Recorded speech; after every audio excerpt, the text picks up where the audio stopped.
All right, we're going to call the meeting to order. Good evening, everyone. Thank you for being here. We're going to start with the Pledge of Allegiance.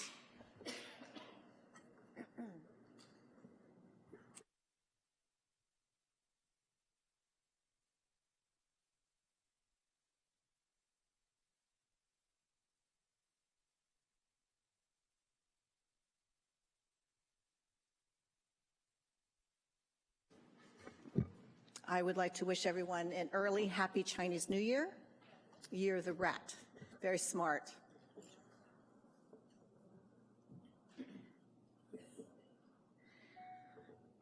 Okay, there are no reports of actions taken in closed session. We have items considered in closed session for action in open session.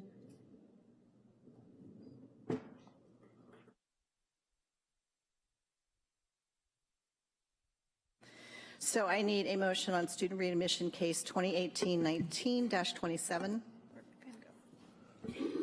Move to approve the recommendation for student readmission on case number 2018/19-27. Second. So we have a motion by Director Medina and a second by Director Manieri. A roll call vote, please, Lori. Director Medina? Director Manieri? Aye. Director De La Cruz? Aye. Director Sheffield? Director McCormick? Aye. Director Close? Aye. President Fong? Aye. All right. Readmitted. Any statements of abstention? None? Do we have any adjustments to the agenda? This is C5? Yeah. None? I wanted to pull an item. Director Medina? Let's see. F2, if we could pull F2. F2 what? Pull? F2 from consent, pull it for discussion.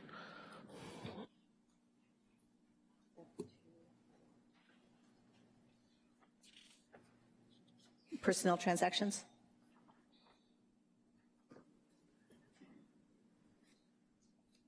Okay.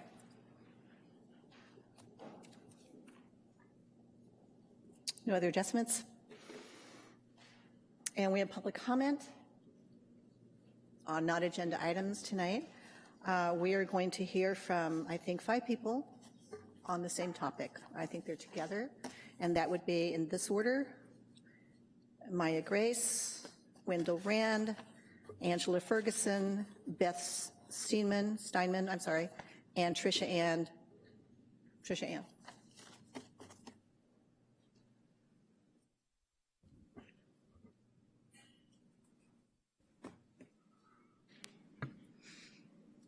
Hello, good evening. Thank you for your time tonight. We trust you all are here on this board because you care about children having access to an education.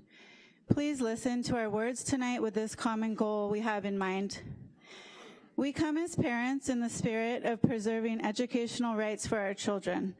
We represent Sonoma County parents who are concerned with how new legislation, specifically SB 276 and SB 714, will be implemented in our schools. You, as our public servants, have been placed in a challenging situation choosing between protecting the rights of our children or enforcing these laws. Understand that we are here only to protect our children's constitutional rights. We come in goodwill and with the hope that the board will choose to stand with the people of our community on the right side of history. We know from the past that separate but equal is not equal, and if these laws are implemented, our children will be unconstitutionally segregated and discriminated against. When our public servants fail or refuse to protect our children, we, the parents, must. We are aware that the Public Health Department will be coming to schools requesting children's medical records, and we want the schools of Santa Rosa to know that they will be violating FERPA federal law if unredacted records are shared. We have filed a letter with each school regarding this law and consequences schools will experience if they violate our children's medical privacy. It is our understanding that you can be held liable personally and as a board if you implement these laws. This letter is to serve notice that you are in violation of the Constitution as well as 18 U.S. Code 1962 with regard to your assistance in the imposition of false vaccine mandates and in the blockage of students from their constitutionally guaranteed right to a public education if failing to comply with said false unconstitutional mandates. It is also a crime under the Code of Law of Hazing to require a child to be vaccinated in order to attend school according to 10 U.S. Code 6964. The Bill of Rights guarantees that government cannot infringe nor continue to infringe upon the rights of the American people and is designed to ensure that the power of the government and its branches are kept in check. Its constitutional amendments specifically guarantee the rights of the people and set clear limitations of governmental power that have been perverted, misinterpreted, and obscured.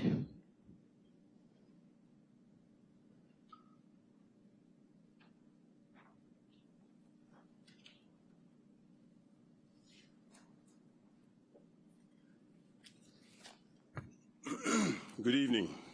Thanks for listening. It forbids the federal government from violating any of the unalienable rights of the people and reserves all other rights that are not delegated to the United States for the states. The state's authority and sovereign rights are determined by the people, and all rights not delegated to the federal or state governments by the people remains with the people.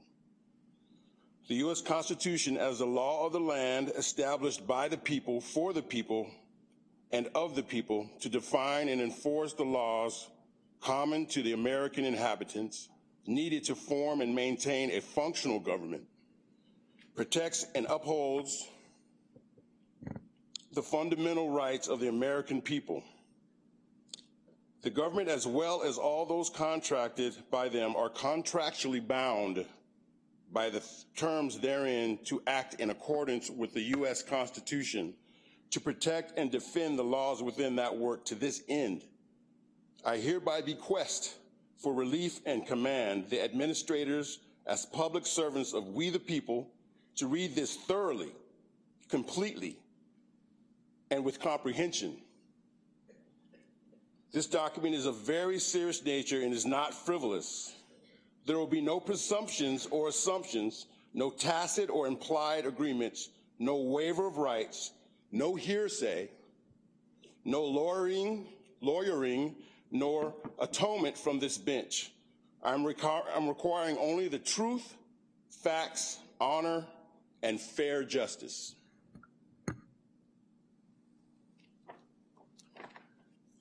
The Supreme Court stated that the rights of life and personal liberty are the natural rights of man. To secure these rights, government are instituted among men. U.S. v. Cruikshank, 92 U.S. 542-2, Auto 452-23 LED 58, 1875. The individual guarantees by our Constitution and treaties cannot be compromised or ignored by our government or by its courts.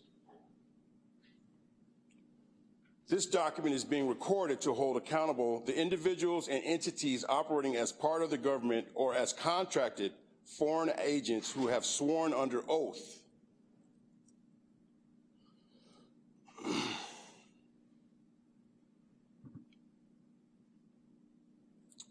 to hold accountable individuals and entities operating as a part of the government or as contracted foreign agents who have sworn under oath or who were meant to swear under oath, as is required in Title V, Section 3331 of the United States Code. The founders required an oath for all federal and state officials to uphold, protect, and defend the rights afforded the lawful residents of this land. The United States government, the states governments, and the agencies. Please wrap up your sentence. And subdivisions such as the city, county, boroughs, townships, and banks are registered as corporations, according to the California Commercial Code 9307. Thank you. This is, let me get this going first.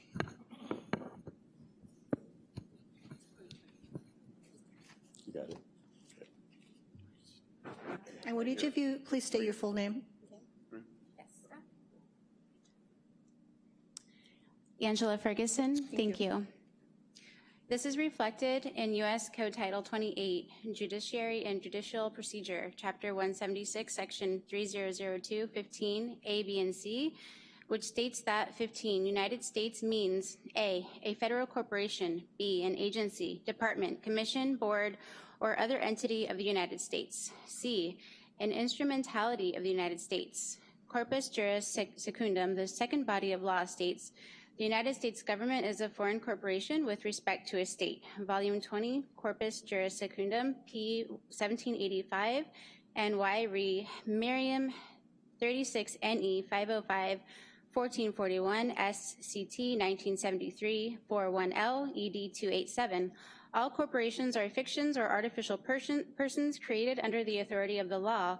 According to Black Law, 2nd edition, corporations, an artificial person or legal entity created by or under the authority of the laws of a state or nation, composed in some rare instances of a single person and his successors.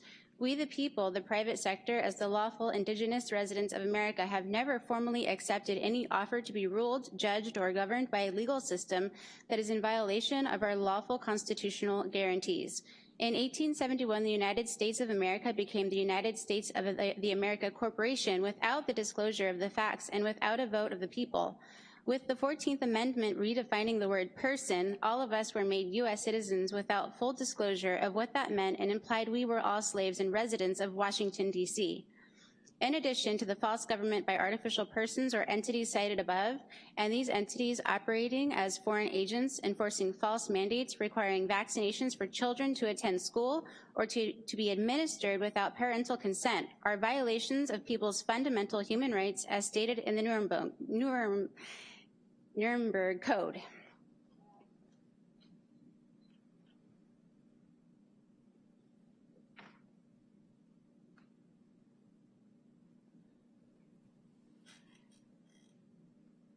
Beth Steinman, thank you. No emergency has just cause to suppress the U.S. Constitution. 16 AM Jur 2D, Section 98, quote, while an emergency cannot create power, and no emergency justifies the violation of any of the provisions of the United States Constitution or state constitutions. Public emergencies such as economic depression, especially for liberal construction of constitutional powers, and it has been declared that because of national emergency, it is the policy of the courts of times of national peril, so liberally to construed by far as may not be clearly inconsistent with the Constitution, end quote. To state coercion or intimidation in our school is a crime, according to the Code of Law, 42 U.S. Code 3617. No evidence can be provided to support the need for vaccines or the impact of using vaccines on the mass population due to the criminal negligence admitted to by the CDC, HHS, FDA, and the drug manufacturers in failing to conduct the congressional mandate in accordance with 42 U.S. Code 300 AA 27 research, nor have they provided reports to the two committees, Committee on Health, Education, Labor, and Pensions of the Senate, HELP, and the Committee of Energy and Commerce of House of Representatives. These are alleged mandates required by the World Health Organization under the order of the United Nations and have no jurisdiction on American soil. Under no circumstances are parents or children to be denied their unalienable rights for any reason, and certainly not at the hand of foreign agents on American soil who are therefore contractually bound by the Constitution. Any violation of these laws by any member employed by the Board of Education, Board of Health, or those operating in any government or private capacity will result in both civil and criminal action against each individual and entity. A grand jury has already been called to hold the United States of America Incorporated accountable and to make them comply with the Constitution. For more information on this suit, you may visit www.lawfulamerica.com. The aforementioned violations are not to be taken lightly. For further clarification, contact Michaela Walker at walker@lawfulamerica.com. Sincerely, Michaela Walker, President, Lawful America. Thank you.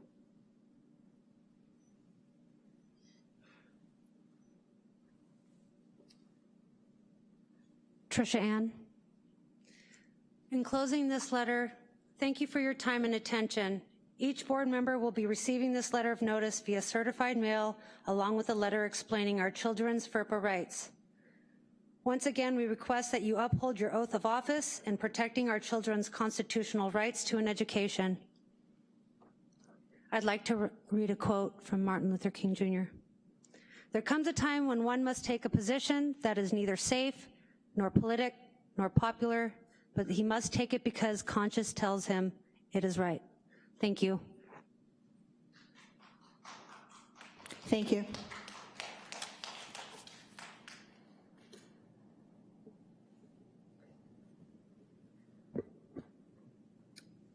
There are no other public comments, right?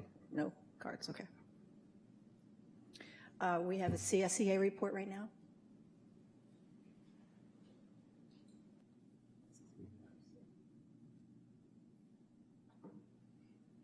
Betty Garcia.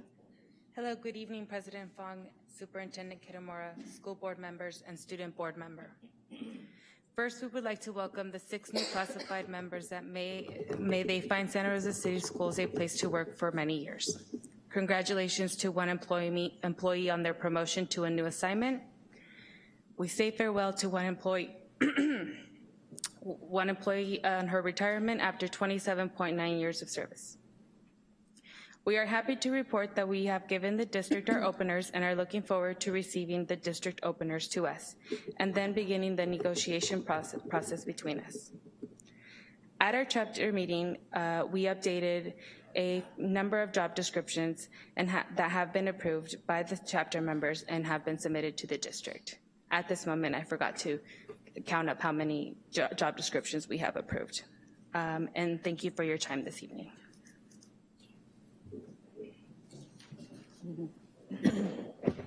Thank you, Betty. We have a report from SRTA.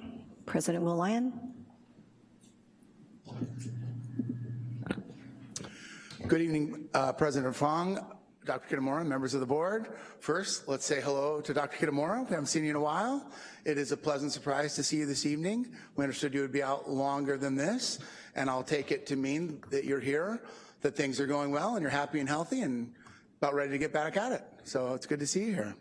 I want to say a general comment that over the last couple months, and certainly since we came back from the break, that we have seen an uptick in communicating with the union and the cabinet and to the board.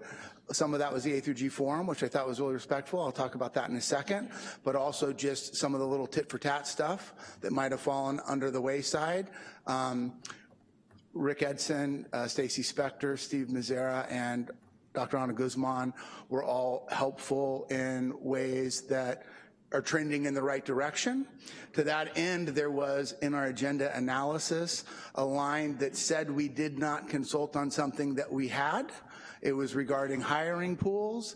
I emailed you the details, I'll spare you now, but I did want to point out that we had in fact consulted on it, and it was my error in not communicating well with our team when we were writing that agenda analysis. But otherwise, we've got work to do. We're not quite all the way there yet, but we're making improvements, and I appreciate that. I've spent a lot of time the last 2 days at the Cook CCLA campus, and they were surprised that there are 2 options that are being looked at now. And I was worried that it was going to become something hot, like member on member disagreeing with each other. I'm pleased to report that the teachers from Cook and CCLA seem to be generally in agreement, and they seem to be in line with where SRTA is. So I think that that is a tribute to the merger committee that was thoughtfully put together, that have been working for more than a year to make the merger happen. But they were surprised on Friday, and I was afraid there would be more drama. I'm glad that there isn't. So I wanted to let you know what the SRTA position is as we stand, and what I've learned today as I talked to them.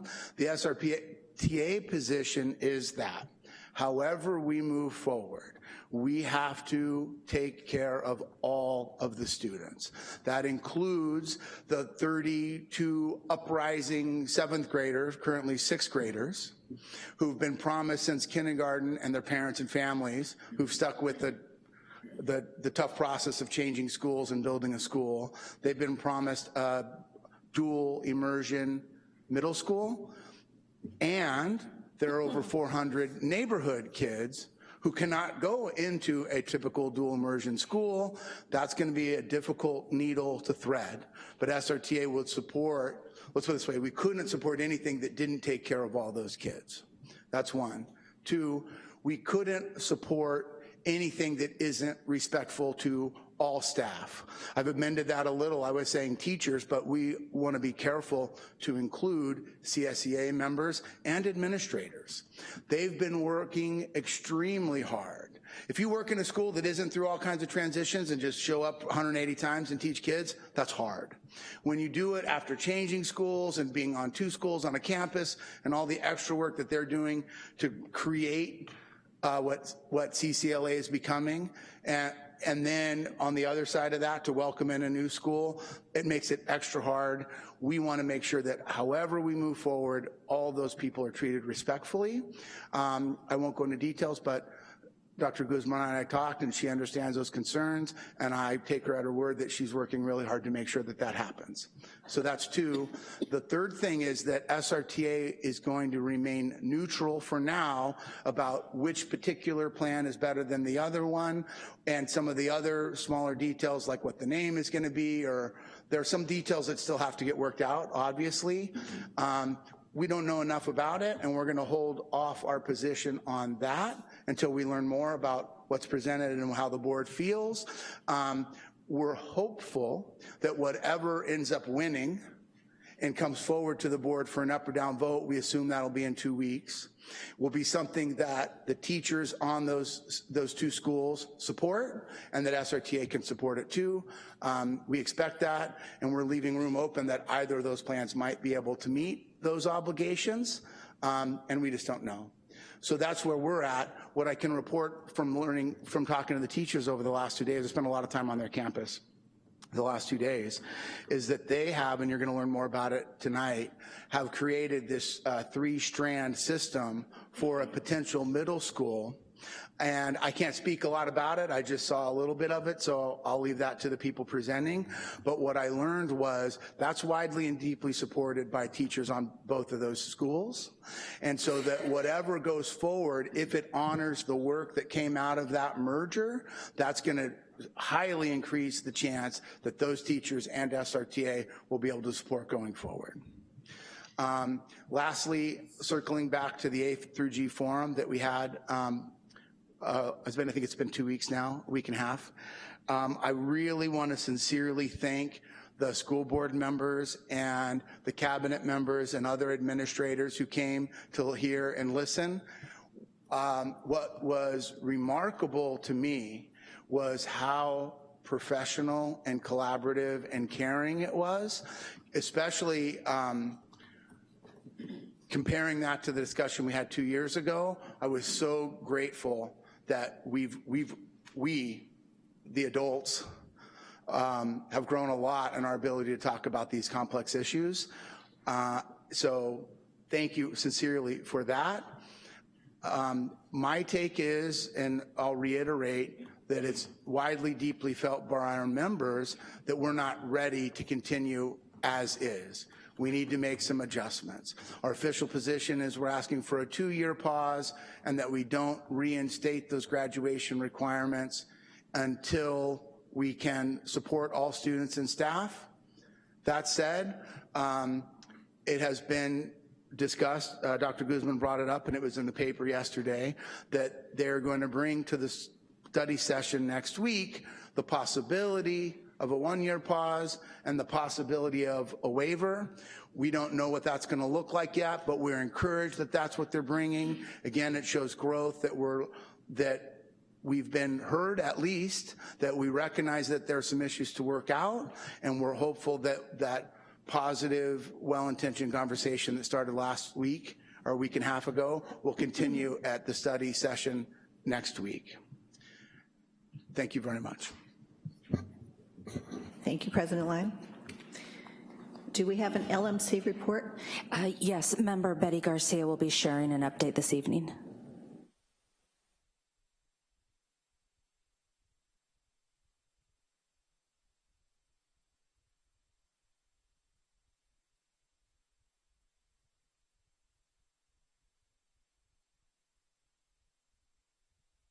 No? Can you hear me now? Okay, cool. At our last LMC meeting, we discussed the necessity of restroom accommodations for students and staff during a lockdown. We discussed privacy and locations students and staff could get to without being in harm's way. We also discussed other safety protocols such as taking visitor, student sign-in and out logs during a drill to account for all students and staff. The group continues to use Biela Elementary as a case study for how we are improving our site and district practices. It has been truly a great experience actually for these last couple of months working with this group. I have truly enjoyed my time with them, and it's been very enlightening to see the new things that are coming up and things that we have to think about for the safety of our staff and our kids at schools. Thank you. Thank you very much. Superintendent Diane Kitamura, welcome back. Thank you so much. Good to see you. Thank you. Of health here. Yep. And you have a report for us. I just have not so much a report, but a thank you. All of the messages and cards and gifts and everything that, I think most of all the positive energy that I felt throughout my time being off was truly felt, and I can tell you I am doing very, very well. Maybe not quite as fast as I used to be, but still, yeah, still doing much, much, much better. I will be partially on duty until the 31st. I begged the doctor, well, maybe I kind of strong-armed him into releasing me just a little bit early so I could get back to work, because I think it was more unhealthy for me to not be working than it would be to work, just the way my mind works. I do want to say that in our work together here, starting my 7th year, that we have truly created a system amongst the cabinet where I could leave and feel extremely heart easy that things were continuing on. And I want to thank the cabinet. I want to thank Deputy Edson for carrying on the work. I want to thank the administrative staff at all of the sites, the directors and the coordinators at the district office level. What a sense of relief that I could actually let go and heal and learn more about life balance, because that was the biggest lesson I have learned in all of this. And so my report tonight is really to give thanks to all of you and the board for the support during this time. You know, it's interesting, the doctor said, do you want to do it after January? And I said, hell no, I need to do it before, so 2 weeks of the vacation is not, I'm not jeopardized, I'm really only gonna miss about 2 weeks at work. And he said, you have the wrong attitude. You need to think about this differently. So I promise I am going to have better life balance. I think some things were said by President Lyon that I'll address during the item around CCLA and Cook update, because I think there were some important facts and points in there that, just to give you a little teaser, we're pretty much in alignment about in terms of taking care of all staff and all kids during this process. So I'll leave it at that and look forward to the rest of the meeting. Now, here's a disclaimer. After the presentations and when we get to the consent items, if you should magically see a change of hands with Rick, that means I've told myself, that's enough for tonight. So anyway, but don't worry, it'll be fine. All right, no surprises. I have a report, but I will defer, and I would like to ask fellow board members what reports they would like to offer tonight. Anyone want to go first? Sure. Actually, student board member, would you like to go first? Good, Jasmine. Ms. Moreno? I mean, my report today is that today's a big day where, like, you guys are gonna hear about the youth design crew and everything we've been doing to help out and change the schools in a way, and like what we've been designing and creating, and I'm just excited and nervous at the same time. All right. We'll come down the line. I have a few things that I want to share with everyone. The first is that on January 10th, Sonoma State was hosted the Mi Futuro Symposium, and this is a really amazing conference where high school students are exposed to different healthcare careers, and I just want to say that I think that this is a really important partnership between our district and the Sonoma County Office of Education, a lot of other community partners, and I just want to give thanks to whoever is in charge of making sure that our students get there, probably the teachers and the parents who have to sign off on all those forms. So I just really want to say thank you to everyone who makes that particular event happen. And I also want to share that we in the district had students that not only were there as guests, but also hosted workshops and were leads in presentations. So I think we should be really proud of them, of our students who felt confident enough to do that. I also want to share that last week I went to the last ever Lobo Lounge event performance. It was really emotional for me just because I had been a part of that for so long, and now to see it go. And yesterday was the death anniversary of Jan Farron, who was a really important part of that production. So it's really special, and I just want to remember him and remember his amazing creativity and everything that he did for that show. I also want to share that I came across in a CSBA email an opportunity for school districts to apply for funding for mental health services in partnership with the county. And so I would like to formally request some information around that, if it's possible for us to look into that being a possible stream of funding for mental health care services for our students. And I can send much more information about that. That's everything I wanted to share. Thank you. And welcome back. Thank you.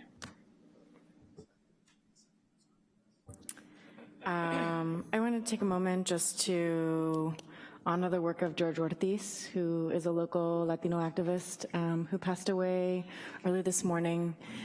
George was somebody who made amazing things happen in our community and had a deep place in his heart for student success.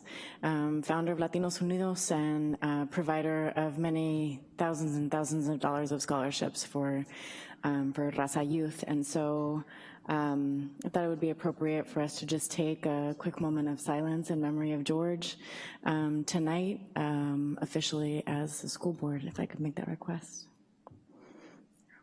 Okay, if we could all just close our eyes and give thanks in our heart for George Ortiz, his life and his work.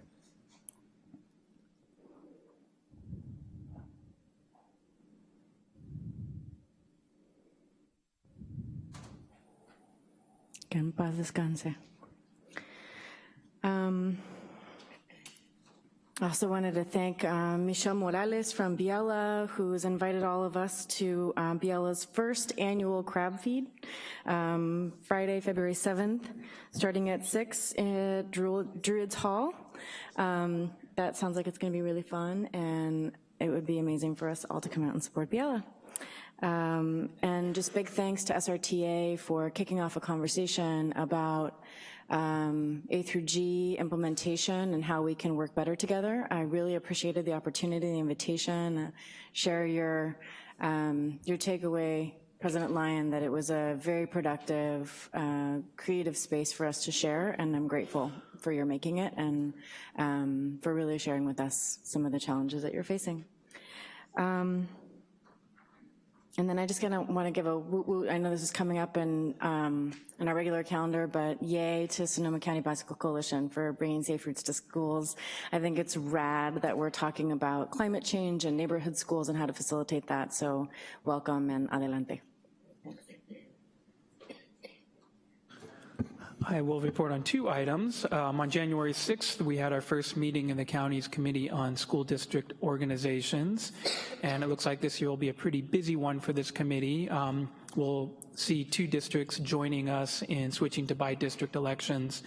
Sonoma Valley, they decided early on in the 2019-20 school year to go this route in anticipation and attempt to get ahead of the CVRA litigation from our friend Mr. Kevin Shankman and Associates. And Cotati-Rohnert Park, they made the decision just last December to go to by-district elections, and both districts will be reaching out to us if they reach out to board members, just, asking questions how we went through the process, open that up. They had a lot of questions at the meeting. I did my best to sort of share with them the process that we went through, but just so that we're open in these, as they're struggling through the discussions that we had a couple years ago. The second thing, this is more of a congratulations update. Santa Rosa Metro Chamber Advisory Council today voted in support of Prop 13 measure that'll be on the ballot in March. And this is the school and college facilities bond that all districts will benefit from. So a praise to the Metro Chamber for their support behind this. Thank you. I feel like it's been a really long time since we've done board reports, so I have this big long list, so I'll try and get through it. So I'm a new member, and I attended my first Board of Managers meeting for the North Coast Section CIF athletics in September, and I have my second one coming up this Friday, so I'll report back on that. But my first meeting was interesting. We listened to a bunch of mandated reports and key issues, but I thought it was interesting that the issue of equity came up in relation to athletics in the looking at the realignment of leagues and divisions and trying to find balance and parity among competitors, as well as allow for upward mobility when it came to postseason competition. So I thought that was interesting. And then there was a significant amount of time spent on revising and updating postseason seeding formulas for practice and game cancellations in regards to the fire emergencies and scheduled PSPS events, and so that's trickled its way into even that discussion there. In the fall, I got to attend both Pioneer and Montgomery's field ceremonies, their new fields, at their homecomings, and really excited to see the games so well attended by the communities.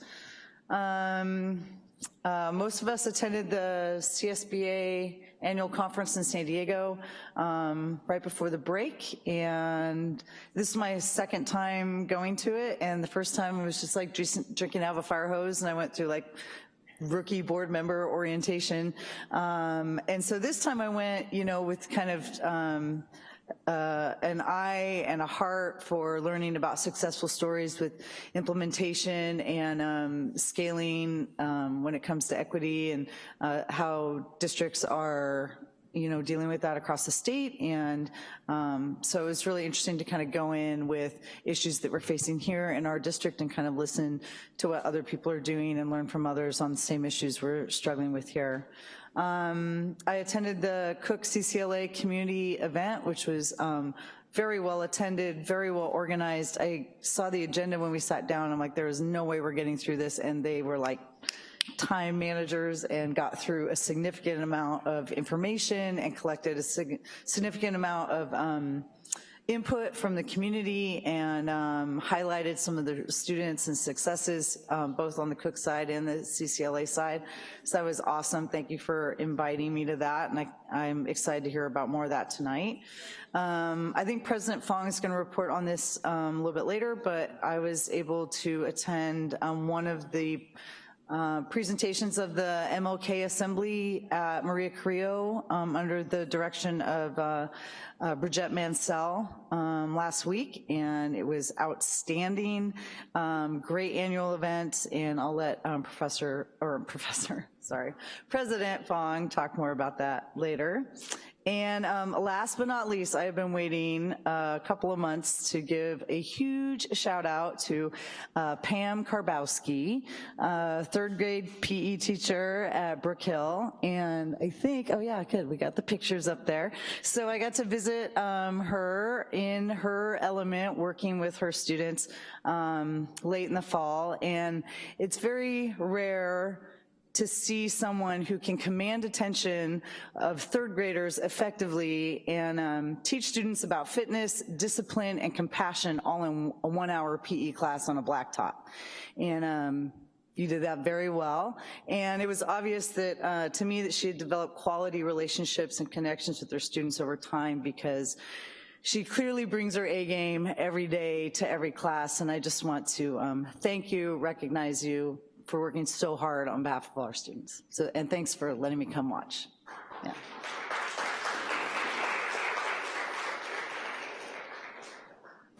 No report tonight.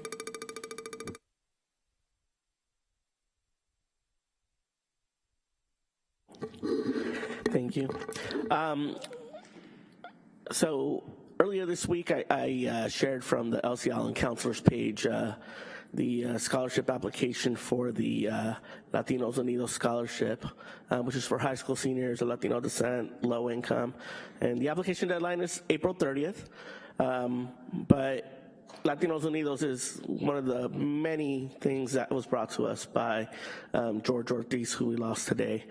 So it's definitely saddening to hear of his loss. Thinking of him, I was thinking of like a carbon footprint and like what a service footprint would be like, and I'd imagine that he would have a huge service footprint in terms of like the impact that he's had in our community. I hope people would maybe take the time to learn a lot about that, about his impact in our community. Director De La Cruz also stole my thunder on the Biela PTA crab feed I want to talk about. But if you don't like crab, they'll also have a pasta dinner. So you could also have some pasta there. If you want to get tickets, you could get them from their school family center. $50 for the crab, $25 for the pasta. February 7th. And I believe it's their first crab feed that they're trying, so you could be part of history. The other thing I want to bring up is the Mecha Raza Youth Conference. It's going to be February 21st at Santa Rosa Junior College. That's on a Friday. I believe there's work being done to give our students an opportunity to be able to attend. So if you or your child or your student is interested in attending, find out at your high school about trying to attend. I was a big part of Mecha, and it means a lot to me, and I think it's a great conference to attend. The CSBA conference was brought up that we all attended. One of the things that happened for me, I connected with some folks from Santana and Anaheim, and I learned about the Anaheim School District, and this year they implemented a dual language immersion in all 23 of their elementary schools. It's a dual language immersion program, so it's something that I'm really interested in looking into, because I haven't been able to get it out of my head. Also wanted to take the time to again thank SRTA for the forum that they held on January 9th. I think it was definitely a good forum, an opportunity for us as board members that attended and for the community to just really have a good conversation and to get more input and insight onto decisions that we have to make in the future. And just one last thing. Earlier this week, the Center for Disease Control announced that the Wuhan coronavirus has had its first case in the United States, up in Washington. So I just want to remind people about the importance for public health of getting vaccinated and getting your children vaccinated. And you know, to me, it's very important. I think it's also important to respect the rights of parents within the construct of law. That's very important to me. My conscience tells me it's right. And if that's criminal, lock me up. Thank you. Everyone's very busy. Thank you so much. A few things too.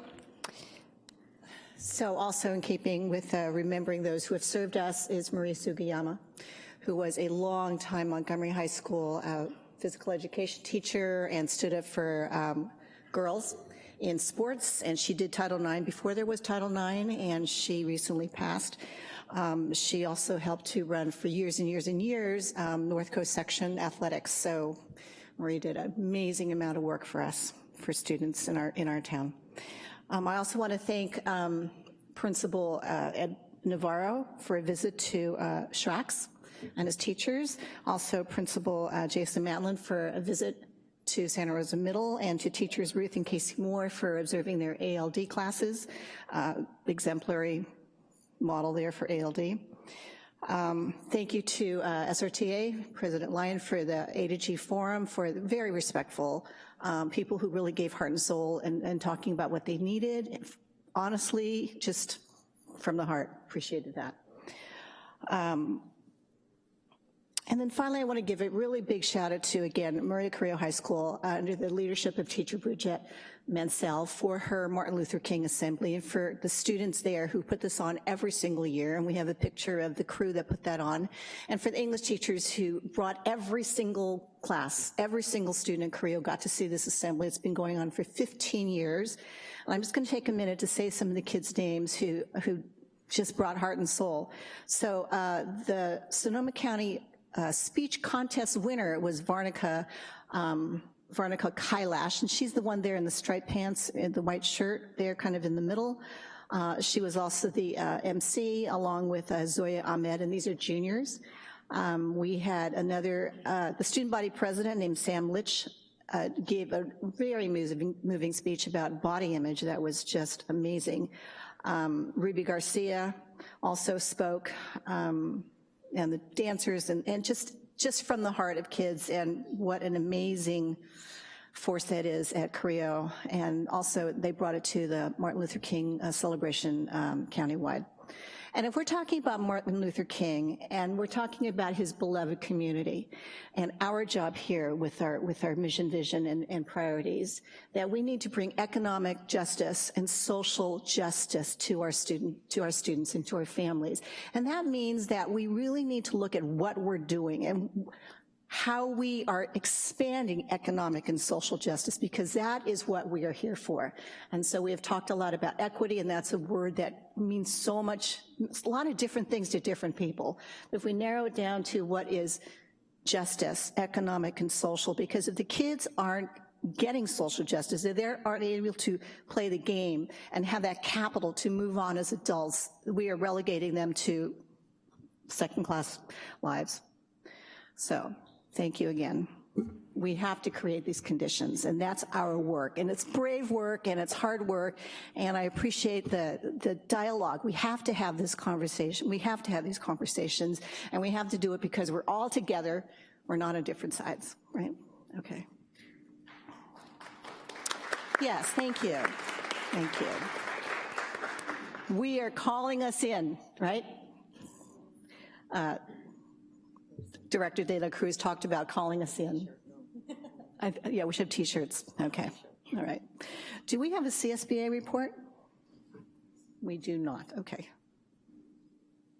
So that brings us to our discussion action items. And the first action item is E1. It's approval of a resolution recognizing February 3 through 7, 2020 as Week of the School Counselor. We love our counselors. Yes. So members of the board, I'm going to turn this over to Assistant Superintendent Steve Mazzara, who actually oversees the counselors in partnership with Dr. Ana Guzman. So, Mr. Mazzara. Thank you, President Fong, board members, and Superintendent Kitamura. We want to be appreciative and grateful for the notification that the board has given to our recognition of school counselors. This board has continued to fund a strong school counseling program to the degree that we have LCFF money that funds an elementary counseling program that other districts do not fund. You have career counseling programs that other districts do not fund, and we have a SOUL counseling department which works on foster youth, homeless, and our English language learners. We also use additional fundings to reduce a ratio down to about 400 to 1 students at the secondary level. And with all these things combined, we believe we have a strong counseling program. Of course, there are many counseling needs to come forward.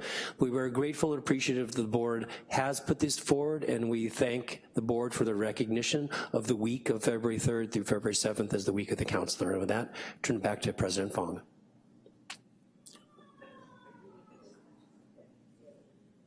This is an action item on a resolution. I move we approve the resolution recognizing February 3rd through 7th, 2020 as Week of the School Counselor. I second. So we have a motion by Director McCormick and a second by Director De La Cruz. Let's have a roll call vote, please. Director McCormick? Director De La Cruz? Aye. Director Montieri? Aye. Director Sheffield? Aye. Director Close? Aye. Director Medina? Aye. President Fong? Aye. And Director Moreno? Aye. Thank you to our school counselors, all our counselors. Thank you very much.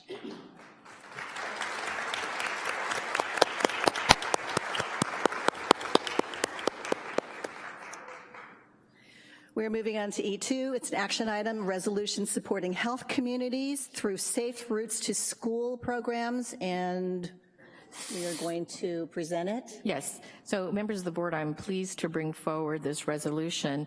And in actuality, it was Director Sheffield who brought this to my attention, that we hadn't had a presentation by Safe Schools for a while. And so I think Mary Watts is here. No. Tina Ponsa is here. Come on down. Sorry, Mary.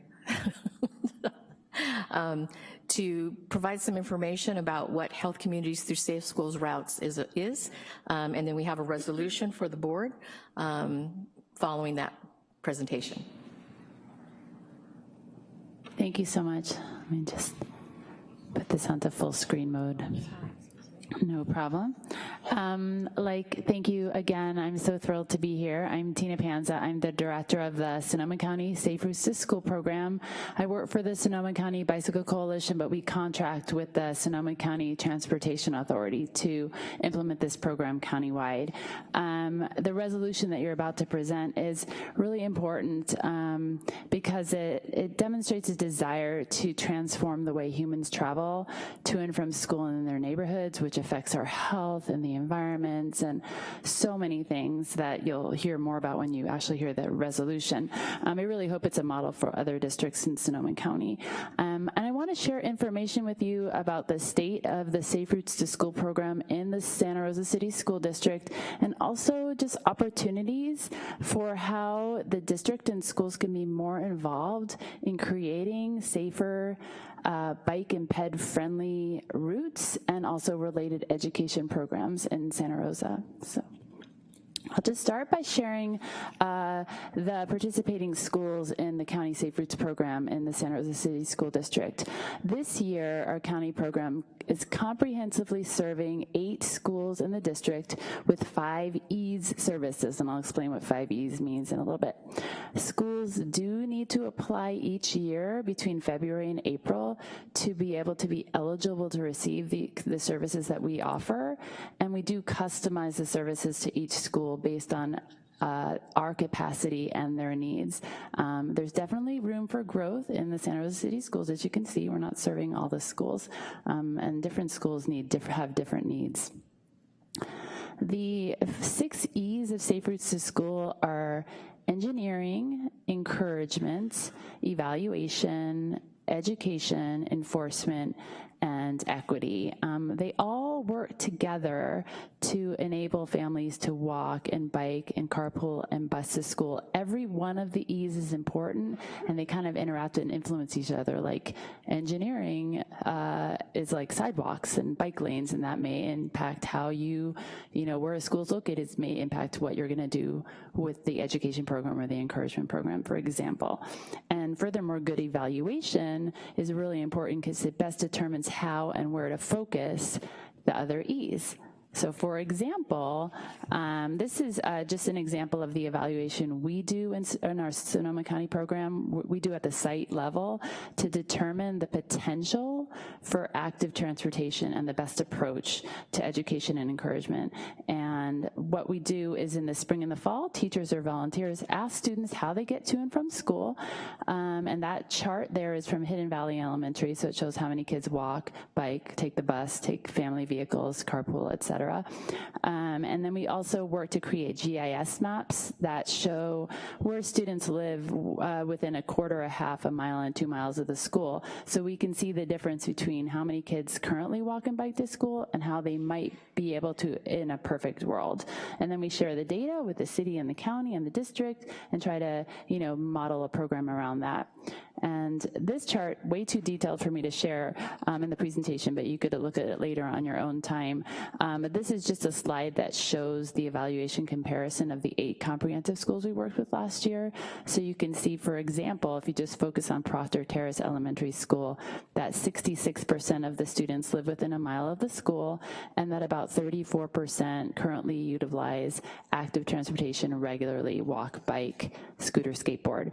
And at the bottom, you can see an event number. That 50% number at Proctor is the number of kids that walk on a day where they're encouraging walking and bicycling. So you can see the potential just, on an encouragement day for kids to walk and bike. And you can kind of closely look at this and sort of get some information about, how the location of a school may influence the number of kids who walk and bike just by looking at this data. So then we work with the schools to develop programs to try to move the needle.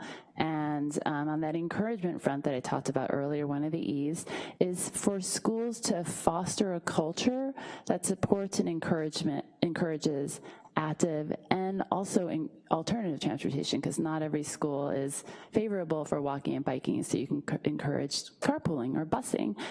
So our program provides schools, the comprehensive schools that have applied and are engaged with us, with promotional materials like posters and guidebooks and logos and incentives. And we work with champions at the school. One of my champions is here right now. Monona is behind me. She's a parent at Proctor Terrace, and they work at the school to do these encouragement days and initiatives and really utilize all their communication channels at a school to encourage families to walk and bike, whether it's, or carpool or bus, like back to school night or school newsletters, PTA, classroom announcements, events, things like that. So all of this we give lots of fun materials for that. These are some images from walk and roll days that happen at Santa Rosa French Charter and Proctor Terrace and Monroe Elementary School this year. So there's a lot of fun with the encouragement. We kind of just want to make it fun and appealing to try walking and biking. Other things we do, we have contests. So this contest is happening right now. It's a bookmark design contest for K-8, and last year one of the grand prize winners was from Proctor Terrace. And this one is one that any school can do just to raise awareness about the benefits of walking and bicycling to your health and the environment or whatever. So it's a fun way to get engaged, even if you're not doing a comprehensive program. So another one of the E's I mentioned is education. So our county program provides education at the 2nd, 4th, and 5th grade level to comprehensive schools. We do classroom ed on bike and pedestrian safety, and we also do on-bike ed. So we teach bicycling skills to mostly 4th graders. We served 6 schools in Santa Rosa City School District this year with a 4th grade bike rodeo, and they get free bike repairs and $5 helmets and all kinds of stuff. We also, with some schools, do something called a family bike workshop, which is usually on a weekend and targets parents and kids together, and we get them riding on the road. And we did that at French Charter this past year because that school has a bike committee that really wanted to encourage more bicycling, and that actually gets their numbers up a lot. They have a higher bike commute number at that school than at other neighborhood schools, even though their catchment area of students is farther away for the most part. There are also opportunities within middle schools. We are not serving any Santa Rosa City middle schools right now, so that's a real gap that we'd like to, correct in the future. But we do after-school bike clubs where we teach bike skills and mechanics and take them on rides on the road. We've done that with about 10 middle schools this year countywide. Finally, we have other outreach and education. We work with student leadership. We do assemblies. We do outreach at events. We bring in the Bay Area Bike Mobile to do free bike repairs, mostly at low-income schools like Monroe we did this year.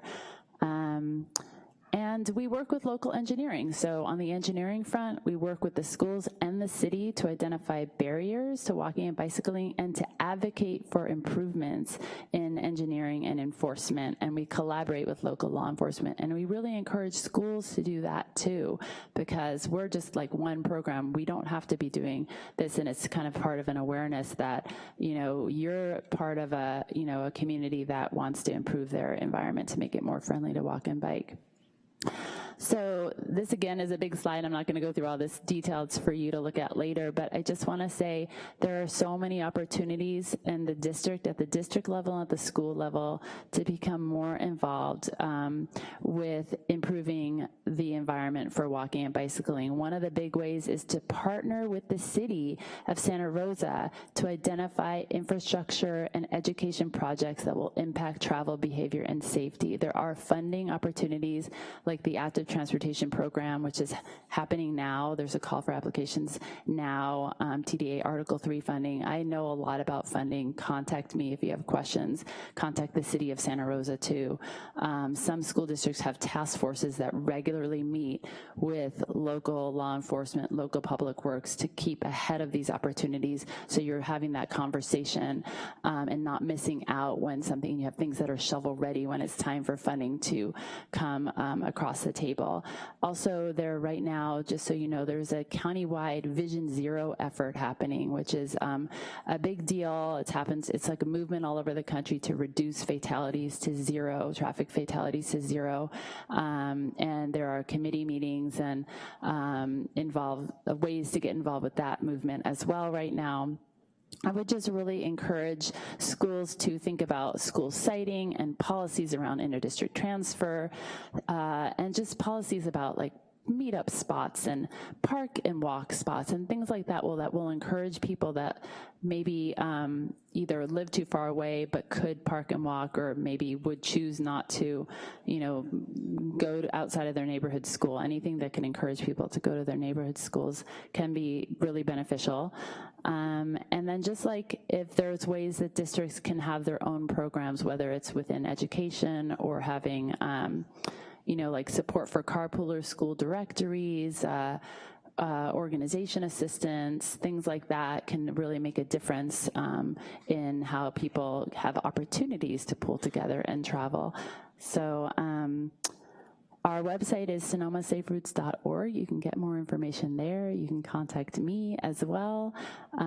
Again, I so appreciate you guys giving me the opportunity to present today, and thank you so much for putting forward this resolution.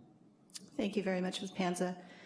Yeah, just before we take a vote on the resolution, I want to thank Tina and Monona, hi, for coming to the board, for coming to the district office with this partnership. And actually, I see it in this resolution as a first step in future opportunities. Tina had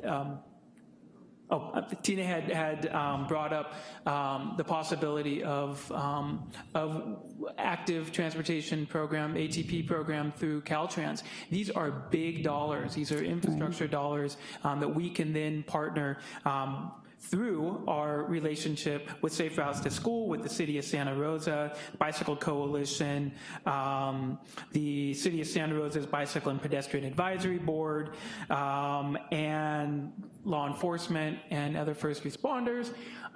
This is just a great opportunity, and as I said, I think this is a first step for a nice relationship and future partnership. So thank you again. Thank you, Ed. Try to close. Thank you. Thank you for your work and your report. And since we have a room full of parents and teachers, and students, I'm going to really sing the praises of walking and rolling to school. It is really big, and it's plummeted since the days when I was in school. It's a very small portion of what it used to be, at least half. And there are undeniable studies for years and years that say you will be better at school. You will do better in school if you just walk or ride to school, even if it takes you just 10 minutes. So I would really encourage parents and students to think about walking or rolling for school. It has great educational benefits. It has great mental health benefits. It has great physical health benefits. It's also a great relationship building time for you and your siblings or friends, your neighborhood friends.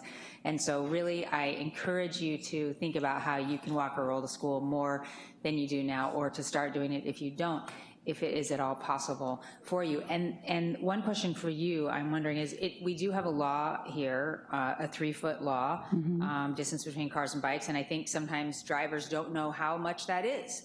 And you know as a cyclist to what less than 3 feet feels like, that's for sure. They do have those flags now that are 3 feet wide that kind of stick sideways from your bike, and I'm wondering if there's any kind of funding we could get to get those to our students, both for kind of an informational thing for drivers, but also for safety for students. I'm not aware of specific funding for that, but that's a great idea. We've had actually like pool noodle rides, and there's all kinds of things that you can do to increase visibility and make people more aware of that 3-foot space. It's really like an arm length or a little more than an arm length. Thank you. Thank you again for your presentation. I'm glad we're talking about this. Both my sons rode their bikes to school for middle school, and then they walked to high school. And I'm really thankful of that now, especially. Looking back at it at the time, I remember feeling, I like that we're going through some education and talking about this, because I remember feeling very guilty as a parent, having my kids ride their bike in the rain and get flat tires and crash and skin their knees and things like that, and just being scared that they were, out there in traffic and trying to, going across some pretty crazy intersections and stuff. But they survived, and they learned a lot, and they learned how to knock on doors when they, took out someone's car mirror, crashing into it because they weren't paying attention, and things like that happened. It was terrifying in the moment, but boy, did they learn just, how to do that. And I think the other thing that it allows for, I know it did in our family, is that, when you do have 2 parents working and they're up and out of the house early in the morning, your students, your children learn to get up in the morning and get out the door on their own and get to school safely on their own. And it's something that I think has been lost. And, I teach at the college level, and I see people really struggling to get the classes on time in the morning and budget enough time to get in, park, walk to your class. I mean, just some basic, simple life skills. And I think riding and walking to school as a elementary school, middle school, high school is a huge benefit for that. And those are just life skills, not to mention all the environmental benefits and everything else. But I just wanted to say I felt validated as a parent tonight. But now that they're adults, we really see the benefits of how that played out. And I'm just thankful they went to neighborhood schools and had an ability to do that in a safe way. And so thanks again for coming and teaching us more about it and encouraging it. Yeah. Thank you. Thank you, Director McCormick. Allegria? Just one little quick comment. I really love what the walk and roll days feel like at school. It really gives a sense of our larger community and how celebratory it is to kind of move your body before you have to go sit in a classroom. And I just want to mention too, I know that slide there, really shows the differences in terms of neighborhood schools and the difference in population that can ride or walk to school. And one of the things that I really love about our walk and roll days at Proctor is that, even if you are driving to school because you don't live in the neighborhood, you still can participate by just parking a little bit down the street and walking and rolling and really feeling like you're part of it all. So for those folks who may feel like, well, I have to drive to school, or, I have to drive across town because my kid goes there and I work over here, and there's ways to participate and, to get everybody involved. And so we're not leaving anybody out of the fun. Amen, Jill, to everything you just said about being the parent who wants their kid to get on their bike and just do it. Just feel the freedom. Yeah. Thank you, Tina. Thank you. That's totally a message we send too, because shortening your trip is, saving gas and also greenhouse gas emissions. You're giving people exercise. You're building the community. It's just as valid of an option as, walking or biking all the way from home. Director Medina? Yeah, I just wanted to kind of add my experience with Bicycling, yes, I did. For me, like, being young, like, what it added to me was just more independence, and it just made my world that much bigger. Like, where I could go, without having, like, my parents having to take me, like, a lot of Santa Rosa got to see me through my bike when I was, a young kid, going to football practice when I was at El Ciander in the summer. I'd ride my bike, seeing girlfriends, things like that. Mm-hmm. But my world was bigger because I was able to take the opportunity to ride my bike before I could drive. So I think it's important. Yeah, and we want to make sure that all the kids are educated to do it safely, and we haven't been able to reach every student in Santa Rosa City schools, and we'd like the school district to, like, maybe the PE teachers could teach that too, since we don't have unlimited capacity, but I think it's important for them to. All right, thank you, Tina. We have a comment from the public, and we're going to hear from Monona Heveland. Up to you. Right there, you're right there. Hi, I'm Monona Haviland, and I am a parent at Santa Rosa City Schools at Proctor Terrace, and I'm also on the City of Santa Rosa Bicycle and Pedestrian Advisory Board. I just wanted to thank the board, Director Sheffield, for bringing this up, and also the rest of the board for reviewing it. And then I just wanted to say that I enjoyed hearing everyone's comments, and I do think that adopting the resolution for the whole district is really a great step to help bring all schools and all students in the opportunity of learning about biking and walking to school, and also an opportunity to look at improving the infrastructure around schools to make it safer for students to walk and bike to school in all neighborhoods. The city staff really, the city transportation staff that I work with on the Bicycle and Pedestrian Advisory Board really work hard to try and make Santa Rosa safer, but they have a lot on their plate. They're pulled in a lot of different directions of different construction projects and whatnot. And I'd really like to encourage the district to send a representative to coordinate with the city of Santa Rosa to come to our Bicycle and Pedestrian Advisory Board meeting, and maybe develop a relationship to coordinate with city staff on a more regular basis around facilities. I know sometimes things are happening in the city construction projects that they can fit in, helping schools improve facilities, and that there's also when things are happening on school campuses with facilities that the city staff would like to know about that, to know if they could be opportunistic in adding something in that can help improve infrastructure around the schools. So I just think it would be really great to have some closer coordination around biking and walking infrastructure. And then there's also those opportunities that Tina was talking about, going for state dollars. There's a lot of money available in transportation improvement projects, and especially if it is addressing an issue around a school in a low-income district, in a school that has transportation issues around the school. Sebastopol Road, everyone knows, a difficult road to walk or bike on. There could be some state funding that could come to improve things around Cook Middle School. I know there's a lot of people here about that, or other schools around the district, and that some of that funding can come, and it's great if we can work together and apply for both infrastructure improvements and increased educational programs.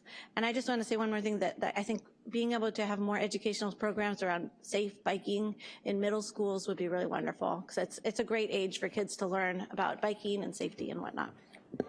Thank you. That's it. Thank you for this resolution.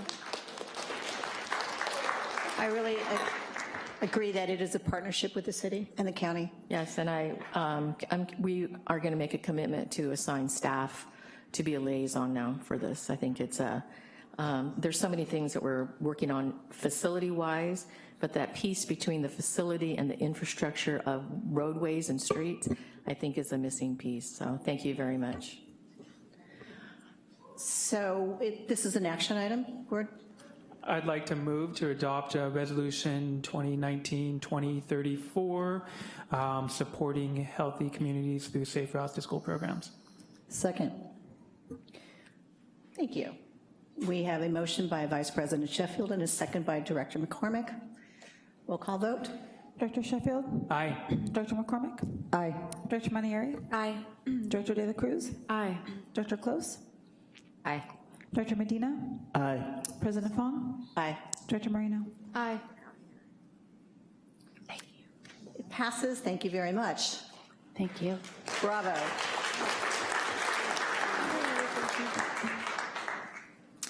And we are on E3. This is an action item, resolution of support for California Complete Count and 2020 census. Super important. Yes. Now it's Mary Watts. Please come down. We bring this resolution forward just to emphasize what an important time this is for the 2020 census. You're going to be hearing more about this. Any kind of information that's going to go out from us, whether it's a report card mailer, whether it's our newsletter, whether it's our individual school site newsletters, we cannot say enough how important it is for all of us to complete the 2020 census. So with that, I'm going to turn it over to Mary Watts to talk a little bit about that before the resolution becomes before the board for action. Thank you, President Fawn, members of the board. My name is Mary Watts, and I'm the Deputy Director for Community Action Partnership of Sonoma County. We are a large social service provider. We have worked with Santa Rosa City Schools on many projects and services for children and family to succeed in school, whether it's our Head Start locations, family resource centers, or initiatives like the census. So as most of you are aware, the census is a really important initiative, not just for the school districts, but for every single person who lives in Sonoma County. Everyone that is not counted, we could lose almost $2,000 per year in essential services. These services could be Medi-Cal, Head Start, the CHIP program, subsidized childcare, the free and reduced lunch program, as well as basic things like transportation and money for infrastructure. So the census is not just important to the low-income populations or what we are calling the hard-to-count populations, but it's really essential for every person living in Sonoma County. And we at Community Action Partnership are working with a number of community-based organizations across the county to really get this message out there. But it is essential to get the schools involved. We know that teachers and anyone who works at the school has such an important and trusted relationship with the families, and we are looking for the school to be trusted messengers for this program. We are really excited to work with Santa Rosa City Schools to help with outreach and education and make sure that our populations are being counted. Some of the most critical populations are the 0 to 5 population. A lot of families don't think about counting their newborn child. Populations like that are immigrant populations or that are undocumented, especially in the current political climate, they are going to be really afraid to fill out this information. And in 2020, it is the first time that the census is going to be online. And we know that some families do not have access to the internet or computers that might make it easier to fill out this information. So we are really, really thankful for the school district to see this resolution and support this initiative and know how critical it is for every person here in the county. So thank you very much.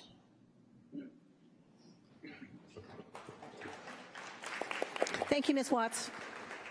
So support for California Complete Count and 2020 census. It's an action item or a comment? I have a comment. Thank you for that information. So just so that everyone in the room hears, Mary, can you give us like a little bit of a timeline, like kind of a brief summary of how the census is going to roll out online, in paper, mail, and then when the census date is? Yes, of course. So in March of 2020, you should be receiving a small notice in the mail to your home that will give you instructions of how to fill out the census online or over the phone. There is, in California, there are multiple languages that it can be filled on, but it is a certain timeline in April to have that information done. If they do not receive the amount that they are expecting, and because it's the first time online, it'll probably be a low turnout for the first time, then people will be going door to door and trying to count as many people as possible. You can also request a paper form if you're not comfortable filling it out online or doing it over the phone, but that request has to be done in March in order to get the paperwork to your address. And we do know that people and families that move frequently or that are experiencing homelessness are often difficult for that information to get to their address, and people in the school system, it'll be essential for that partnership to be created to really get those families counted. I had another question that I hoped you could address. I know there was a lot of controversy around a question on the census regarding somebody's status, their documentation status, and I wonder if you could address how that was resolved and put some folks' mind at ease. So that went through the court system, and luckily it was shut down, and there will be no question about citizenship or right to work papers on the census. So that is a huge relief, but people are still afraid. And we know that in our community, the school system is where people feel the most safe. If they're not necessarily going to be filling out government papers in other places, but they want their children to be in school. So we're hoping that the school system will be able to be a place for people to feel safe, as well as other community-based organizations that work with that population. But luckily, there is no question about that on the census. Can we just take a moment, given especially the population que está aquí de la Academia Cesar Chavez, to say that message in Spanish? ¿Sí? So todos saben que el censo de este año no va a incluir una pregunta sobre su estatus migratorio.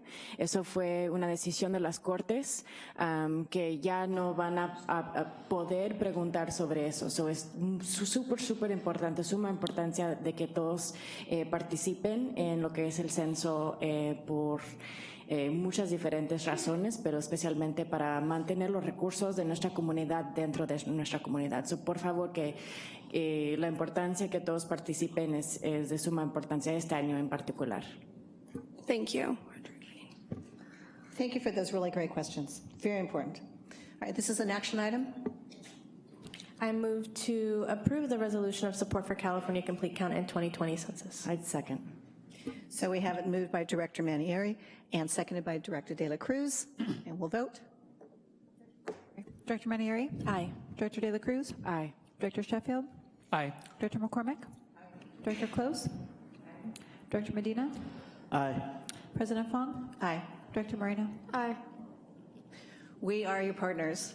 Thank you very much. Thank you, Ms. Watts.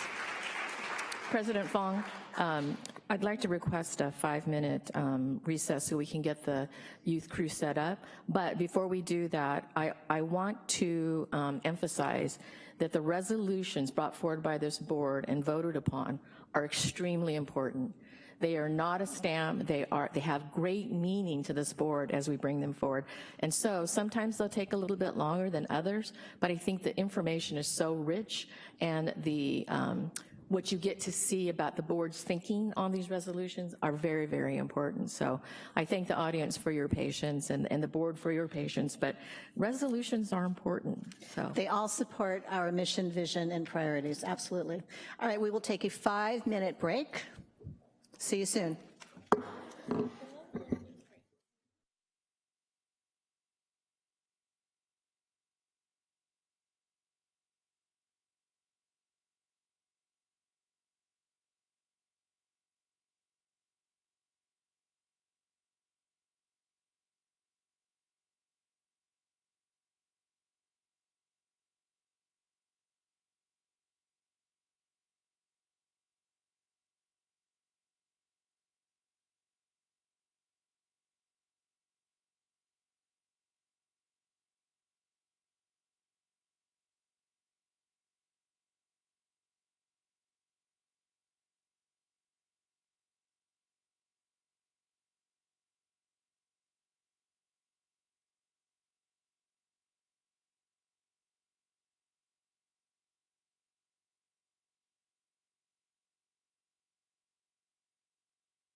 This is like your 1 minute warning. 1 minute. 1 minute warning.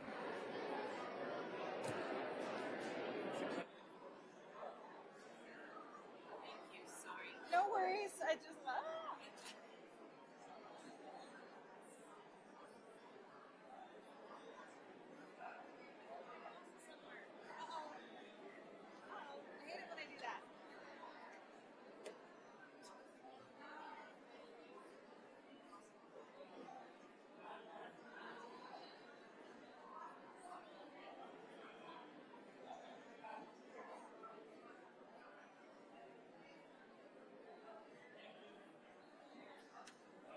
Stacy said to bring Kleenex.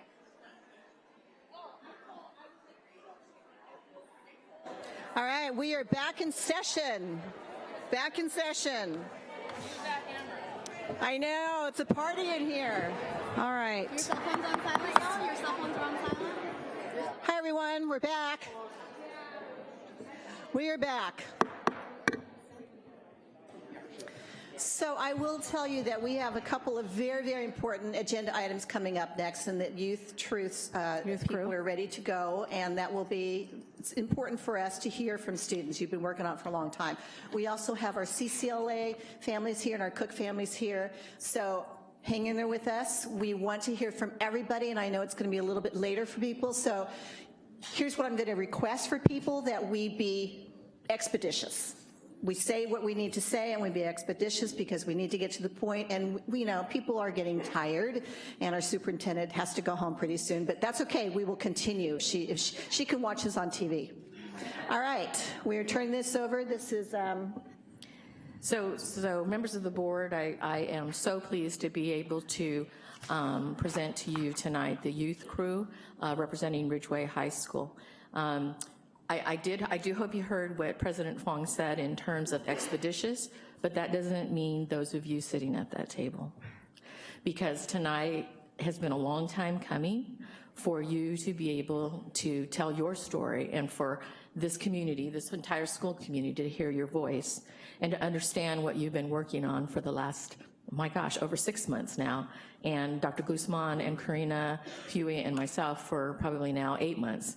So as I turn it over to Dr. Guzman and Karina Huey, please know that you are in company that want to hear what you say. Please do not be nervous. I know you guys were nervous up there, and you're hyperventilating and needing to go out and get some air.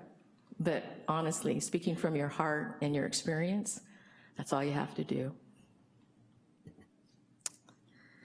Good evening, President Fong, Superintendent Kitamura, members of the board. Tonight with Karina Huey and the youth crew from Ridgeway High School, we are very excited to be here so that we can engage in student voice. In front of you on the screen is one of the things that we showed you at the last board meeting, where we presented our journey with a certificate specialist. And so I'm not normally read slides, but I'm actually going to read this slide. What if we design a way for students who don't feel seen, connected, feel unfairly judged, don't feel supported, have limited awareness for future career education choices, feel constrained by preconceived ideas of who they will become? 2, have input in their education and future options, express their goals and stories, have adults listen to and value their stories, build authentic relationships, feel supported and encouraged to pursue their true interests and passions, explore a variety of educational and career options through real-world experience to gain applicable skills, so that they may and might feel empowered to own their future paths, be happy and satisfied human beings, have skills to access a variety of post-secondary options to care for themselves, their families, and contribute to our community. So you see the asterisk 4 next to the 4, because in May we were talking about how often as adults we're designing experiences for students, and what if we had the opportunity to design with them. So thank you for your support, because we have begun a journey of designing with our students, and so I am so honored and grateful to have gotten to know these amazing students, and we are going to share a video with you that we created to give you a little glimpse into what we've been up to, and then they will share some words with you. Okay, here we go. Typically are you looking for? Changing the education system, improving the system is too general right now. What exactly would you like? What is the actual action and outcome that you're looking for? What exactly would better look like? What would improving the education system really look like?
I was really grateful because like they actually got to like hear our stories about how like in high school how like teachers like really misunderstood us and like they didn't know what was going on, and then like they were actually like hearing it and saying like, oh, this is that's how they would treat you, and I'm like, well, yeah, like this is what's going on, and then like they don't do anything about it, and then they expect us to be like on point, stay with them, be in class, get our credit, and like you end up telling them, well, I'm going through this, this, and this, and they don't choose to listen.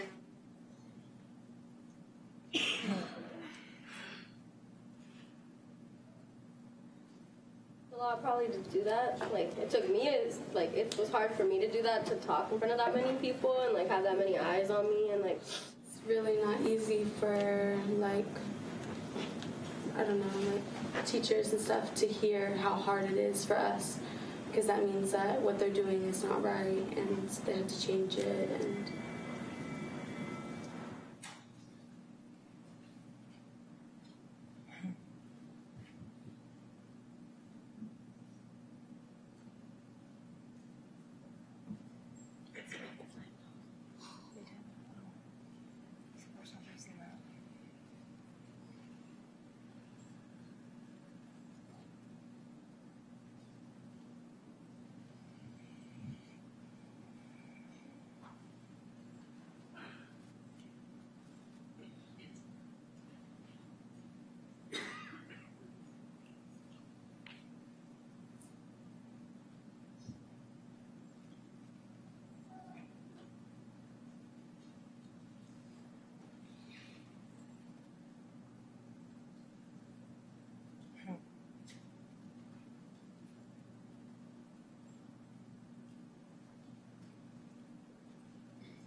when we have a trusting environment, like you always come up to us every day when we walk in, and you just come and like give us a hug, and you're like, hi, like how are you doing today? You know, like come in, there's food, come sit down. Like you, like it feels, how do I say it? Like it looks like you actually want to be there.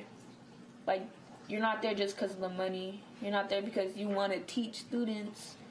You're there because you want to be there and you see something in us. So I feel like that makes us all feel like we're seen, like you actually see us and want us to be there.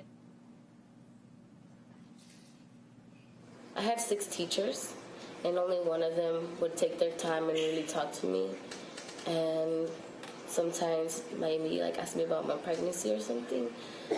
And that was only one teacher that I knew, and I was stuck with these 6 teachers for a whole year, and I didn't know them, and they didn't know me, and I felt like having to see you for a whole year and not really know me is just a waste of our time. Common sense to what is common sense is having a relationship with a student, having a friendship with a student makes it easier to teach and makes it easier to learn. Even if we're late, like teachers, when we're late, they're just like, get out of my class. Like, you're late, like, leave. Like, that happened to me all the time at Pioneer. If I was like 10 minutes late, I would not get any work at all. Like, they're just like, if I sat down, they'll just be like, you can leave. I'm just like, you don't want to give me work, so what else am I supposed to do? Not be on my phone, just sit here and look at the wall? Like, the teachers, like, to the point where my teachers would hand out homework, and they would just walk by me and, like, look at me like that. They would just, like, and continue and hand it to the next kid. And I'm like, and I always tell them, like, am I not going to get homework? And they're like, why? You never do it, or you never finish it, or you never turn it in. Like, whenever I did try, it wouldn't be complete, so they wouldn't take it from me. And I was just like, okay, so I just saw no point in trying. School's never been for me. I never had someone ask me, like, is that, like, are you fine today? Like, are you okay? Like, I've never had anybody, like, worry about me like that. Like, some of my teachers, they don't know what it feels like to go through what I've been through. They don't.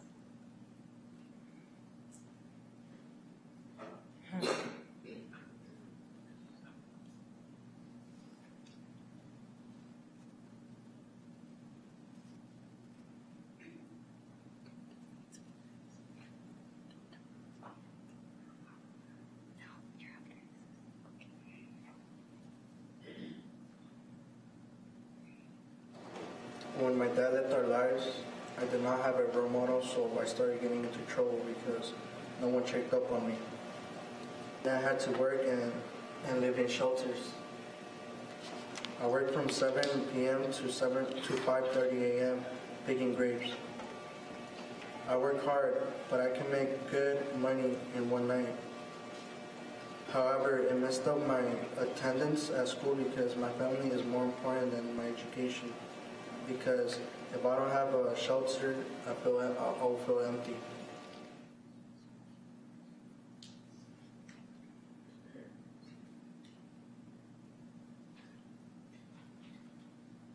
My break point, that they didn't really care if I even went into my sophomore year after finishing freshman year, which makes me feel sad speaking about it, because I felt like I was not just some pregnant student. I was more than that, but they didn't ever see that.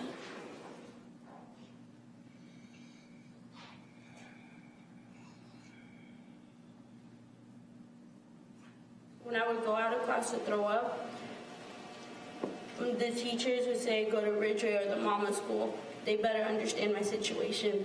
But I was determined to graduate high school. Every time I would talk to my counselor to try to recover credits, so I can graduate on time, they would tell me to go to Ridgeway because I was too far behind. But I wanted to graduate with my friends and have my senior year. By the time it was my junior year, my contractures came earlier. I just hit my final trimester, and instead of being understand, I was told yet again to go to Ridgeway. Eventually, my mom and I felt that they were just trying to get rid of the pregnant girl there. I started going to Ridgeway feeling scared and alone at 8 months. I forgot how determined I was to graduate high school. I ended up having postpartum depression and left my son for 2 months. I left my son with my mom while I lived somewhere else. And I stopped going to school. Thanks to some supportive teachers like Karina, Miss Case, and Mr. Carl, I remember my determination to graduate high school. And once I do, I can show my son how strong his mom is.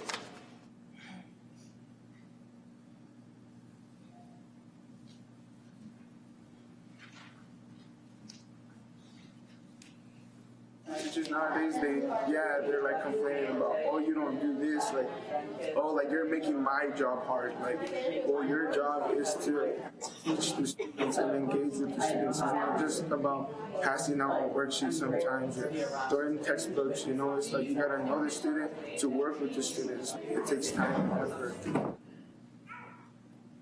This teacher I had in 7th grade, he taught English, and the energy in that classroom, because of what he built from that, was, you guys would just feel it. Like it wouldn't be like a regular like classroom you'd walk into. I learn off what I'm doing. You know what I mean? You learn off fun stuff. If you can't, like I think you definitely can. I'm not gonna say I think. I know you can learn off fun.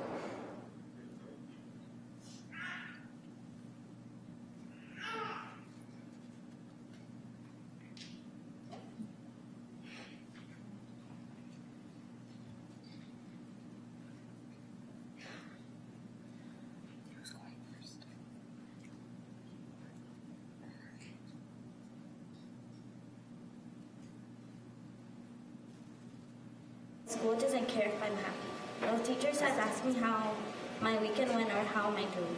This youth crew that I met with 8 times makes me feel welcome. I made new friends and the adult mentors are like family. It makes me happy. They care for me, not like other teachers who have not even asked, who have not even greeted me good morning. I hope working with all of you will make school a welcoming place for people like me. We're like kind of treated as inmates, and we're like, school's like basically like jail, honestly. It's like you have to be there a certain time, you have to do this a certain time, and I feel like we should have like a little bit more freedom, not being treated as, you know, as pets or as puppets, being like told what to do, you know. But,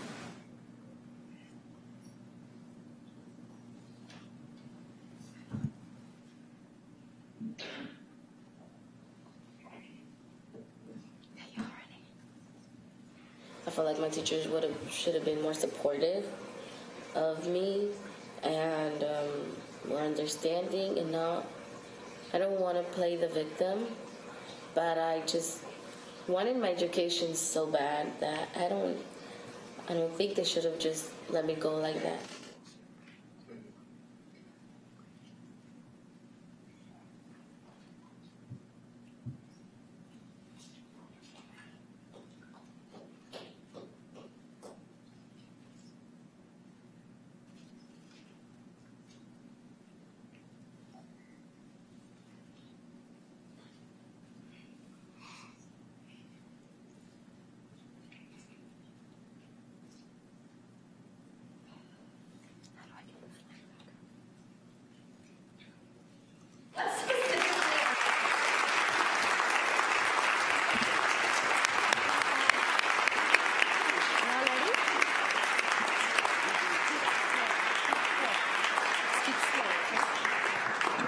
And with that, we're going to turn it over to the students. I give you Irving Cervantes. Yeah. We are here to give our opinions based on our diverse experiences in 5 out of 6 high schools our crew have collectively attended in order to change the overall experience of Santa Rosa City Schools, not only for us, but also for our upcoming generations.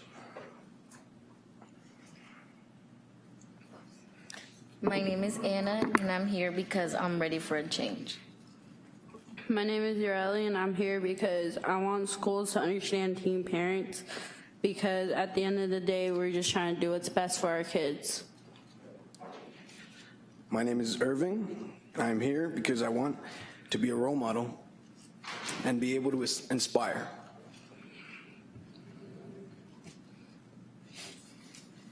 Hi, my name is Lizette. I'm here because I am committed to our cause to combat the stereotypes students experience in school. Hello, my name is Jasmine. I'm the student board member, and I'm here to create a better, a better system in a way that teachers understand us, that we all go through things in life, and we are here to be as a team and not be judged by where we come from or where we go to school or anything that happened in our past.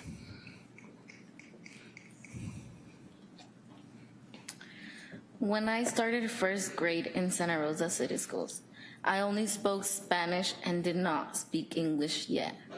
I was ready to learn English and was excited to learn how to communicate with my classmates and others.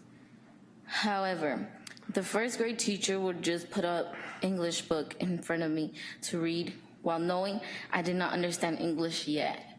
She left me alone with the book. She did not help me read it. When she taught math to the rest of the class, I depended on my classmate who translated for me. But when my classmate was absent, I had no way to understand. I expected more one-on-one time with my teacher, but I was disappointed to be left alone. I hoped the teacher would be the driving factor of my learning experience, but I had to teach myself. When I would get home, I would grab a book, poster, anything with English on it, and copy each word because I wanted to learn so badly. Freshman year of high school, I got pregnant. I tried to keep it low-key because I like my privacy.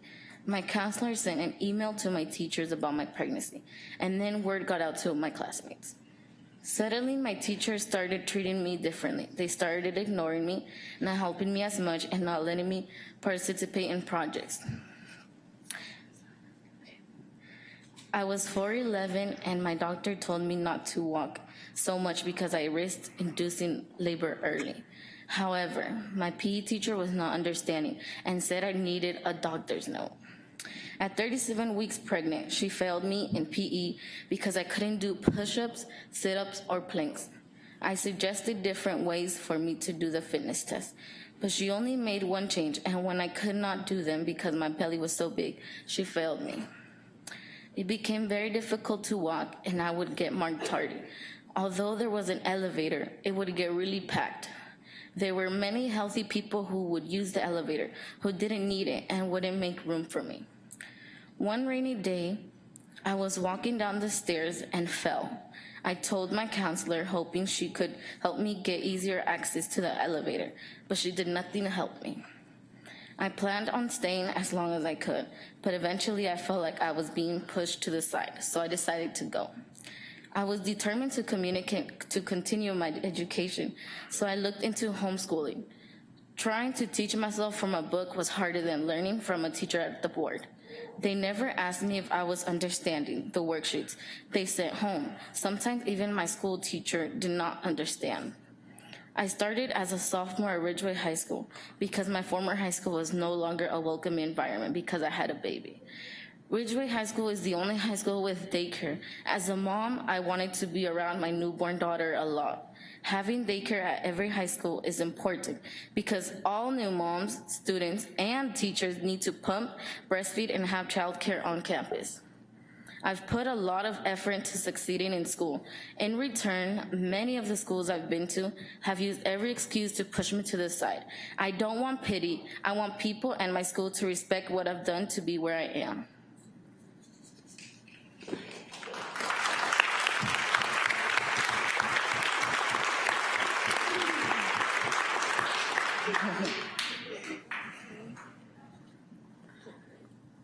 When people see me, they ask if I'm okay, is it hard, or do you need anything?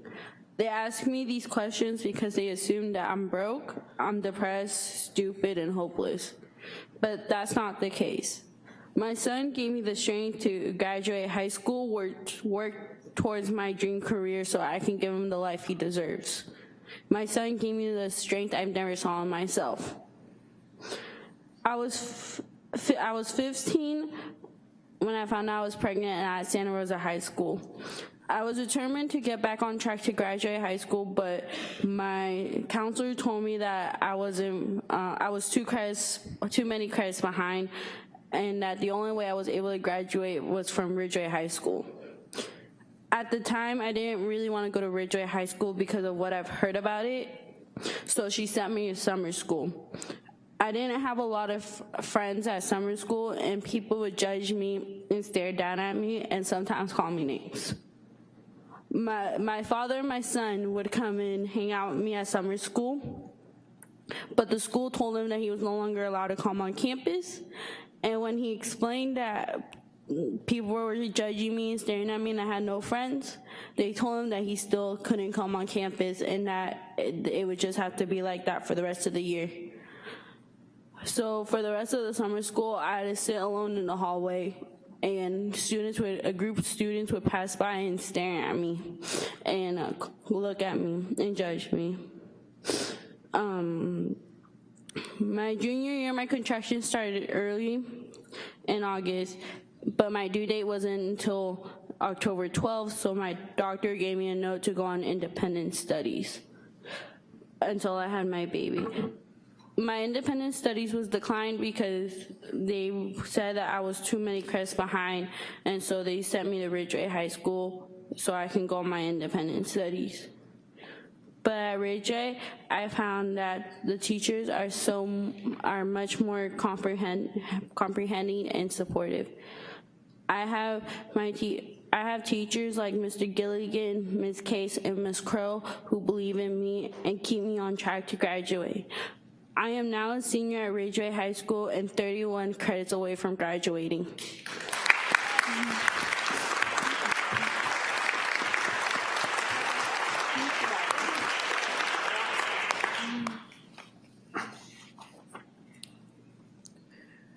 In the classroom, everyone should feel comfortable, safe, and acknowledged.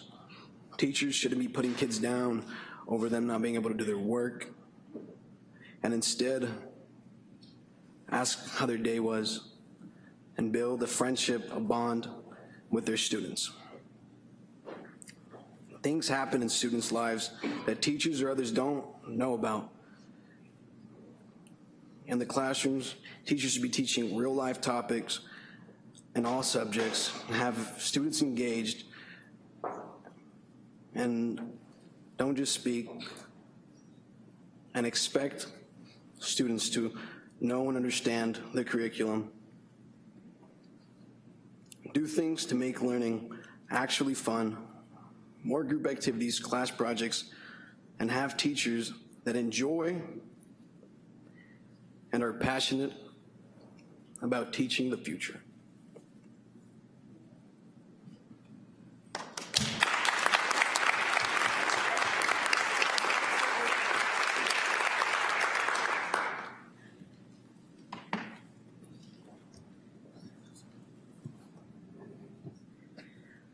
Originally, as a group, we weren't so confident in the whole process.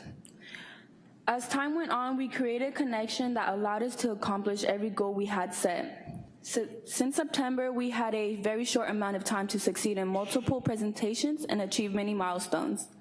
We've ideated many questions to frame potential places for growth in our current education system.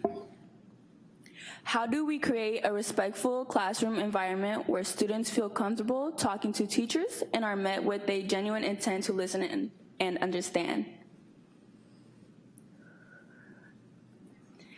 Not everybody moves at the same pace when learning. How can you create a system that accounts for all learning paces?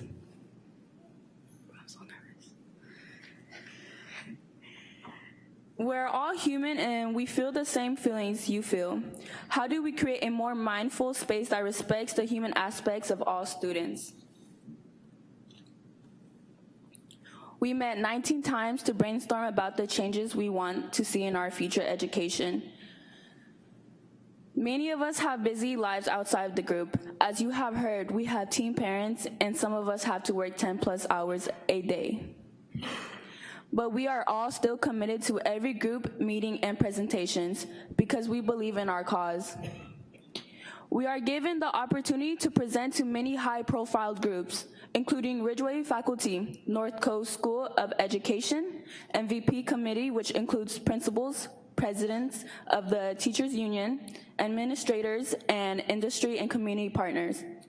And now you, the Board of Education. Our journey has been very therapeutic because we all struggle, but to be there for one another, we found the beauty in it.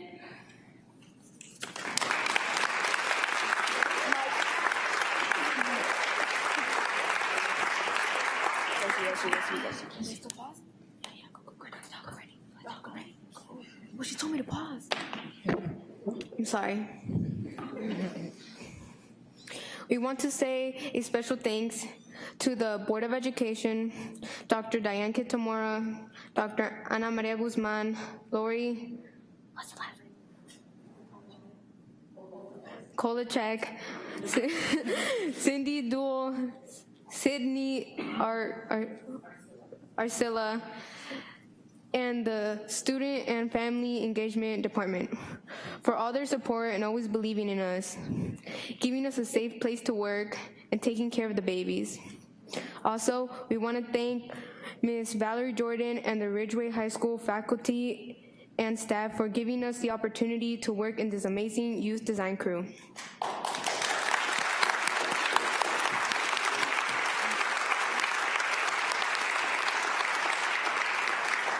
We also want to give a special thanks to the Child Nutrition Services for providing fresh warm meals for some of our workshops. Thank you for hearing us.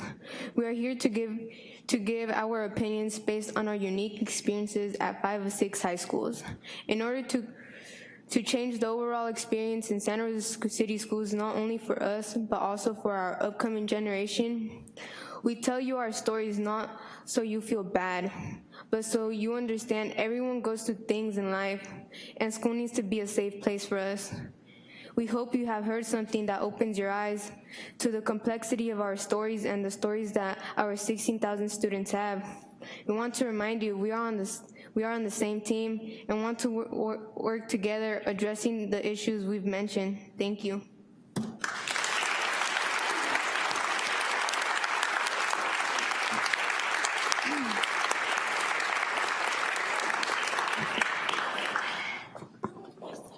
And with that, we turn it back over to the board. Before the board weighs in or makes comment to this, I just want to have a reminder. I think we saw the MVP committee up there.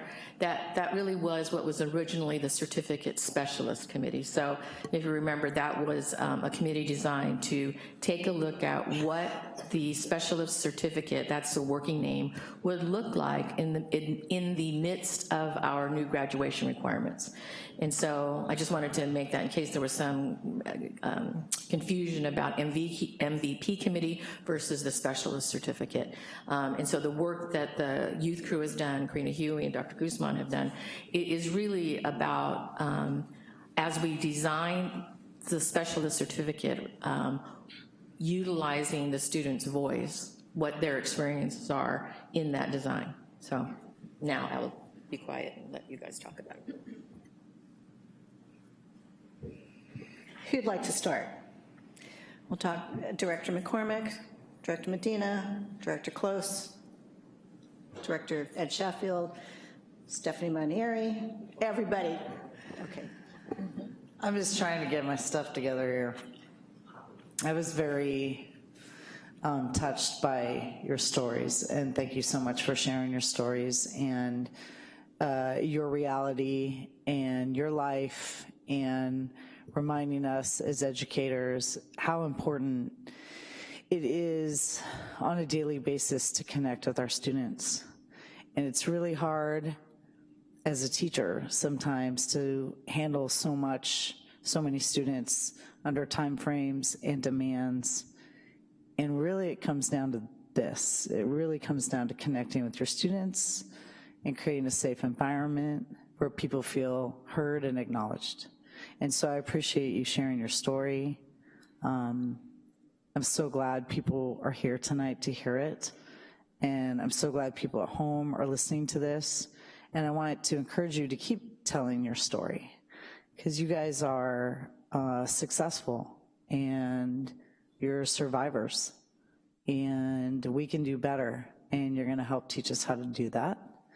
And other people are gonna feel connected and see hope and encouragement in you continuing to tell your story.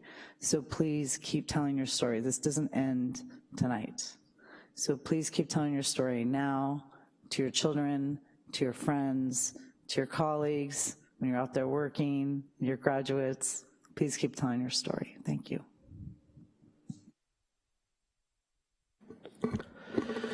Thank you. In thinking about what you're doing and listening to the video and everything, the word that came to me was presente. I'm here, you know? And it's that idea of like, hey, look, we're not invisible, we're here. To me, sharing your story is important. One thing that to me is really important, and that I'd like to get accomplished while on this board is ethnic studies. And I go back to when I was 14 at Cook and I first started learning about ethnic studies, and I was like, hey, that's my story.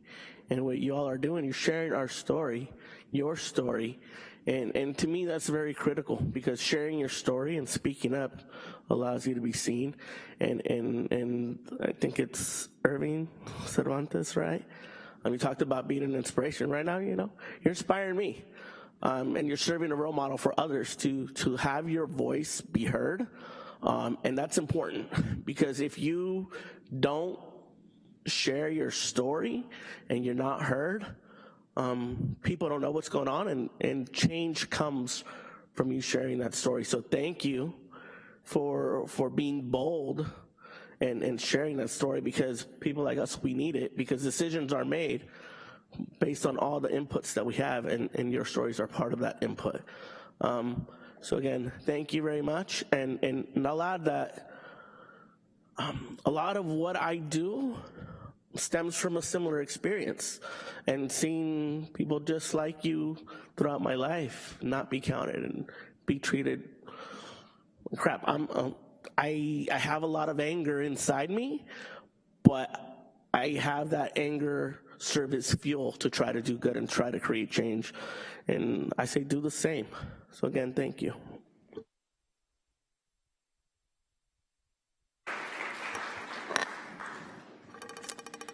I think, you know, there's research around student performance that says that that students are going to do significantly better if they connect personally with just one adult through their educational system. And I think that it really shows what you guys, I think, are saying to us today, is that students just want to be seen for who they are, and we see you. So thank you for being here to show us who you are, and to open yourself to us and to let us see you. And I think that I really applaud the efforts by Dr. Kitamura and her staff and Mr. Guzman and our work to use the Youth Truth Survey to really bring student voice into our planning, because we need to know who you are and what you need and what you think and how well we're doing. And I love the asterisk by the 4 in your first slide, right? Because we're always, there's a lot of assumptions when we're planning for people or trying to help people instead of asking people what they need and planning and with them and trying to work with them to find solutions. And I actually just was reading this excerpt of talk that Annie Lamont did, and she said, stop getting your help and goodness all over people. You know, like sometimes we're trying to help people, but it's misguided because we're not, it's not with people and not listening to people. So thank you, and we need to do more of this, and we need to really listen. So we see you. Thank you for letting us see you, because that's not always easy, and we'll do more. We're gonna listen more. First of all, I just want to thank you for the presentation, the design, the shirts, the production. You guys put a whole lot into this. I also, most importantly, want to thank you for sharing your stories and your determination and your strength. And one of you, Irving, you said you want to feel like a role model, and you are a role model. All of you are role models. You're all leaders. Because most of the people in this room, we didn't have the school experience that you guys have.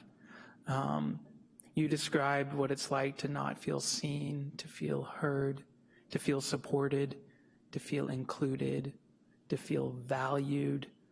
But you also described a desire to change the system and to amplify your voice.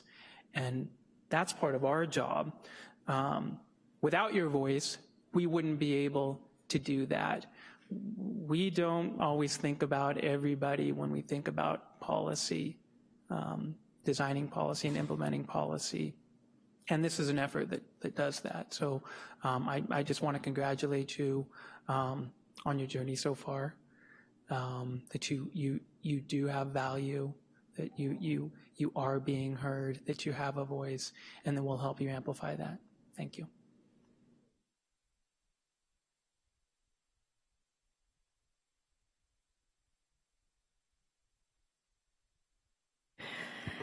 Thank you for that presentation. I might lose it while I'm talking, just so you know. I've been known to be really emotional during these kinds of presentations. So Director Medina said one word that came to my mind, and that was presente, and for me that was ganas.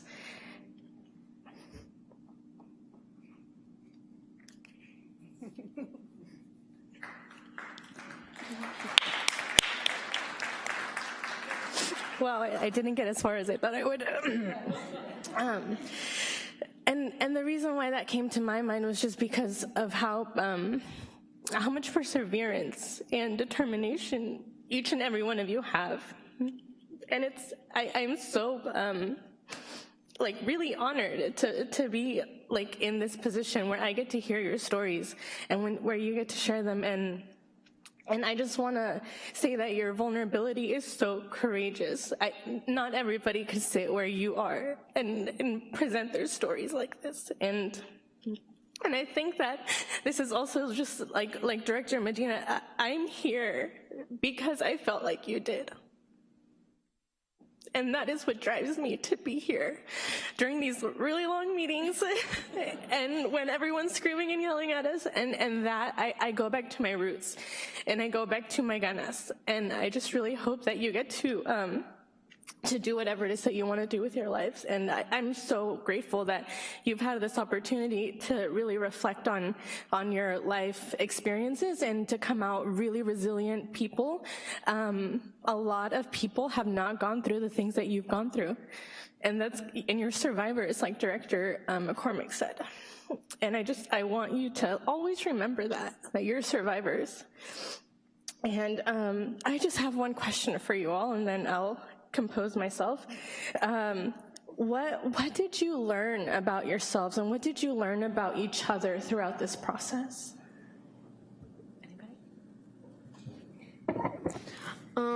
What I learned about my fellow group members is that they're all strong no matter what happened in their life. They still had the dream and the commitment to graduate no matter what happened, and I think that's really great about them. Even though some of them are moms, some of them have gone through really bad life situations, and I just learned that they're very strong.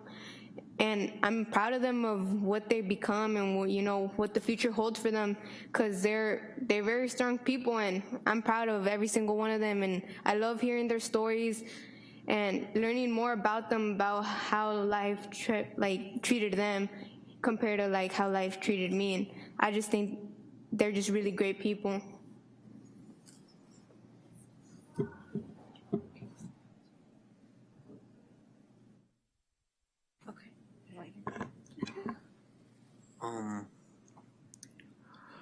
I think I realized how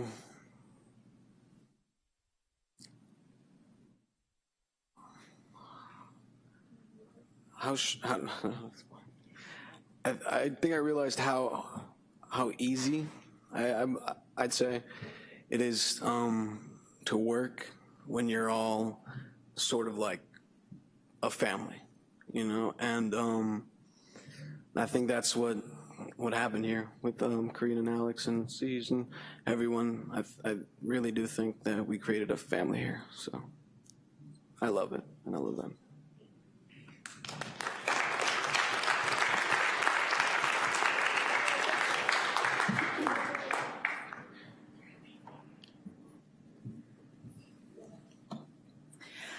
I learned that I wasn't alone when it came to having, how do you say that word, guess, not getting along with my teachers.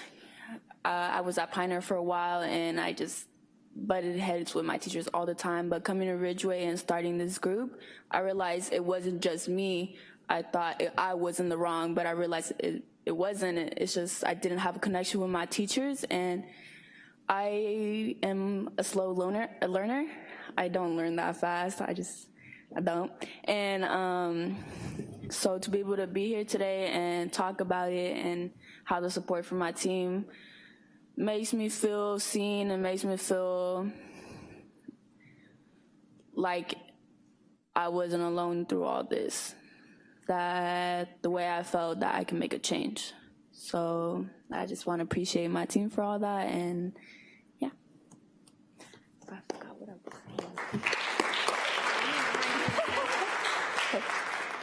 saying. When the design crew started, when we all first met each other, it was like we were all strangers to each other, but the one thing that stood out was how much we can all how we all can relate to the schooling situations and how we've been treated, and it was like we're all strangers. I don't know you and you don't know me, but we for sure relate on the same subject.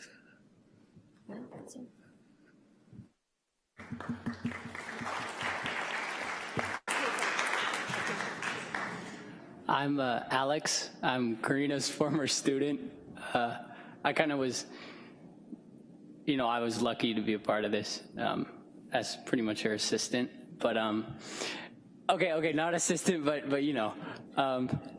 I think the biggest thing that I learned from this is,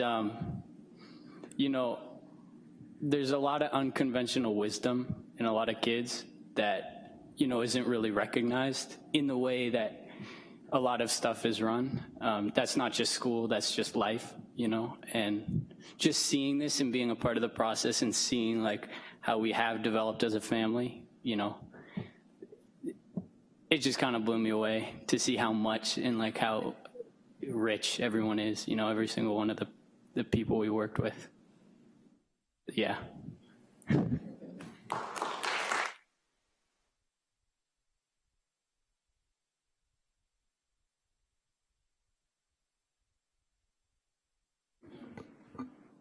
My favorite quote, and okay, maybe I can't choose just one, but was you definitely can learn on fun. I loved the love that you felt throughout the entire video for your education and your dedication to finishing it despite all the challenges that they face, and just that joy and that resilience and that commitment. And then the other word, since we're throwing them out there, is coraje, which, righteous anger, yeah? Is that a good? Because it's something about understanding the kind of foundations of why you have that coraje, right? And being able to understand that you share it because of a system that's in place that doesn't see you and that is designed not to see you. And that should inspire coraje, and that coraje is a lot of why I'm here, for having those same experiences as a student of color, as a poor student. And I do remember the teacher who saw me and who realized that I worked nights and that I needed to nap in her office in order to be able to take my tests. And so I think it's like all of those things that you guys have really just you shined a light on how critical it is for people to see all of you, and I'm so grateful for that light. You put in front of us such a beautiful challenge, and I'm so grateful for the way that you framed the work in front of this board in our future. You inspired your role models, and you guys have figured stuff out as teen moms that took me years to figure out, so rock on when you get to be working mom, because you guys have this down, and that's amazing that you have figured some of this stuff out at the age that you are. So like that is just a an amazing skill to learn so young, and I just want you to feel so proud that you have that under your belts, because it continues to be a challenge to be a working woman in the world. And whether you're studying or whether you're working and figuring out where you're gonna pump and how you're gonna feed your baby, those are questions that, you know, are gonna go on for the rest of our lives as women in this world. And so I am just so grateful that your voices are added to that movement, for us to recognize that we have another institution to figure out how to solve those problems and those challenges, and make you feel like you have a space in this institution as well to finish your education. So rock on. I'm so proud of, I'm so moved by your bravery and by the way that you've taken the coraje that you feel, rightfully so, and turned it into something that's really beautiful. So, adelante. The other thing that I think I just want you guys to recognize tonight is that I think that you left this whole room with a sense of hope, that this is something that we can do. You have such a si se puede attitude, and that is amazing that you continue to have that light inside of you despite folks trying to turn it off. So keep it shining.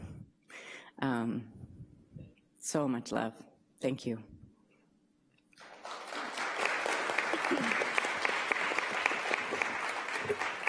Thank you to the board. I love you guys. I love you. Thank you. Thank you for being brave. Thank you for telling your stories. Every single student in our system has a story. Every single staff member in our system has a story. And unfortunately, we don't have enough time to hear all these stories, to really delve into these stories, and we should. So the one thing I heard was relationships. And I will say that we all know that there are many, many kids in our system, of the 16,000, who have wonderful relationships with different people at their sites, that they have wonderful relationships with teachers, that there's one teacher at least that sees them, and we hear stories about that too. But for some reason, you fell through the cracks, all the different reasons that you have fallen through the cracks, and that you ended up at Ridgeway, and Ridgeway is doing a good job for you. You are doing a good job for yourselves, and we really thank you for that. So the next thing I'm going to say is not personal to you, all right? It's really to our community. It's really to the board members and to all of us. There have been questions about how much money we have spent on you, on this process. You know, why are we spending this much money? It's a fair amount of resources, time as well. But I will say that because we're interested in equity, and because we're trying to change our system, because we have to change 100 years of how we do education, we needed to stop, we needed to get some truth, and we needed you to tell us.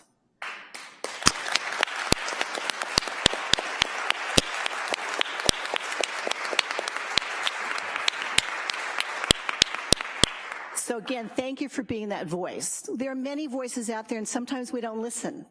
We hear it, and sometimes we don't listen, or we're too much in a rush, or our structures keep us in the 2x4x6 system I've talked about before, 2 semesters, 4 walls of the classroom, and 6 periods a day, right?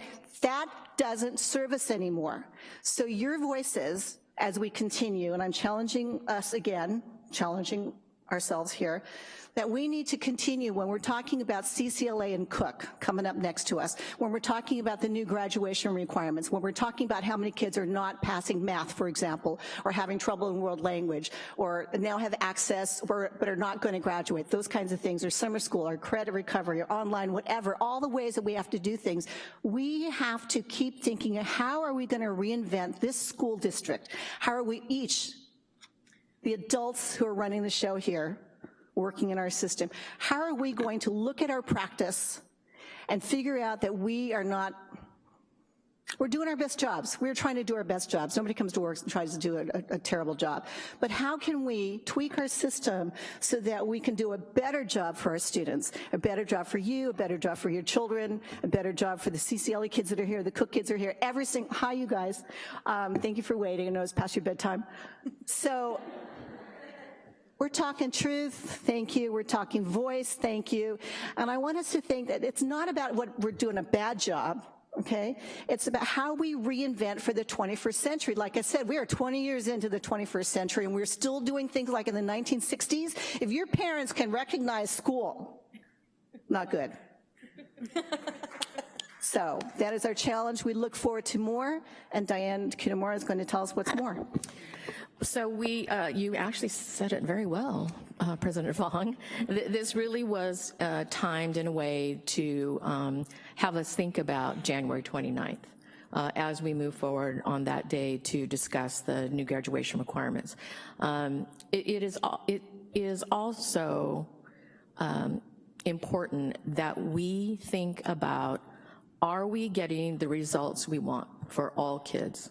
And I think the answer to that is no. And so if we continue in the same way, doing the same things, we're going to continue to get the same results.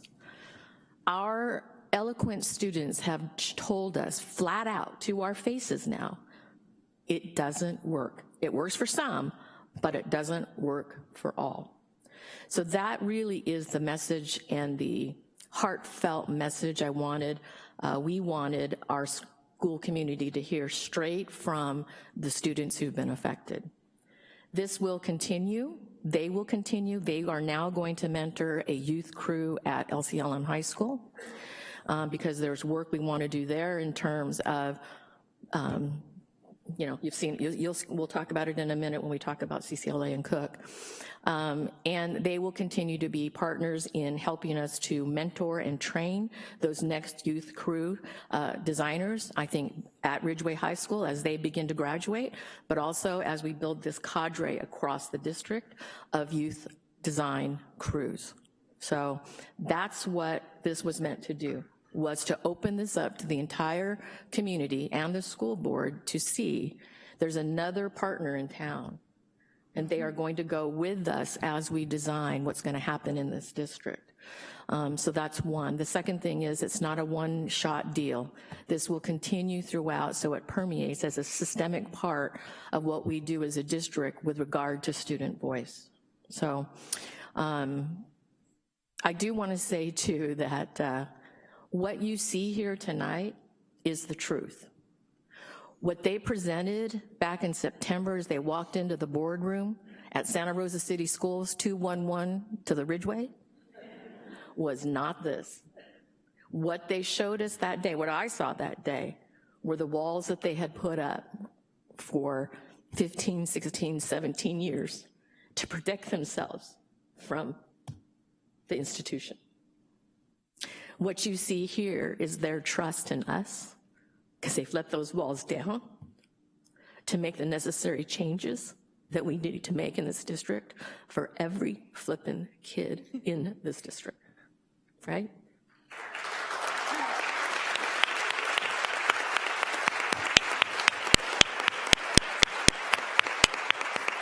So maybe I've gone a little crazy after my medical leave, but I tell you what, the next couple years, we've got to move, guys. This district is too beautiful of a district for us not to make those changes.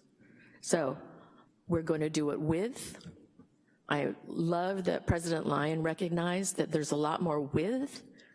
I'm glad that President Garcia recognized there's a lot more with, because it's the only way we are going to move forward. It's with. So I thank you guys. I'm so proud of you. That proud isn't even the right word, right? It's just not even the right word. Keep it up, keep going. We will be at your graduations. We will be screaming and shouting. And then we're going to ask you, what's next? What's next? You'll be, who's going to be superintendent? All right, thank you. Thank you very much.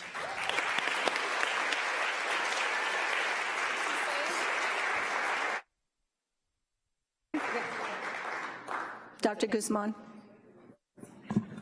Make 2 minutes, and then the next crew can come down here. Is that okay? I'm asking for 2 minutes. Thank you. While we're doing that, Cesar, I think can you come up here? And this was our genius producer filmmaker here, right here. And also with Brian here. And then Brian, is that right, Brian? And Brian graduated from Santa Rosa City Schools? You're Santa Rosa City Schools? Woo! Okay, and then are your parents here? Are there parents here? I heard there were some of your parents. Stand up. I wanted to see the parents of these kids if you're here. Stand up. I want to.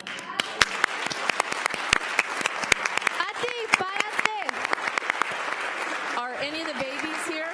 Are any of the kids here? Is your babies here? Are the babies here? No. Okay, tell them I said hi. Maybe the kids can stand up and we can stand up for these kids as a group. And here. I'd like the board to take a picture with them. Okay, so maybe we can stand up for these kids.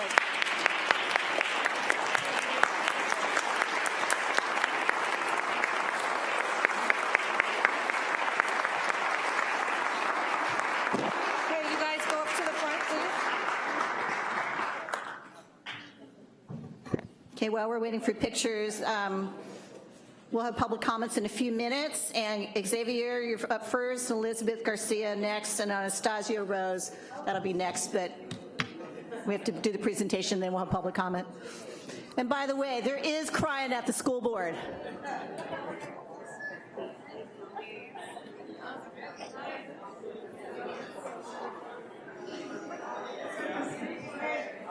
Thank you. Thank you. Shout it out. I was like, that sounds like, am I gonna talk? Do I get a chance? Oh man. I don't think y'all want that. She's okay. Yes. I know in a minute.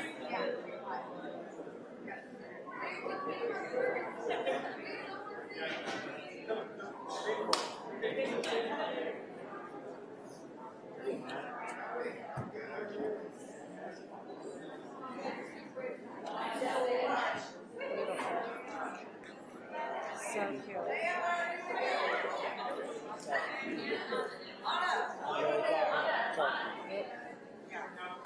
Every time I was in the school, we would do construction, I would go leave, and then they would finish like the next year or two.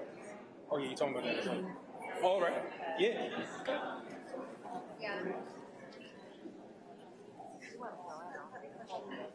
That's just doing video, so it's recording.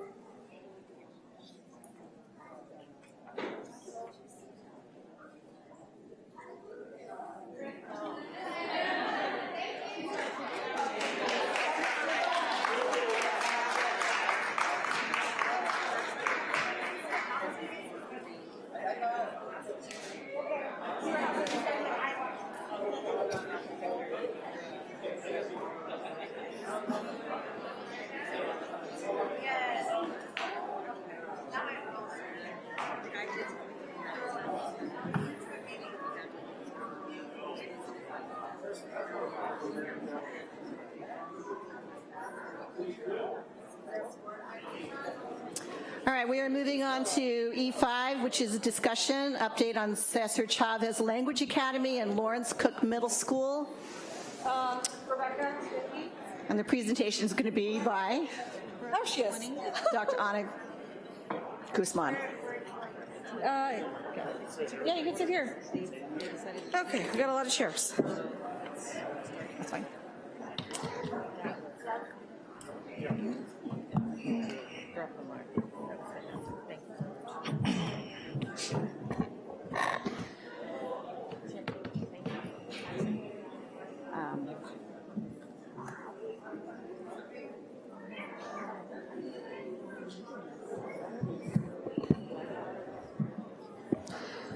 Okay. Good evening again. President Fong, Superintendent Kitamura, members of the board. Tonight we are here to give you an update on the Cook CCLA site and what we've been doing with the mergers. But instead of hearing Deputy Assistant Sup Edson and I speak, I actually bring the two principals here so that they can present and talk about some of the stuff that they've been doing, the work of the merger team, and the true collaboration that's been taking place between these two schools. So with that, I turn it over to Principal Rocha. Okay, so I'm Rebecca Rocha, the principal at Cesar Chavez Language Academy. So just to give you all a little bit of history, Cesar Chavez Language Academy opened in 2013. There were 4 classrooms, TK and Kinder, at the Comstock campus, and there were 65 students enrolled. By 2018, we had outgrown the space, and the decision to move Cesar Chavez to the Lawrence Cook Middle School campus was made by the school board. In the fall of 2018, we formed a merger committee with representatives from both sites, certificated, classified, and parents. And if those members could just stand, if you're part of the merger committee, because this work really reflects what we've all done together.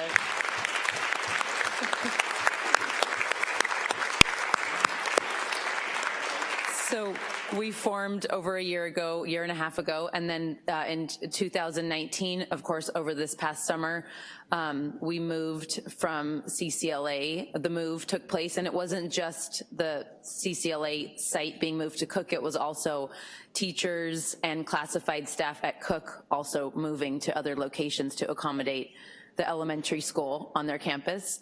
And we continued the work with the merger team, and we began to meet to find a way for the 2 schools to cohabitate and create opportunities to merge.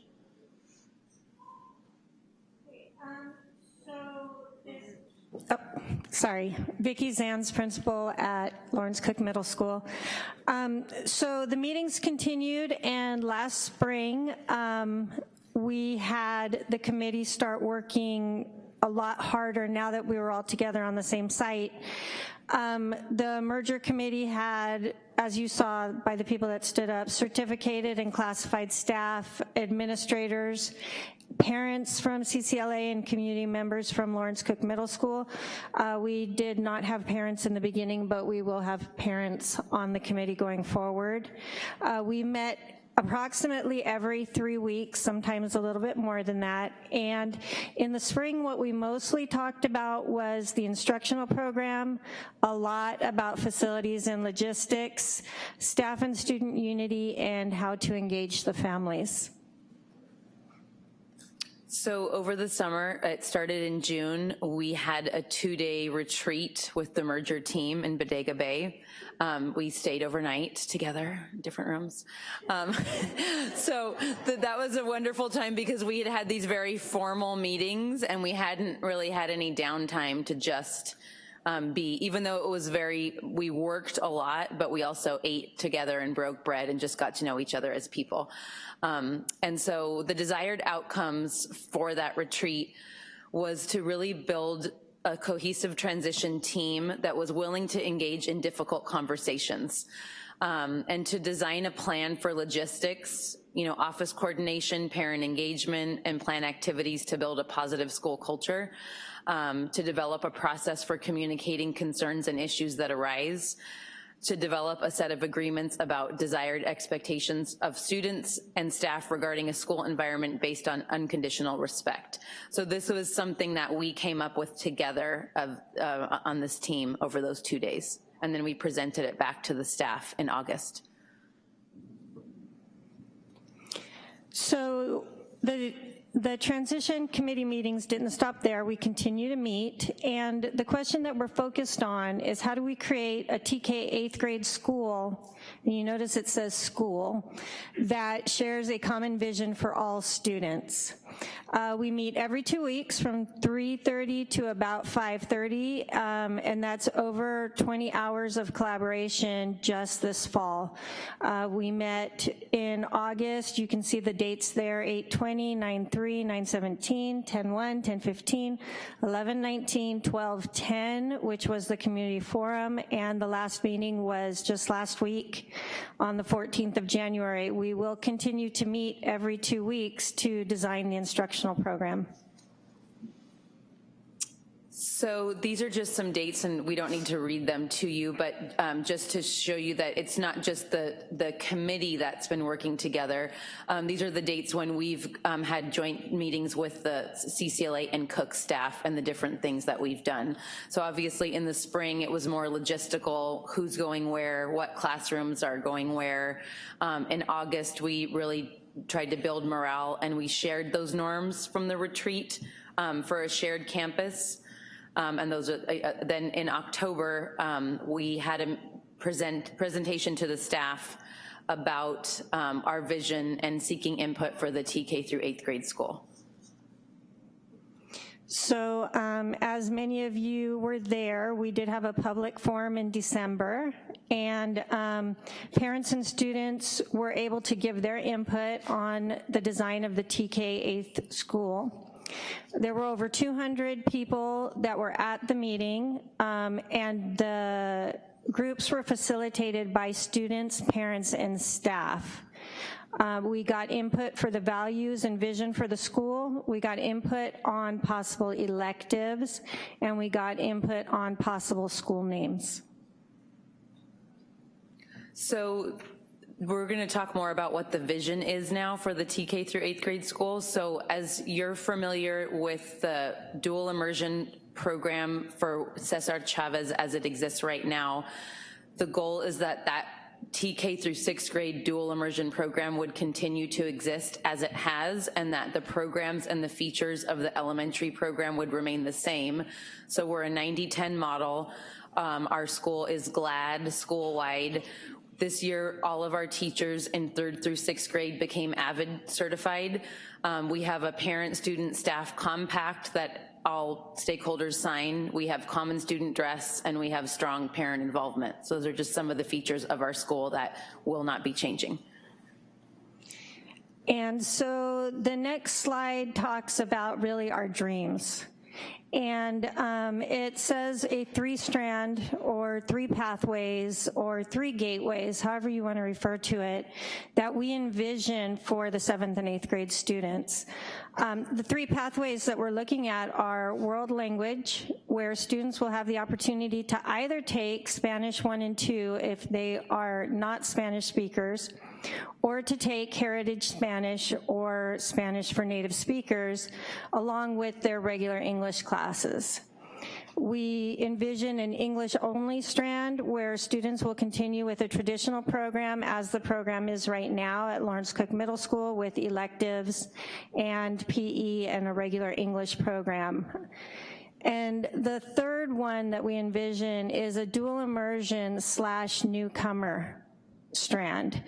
So students from the dual immersion program will continue to take some of their content classes in Spanish. So this is a 50-50 model. So they'll take 50% of their classes in English and 50% in Spanish.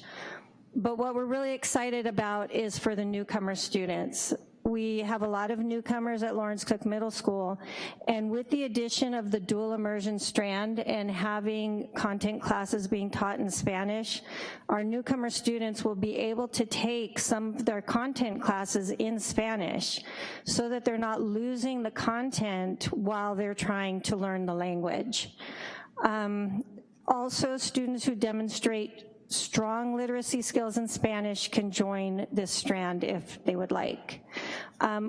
Another interesting part, we do not envision keeping the dual immersion kids on a separate path and in separate classes from the other students. The classes where they are not taking them in Spanish will be mixed classes, so the students that are coming from CCLA will be mixed with the students from Cook in several of their classes. So that is our vision for in terms of the instructional program. But as a merger committee, we also spent a lot of time talking about school culture and climate and how will this look different in 7th and 8th grades, especially because we have to consider that different students would be joining the school in 7th grade. So the idea, or 8th grade, the idea in an immersion school, you typically don't get a lot of new students because in order to be successful in dual immersion, they have to come with literacy skills in Spanish. So traditionally, for example, in our school, we're not receiving new students, but the idea with these 3 strands is that once we get to 7th grade, we will have these different programs where other students can join the school. And so how can we address really addressing culture and climate climate in middle school. So in addition to those 3 strands, the merger committee has proposed that all teachers in 7th and 8th grade be trained in AVID so that we can implement a vision for all students pursuing post-secondary education after they graduate from high school, and we have that college-going culture or post-secondary culture within the school. That we have additional elective options for students, that we have a common student dress code, and that we have a parent-student commitment letter where parents and students are saying, yes, we do want to be a part of this exciting program. And this was presented to a joint staff at a staff meeting in October, and they were able to give input on this vision. As Dr. Kitamura alluded to, we also have begun some conversations with Elsie Allen High School, and Principal Abavero was actually at the forum and sort of talked about his openness to really wanting to continue the K-12 experience for students who have been in dual immersion. We do have other dual immersion schools in the county that have not been able to be successful in moving forward and being able to offer that K-12 experience. And so we started engaging with the leadership team in the fall, Dr. Kitamura and I, really trying to look at different gateways to support some of international business, ethnic studies, world arts, entertainment and media, and this would be through CTE funding, which would also support the dual immersion model. And we have applied for some financial grants. We're just waiting to hear, but it's looking quite promising that we will be bringing back something to you in the next month or so. We can share with you some of our ideas and also how we could fund this type of program and really create a really strong K-12 program. So this slide represents the belief that student learning drives staffing. And these are not absolutes, but as the merger committee comes forward with recommendations and the design for the instructional program comes forward, we're really gonna have to be specific about the staff that support that vision and mission of the school, not only in their skills and the expertise and the education that they bring, but the core beliefs and values they have in the models that are being presented. And so we'll be working with the staff and the committee and parents for input on what that staffing looks like. So I think this is what brings a lot of people out today. When we, Deputy Assistant Superintendent Edson and I went to the last merger meeting to talk sort of about, as these merger teams have been really working, as you've seen tonight, on this sort of vision for these 2 schools. Inevitably, the business of the school rests within the board. What is that configuration gonna look like? It doesn't take away from anything that these merger teams have done. This work is very important, and it's the foundation of how these 2 schools are coming together. And I'll be honest with you, Mr. Edson and I did attend some of those first merger meetings, and I was like, oh boy, this is gonna be interesting. And what I have seen over the course of the last year and a half through the support of the 2 who are helping us from On the Move, the support of the staff, the support of the parents, the support of the stakeholders who've been on the merger team, is really coming together and really kind of co-creating their vision of what they want for the school. But with that, we need to be honest, we have to bring it back to the board, sort of what is the configuration gonna look like? Is it going to be a K-8 charter in totality and to close down Lawrence Cook Middle School, making sure that we still honor those students that live in the neighborhood, and also existing Lawrence Cook Middle School programs that are there. Because one of the things that I did promise actually on that first meeting is that we have learned from some of our mistakes in the past, and it's really important that we are inclusive of all students who would want to go to this school, and specifically those students who reside in that boundary. The other option is to sort of keep things as they are.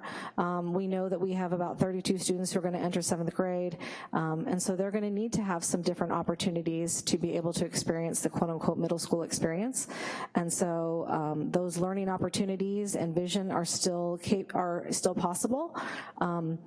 That have been proposed by the merger team. And so those are sort of the 2 configurations that we are bringing forward to you to sort of have discussions about tonight, and I'm sure there's gonna be some public comment on that as well.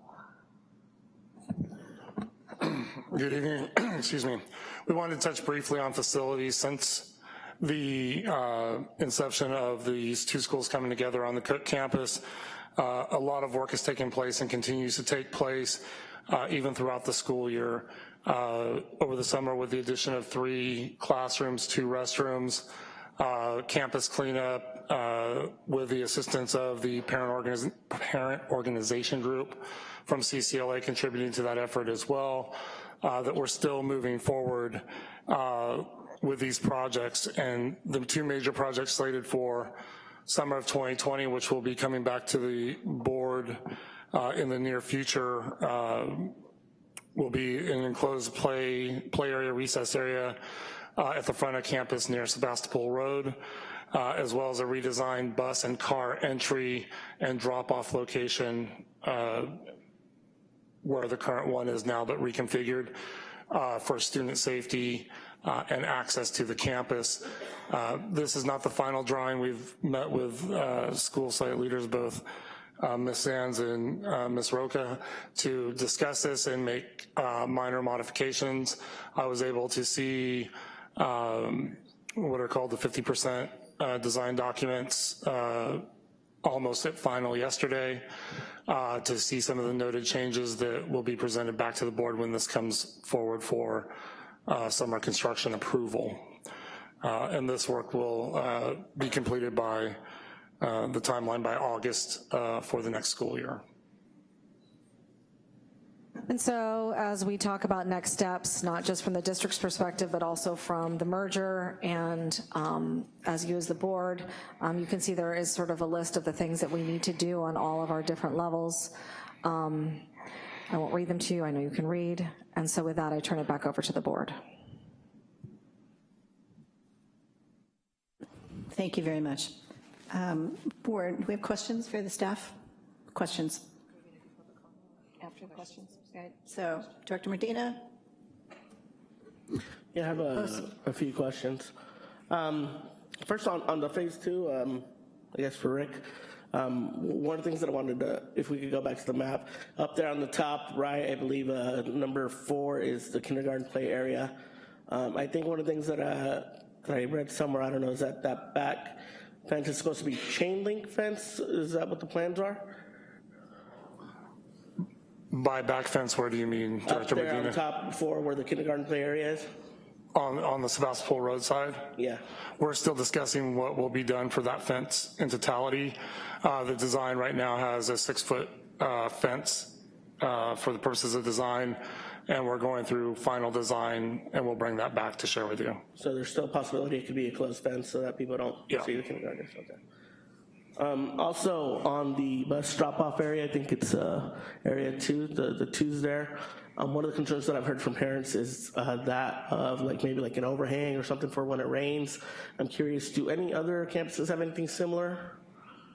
Not that I'm aware of, other than maybe some, depending on some of the bus pickups might have proximity to a hallway with an overhang, but I have no dedicated bus awnings, if you will. And I think the issue of electives was brought up on one of the slides. One of the questions is, I think it said new electives or something of that nature. I'm curious, how many electives are offered now to 7th and 8th graders, and what type of new electives would be offered?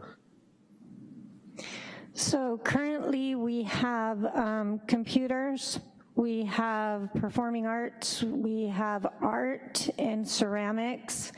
We did have band, but we were unable to secure a band teacher, so right now we do not have band. However, we will have band next year. We have in the past had Spanish, and we're hoping to, like you saw, re-implement Spanish as an elective. We like to have student requests kind of drive what electives we have, so it's where the interest of the students are. But for now, those are the, oh, and we also have AVID and leadership also as electives. And just in general, in terms of the process, I think one of the concerns that I've heard is that around this time is when students start selecting electives. Or in terms of this process, is there a timeline for students to start electing them, given the CCLA students, or is that still pending on something? So typically we start in February visiting the local elementary schools and introducing them to what the elective choices are and having them start selecting electives. And then we work with our current 7th graders to choose their electives for next year. As of right now, we've pushed that a little bit forward pending the configuration of the school. On the administrative side, there was the question of 2 principals, 1 principal. I believe Kali's a 1 principal model. Are there any 2 principal models? There are models of co-administrators is usually the term that is used. And again, depending on the learning model that's decided, that's how it's staffed. And so once that's determined, we could look at those models that would work for us.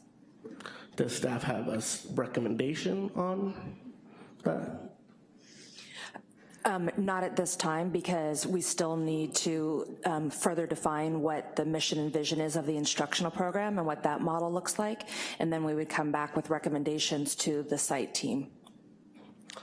In looking at, I think the second option of a possible closure of Cook per se, is adjusting the CCLA charter to something that then allows for local area student attendance, something that's a possibility for students that haven't gone through the TK to 6 program, but that are from the area that would be able to attend. Is that something that's possible within a change to the charter, I imagine? Yes, so I'll speak to that. We would do an amendment to the charter, bring back a material revision. When Fremont Elementary closed and the arts charter took its place, for the first 2 years, students that live within the footprint of Fremont got priority, so it's possible to just keep that for, ongoing for the life of the school. Obviously, we'd work with legal, but that is very much a possibility that you could write into the charter itself. Then in that concept, I think now with public schools, we're responsible for transportation. Where would transportation, or what would be the fiscal impact of a model like that in terms of a charter? Would the charter not have that responsibility, or could that responsibility be included as part of the charter, or I'm just worried about how that would work for students that would require transportation that currently get it. Sure. So I can speak to what Mr. Edson and I can both sort of take this. Currently now we have not provided any transportation for our charters. And so that's not something that we have done for our charter schools. But going back to the question, is that something that we could include in a charter that would then put that responsibility, or they would take on that responsibility? And I'm interested in the fiscal impact and also the impact to our community and how that might work. So I don't have the fiscal numbers, and so I think that's something we'd have to bring back to see what that looks like for the current students who are being bused and those who might want to be bused. I also think that we have to consider, if we're offering busing to one charter, then we have to then open it up. So the fiscal impact would need to include them as well, which is fine. We can look at that, fiscal impact of that. And in terms of if it's a charter, and even if it's just for those maps, I'm curious, would our public school maps then be redesigned where then any students that choose not to go to that charter would still be our responsibility to bus to one of the other 4 middle schools? And do we have any idea on that fiscal impact? I don't have that tonight, but if we did create a K-8 charter at the Cook campus, boundaries would have to be drawn for both Comstock and Santa Rosa Middle, because the students in that neighborhood would be entitled to a neighborhood school, which they could choose to go to. Or they would have priority at Cesar Chavez as a K-8 charter. With the board's grace, I'm going to postpone our questions right now for public comment. We have a lot of people waiting to talk with us and a lot of children here, so we will take more questions after public comment. We do have, thank you for being here, everyone, and thank you for waiting so long. We do have 20 comment cards here, and I want everyone to be able to say their piece, and I would ask you to be like that, because 20 people at 3 minutes each will be here for an hour. That's 10 o'clock. That's really past a lot of people's bedtime. So, and so if you hear somebody saying what you really wanted to say, you can, you know, do that, stand up, cheer and shout, and jump up and down, and we'll notice you, and we'll go on.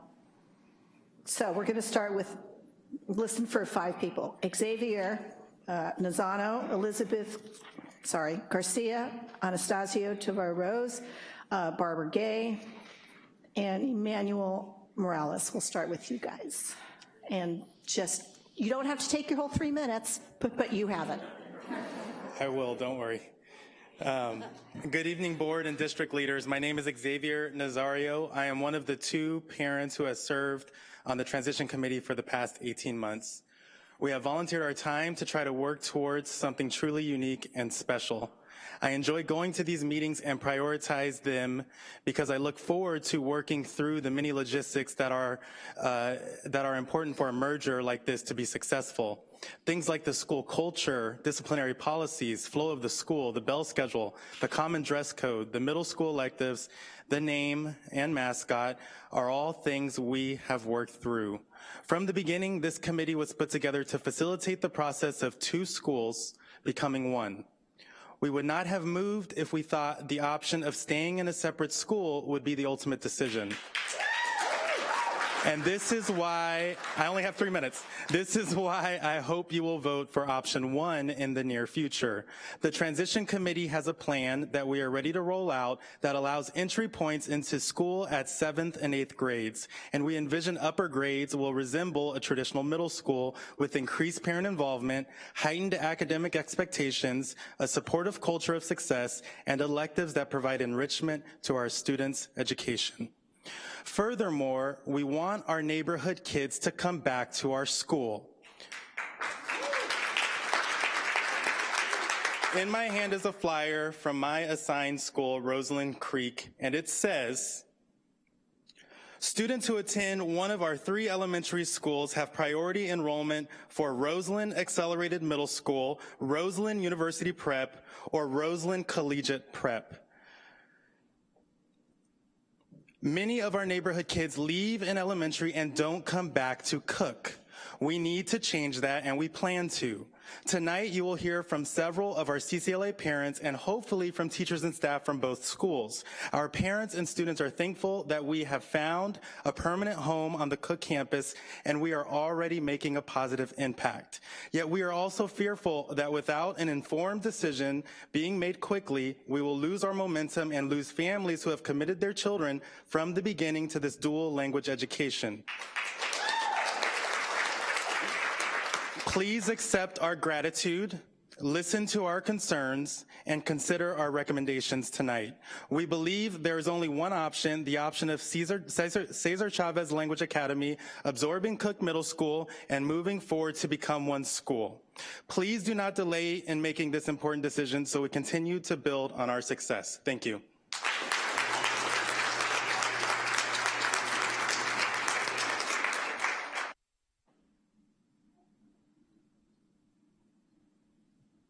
Elizabeth Garcia. Hi. On behalf of CSEA, we will work with the district as decisions are made regarding CCLA and Cook that might involve our CSEA members. We hope that this transition will go smoothly, and we hope to work with you guys to do that. Thank you. Thank you. Barbara Gay. Then Emmanuel Morales, and then Jorge Chavez, Jr. Anastasio. Okay, I'm Barbara Gay. I'm a special education teacher at Cook Middle School. And I want to reiterate one thing that Assistant Superintendent Guzman said about excuse me, I think I went the wrong direction. I want to agree that I'm very interested in having our neighborhood school students, able to attend this school for 7th and 8th grade. One of the things that's implies that's been brought up is busing, and in my mind that just has to be provided or we're losing a lot of our 7th and 8th graders, and the school will look way differently. A request that in this transition, there's a lot of staff, teachers, classified, administrators who are looking at possibly being moved to different locations or things like that. And we just request that is all handled respectfully in a timely manner and a gracious manner as those kinds of changes may go forward. As a special education teacher, I know that special education is very expensive service. Most charter schools do not provide special education, maybe some limited, but we are actually the largest department on our campus. We have 5 full-time teachers. Over 25% of our student population right now is in special education. And we have 2 severely handicapped classrooms on our campus as well. So that's 7 full-time special education teachers with full classes. I don't have time to go into it, but it all has to do with charter schools that are in the elementary districts that we pull from, and they're not accepting our special ed students, so we seem to be overly a higher percentage than should be for special ed. And that's it. Thank you very much. Thank you. Sorry, Anastasio. Good evening, President Fong, Superintendent Diane Kitamura. Lori Fong, you've talked about stepping out of the box. You've challenged families to be here. I am here. I've stepped out of the box. I've represented our school. I have a 3rd grader, I have a kinder, that I'm proud of the class of 2020 at CCLA. Ed Sheffield, you had the opportunity to bring a student to our school. You chose not to. How can we attract your students to come to our CCLA middle school? Jill, we now have a basketball team. You know how proud it is to have a team. You know how it is to have a name that represents your school. Stephanie, you're an alumni of Cook. How do you feel about CCLA absorbing Cook? Omar, you are also an alumni of Cook. How do you feel about CCLA absorbing Cook? You also represent a union. You're gonna represent the teachers union. You're gonna reunite these teachers and make this school exist. Student member Jasmine Moreno, you said you were nervous when you started this meeting. How do you feel these 6th graders feel about their program next year? Do you think they're nervous? Alegría, you are the heart of this board and you're gonna fight for Cesar Chavez. You were friends with Cesar Chavez. What would Cesar Chavez want for this school? Jenny, you are the OG of this school. What did you guys vote on? What do you envision for this school to exist? And is this it? Si se puede, ya basta, give us our school.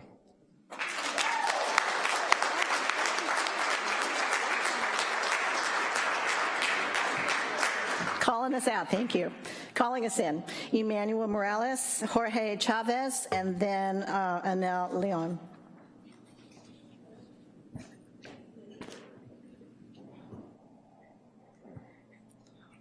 I'm a little taller than most, sorry. All right. So I'm here, good evening, board. I'm here speaking as not only staff member, a community member, but also a parent as Cesar Chavez. I have a 1st grader and an incoming kindergartner. And I didn't imagine my kids attending Cook so early at such a young age. One of my main concerns, of course, as a parent was exposure. Also as a staff member, exposure. So I've been working with our staff, I've been working with our parents, I've been working with our youth to try to create a positive environment and try to model that behavior. I ask that we keep in mind what goals we have already set and how we're working towards that. Our merger committee has been working towards meeting that goal. Merging our schools, the time will, slip by faster than we think. Before we know, we'll have 7th graders at our doorstep. And we have to keep in mind that the youth that we serve at Cook Middle School come from at least 10 different elementary schools within the southwest area of Santa Rosa. Many of those living on the margins, literally and physically. So I ask that you keep that in mind. Keep that in mind because when it comes to transportation, that's gonna be important. And if we are speaking about equity versus equality, our youth are gonna need that on that side of town.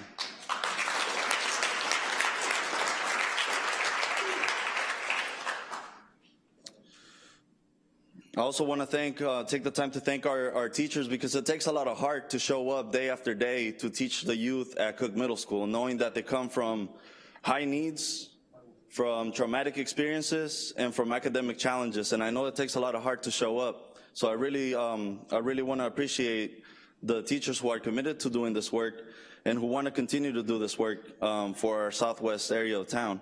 I'm a product of the southwest area. I also attended Cook Middle School. I also attended LC Allen High School. I understand the challenges, and I'm here to really advocate for the youth, because eventually my own kids will become those youth.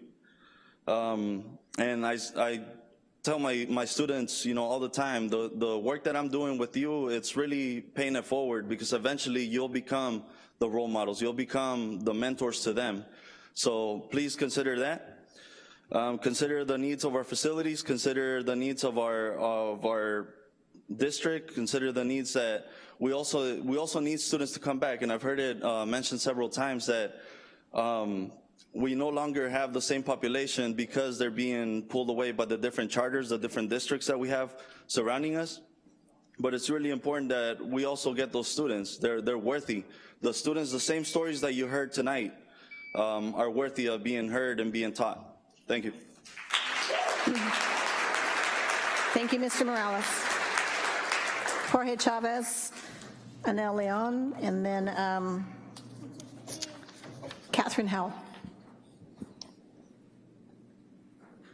Good evening, my name is Jorge Chavez. I'm a 6th grade student at Cesar Chavez Language Academy. I've been in this school for 7 years now, and I've enjoyed every minute of it. Throughout these years, I've learned how to read, speak, and write fluently in English and Spanish.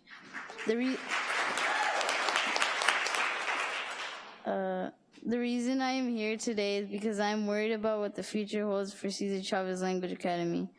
I've been informed that the district is giving more than one option of what is going to happen to our school. One of these options is not suitable for me because it means that I would have to change schools and not finish the program complete. By the district selecting to make CCLA a K-6 charter, they are leaving us no choice but to exit the program.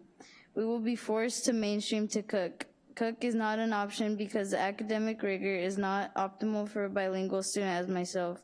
That means I would leave my friends, my teachers, and my whole history behind at this school. We've worked too hard to be worrying about this. Hopefully you think about us as students when you make the decision to keep our school a K-8 all-inclusive charter school. Thank you. Si se puede. Thank you, Mr. Chavez. Anel Leon. After Catherine Howell would be Nick Caston. Good evening, I'm Catherine Howell. I am a teacher at Cook Middle School. I've been there for about 10 years. And I'm here with a lot of sort of questions and concerns. First being that I don't think the board has enough information to make an informed decision at this point. There's no fiscal information in this report, and either decision is going to have a huge fiscal financial impact on this district in terms of the general fund, supplemental monies, concentration funds, because our Cook students bring in a lot of those funds. And the question of does that stay in the general district budget, or does that go towards a charter school, is a concern that should be considered by this board. In addition, another concern that I have is if you close Cook and redistrict, your responsibility will be busing students to their new designated middle school. So this comment of absorbing Cook is not actually going to be a reality. We have 4 buses that come to Cook daily. The majority of our students arrive on a school bus, and they'll go to school where the bus takes them. Many of our students do not have the independent means to choose to go to that site unless there is transportation taking them there. So I think that restructured into a K-8 charter on the campus will result in a much, much smaller 7th and 8th grade class than the parents of CCLA are hoping for. And finally, I don't know if anyone has considered this, but it's certainly worth considering. If you close Cook and redistrict, and a student goes to Comstock for 2 years and is thinking about high school, they're not gonna turn around and think about LC. They're gonna think about who they've gone to school with for the past 2 years, and they're gonna go to Piner because that's where their friends are going. And I think that this could lead, if you close Cook, I think 3 or 4 years from now, we're gonna be sitting here wondering what happened to LCL in high school. And I think that's a risk, I think it's a real concern, and I think it should be at the top of your minds as you make this decision going forward. Thank you. Yeah.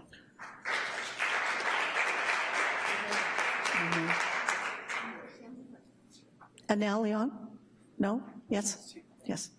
Buenas noches. Quiero darles las gracias a los miembros de la mesa directiva por darnos la oportunidad de escucharnos. Mi nombre es Anel León, mi hijo Jorge Chávez está cursando el 6º grado y mi hija Chanel cursa el 5º grado en César Chávez Language Academy. Hace 7 años, el 20 de septiembre del 2012, la doctora Ana Guzmán nos dio la primera presentación de cómo se iba a formar nuestra escuela, que iba a ser de kinder al 8º o posiblemente hasta el 12. Good evening. I want to thank you, members of the Board of Education, for the opportunity to listen to us. My name is Ariel Leon. My son, Jorge Chavez Jr., attends 6th grade, and my daughter, Chanel Chavez, attends 5th grade at CCLA. 7 years ago, on 20th of September of 2012, Dr. Ana Guzman gave a presentation of how CCLA was going to start, and was said at that time that it was going to be a kindergarten through 8th grade, or possibly a kindergarten through 12th grade school.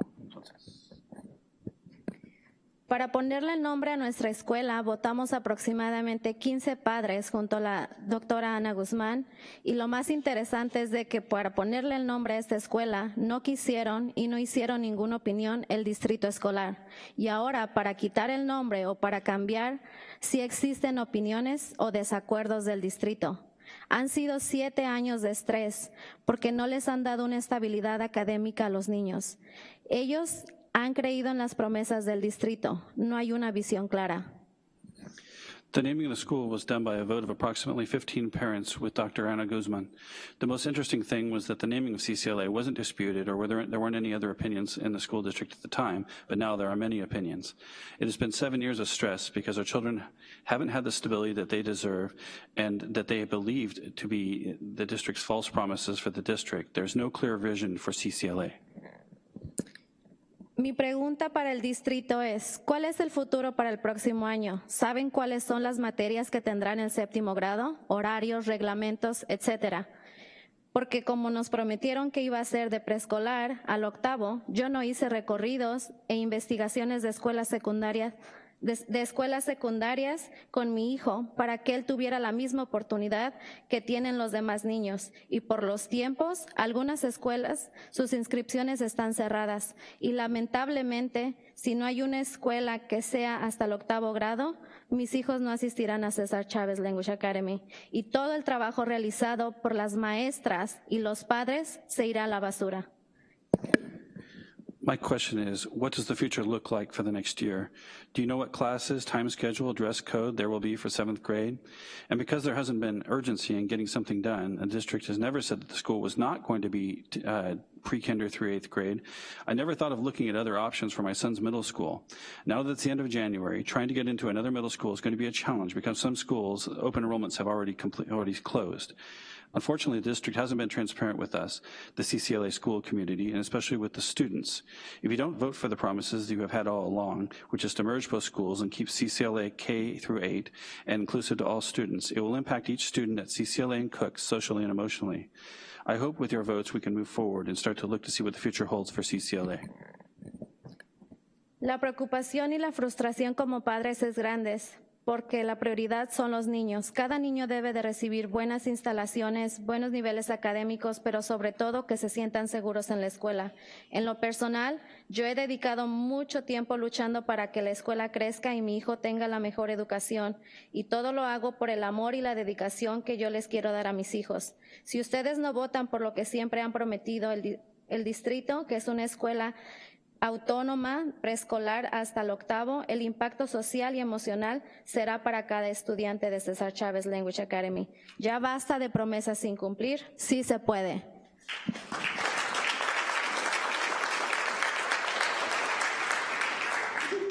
Thank you very much. Oh, we're not done, sorry. Oh, I was just going to finish in the English part. Our worry and frustration as parents is huge because our children are a priority, and every child should receive the best amenities, good academic levels, and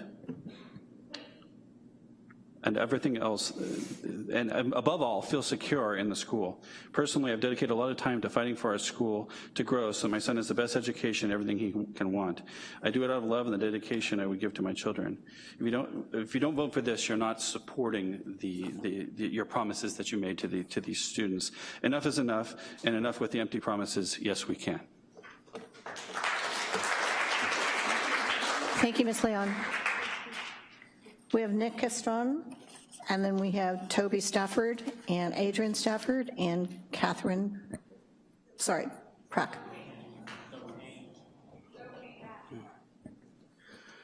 Thank you, President Fong, directors, for the opportunity to speak tonight, and for all of your support. My last grade of K-12 school was 6th grade when I was growing up. I didn't get reintroduced to a classroom until I got introduced to San Jose Junior College. I didn't ever get a diploma, and so when I took it upon myself to look for a school for my son, to say that I was very concerned about the campus culture, parent involvement, and the environment that he was going to be in would be an understatement. I look to the people that I trust most in education. Superintendent Kitamura, Director Close, I asked you the question of where should I send my son when you were serving on a panel for my Leadership Santa Rosa class. Director Sheffield, thank you for your follow-up questions about whether or not the dependent charter met my social values of being union and supporting the community. And as a Roseland resident, I really wanted to be in a place where my son would grow up with people who were the same as his community. And that's what we have with CCLA. Option 1 is the option that returns our neighborhood school to Roseland's community.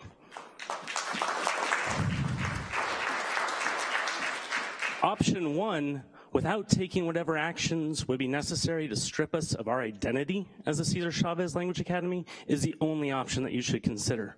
So I'm asking you to give clear verbal direction, since you have no vote before you, but in your comments to say that we will have a K-8 school that represents our neighborhood, Roseland, that welcomes all of our students back to this campus, that helps us restore the student population, not at the 400 students that's at now, but to the over 1,000 that it was at once upon a time.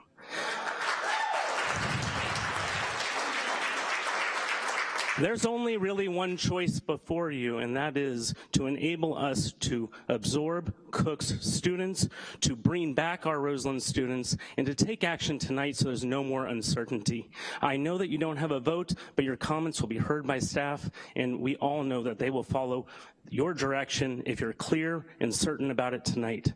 Thank you again for your service. Thank you, Mr. Caston. Toby Stafford.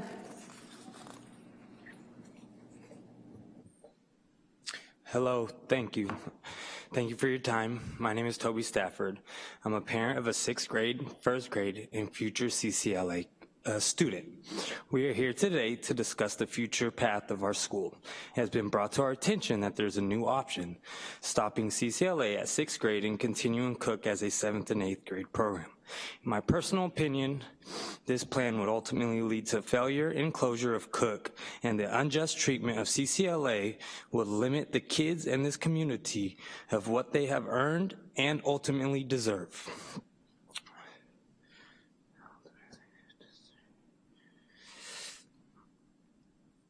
Having a student who will be in 7th grade next school year, this does frighten me. It makes me lose some trust in the process. After Cook was essentially left to fail, why should I trust the current program for my son's middle school education and the same program you guys did nothing to improve in the last 18 years since I attended? I myself attended Lawrence Cook Middle School. To be honest, it was pretty sad coming back to the campus and to see it kind of left and forgotten. The halls were filled with clutter, no more lockers, trash where the lockers used to be. It was pretty sad. Cook was probably my highlight of my childhood. I didn't make it very far past Cook. At Cook though, I succeeded thanks to the teachers and the staff that were there to support us. I've seen that kind of dwindle. No offense to the staff that's here, but it's just been a trickle effect with the surrounding districts that have came in and offered new educational plans that fit the future of our communities. You know, they really stepped up. And now it's our turn to put in the final piece. CCLA being a full K through 8 and eventually a tri-literacy program wouldn't just be a benefit to these kids, but it would actually help the community thrive. I grew up in the Southwest community, and I actually had the option to go to the Roseland Accelerated Middle School the first year. I chose not to. I stuck with Cook because I believed in it, and it taught me a lot that I go off of today in life. I didn't make it very far thereafter that. And that was what some of these kids said earlier, is you get teachers that don't care. And at Cook, there was teachers that cared. And I want to see that back at Cook. I want to see Cook not just be a staple in the community, but people be proud to go there again. People be proud to send their kids there and raise them there. The community really deserves it. Thank you again for your time. Thank you. Adrian Stafford, so Kane Prack, Jackie Mendez, Paul Poling.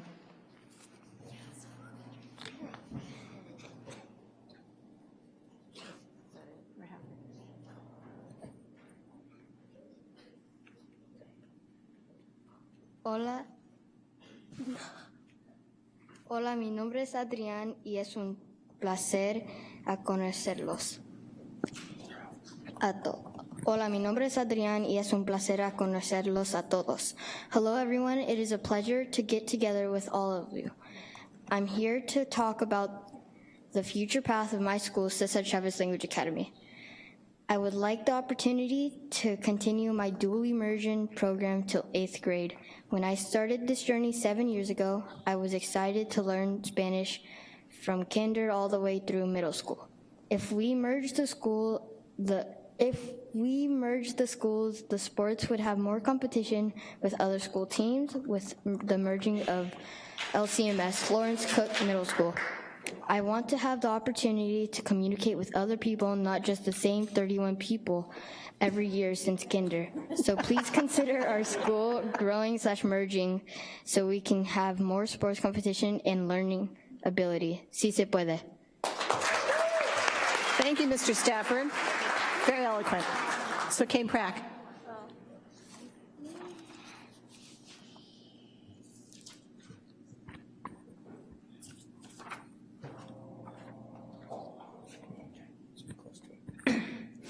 Hi, my name is Sokane Prack, and I'm a sixth grade student at CCLA. I'm a founding student. I started at the school coming from an English-only home, and throughout my education that I've received, I've become a bilingual and biliterate student.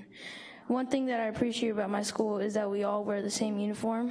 One reason why I like this dress code is because no one has to feel mistreated because of how they're dressed. And when we do become one school, I would like for everyone to be in the same uniform, especially the middle schoolers who can set a good example for the younger children. Furthermore, instead of having the same students every year, if we merge with Cook, CCLA students will be able to interact with Cook students, and we could provide in different classes. I'd also like to merge with Cook so we could provide more competitive school teams. And I know I'm just a student, but I hope that each and every one of you will take into consideration what my fellow students and I have to say, because our future depends on it. Thank you.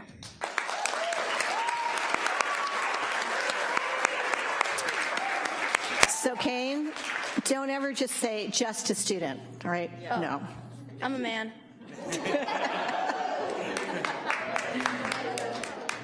I think we have Jackie Mendez, and then Paul Poling, and then Lily Roman, Brianna Quintana. Hi, my name is Jackie Mendez. I have been a proud student at Cesar Chavez Language Academy since it was opened in 2013.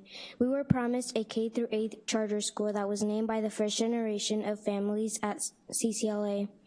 As a sixth grader, I want to complete my education through 8th grade at CCLA, just like my family was promised.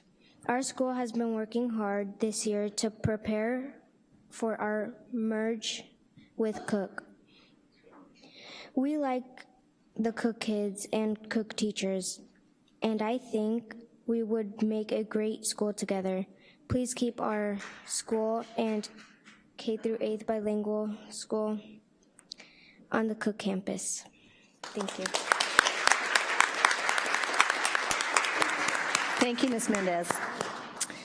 Paul Poling. It's on. Good evening, board members and district staff. I'm Paul Poling, the father of 1 current and 2 future CCLA students, and a member of the CCLA committee that originally urged our move to Cook. Please note 3 inaccuracies in the agenda in the slides that you saw. 1, the incoming 7th grade students at CCLA is projected at 32 students. That number is actually not right. It's only the first year that it's that way, so it's an anomaly and incorrect. For every year going forward, you should be planning for CCLA's future by using the accurate yearly number of 64 7th graders from the dual immersion track. So it's just an error of fact that should be corrected, which means 128 total students added on to Cook. So recognize, as we all do, that Cook is a declining enrollment. Where else are you going to get 128 students added on to your populace? So. Number 2, slight error. It says charter renewal would need to take place. We've already renewed it quite recently. It obviously meant modification, as Ana Guzman said. And number 3, close Lawrence Cook Middle School. Wow. This is language that everyone has avoided on the committee for like 2.5 years, and it's so like inflammatory. And I guess maybe there's like a technical reason. It's maybe technically accurate that has to be done for legal reasons, but it's really inaccurate. It does not capture the merger committee's plans.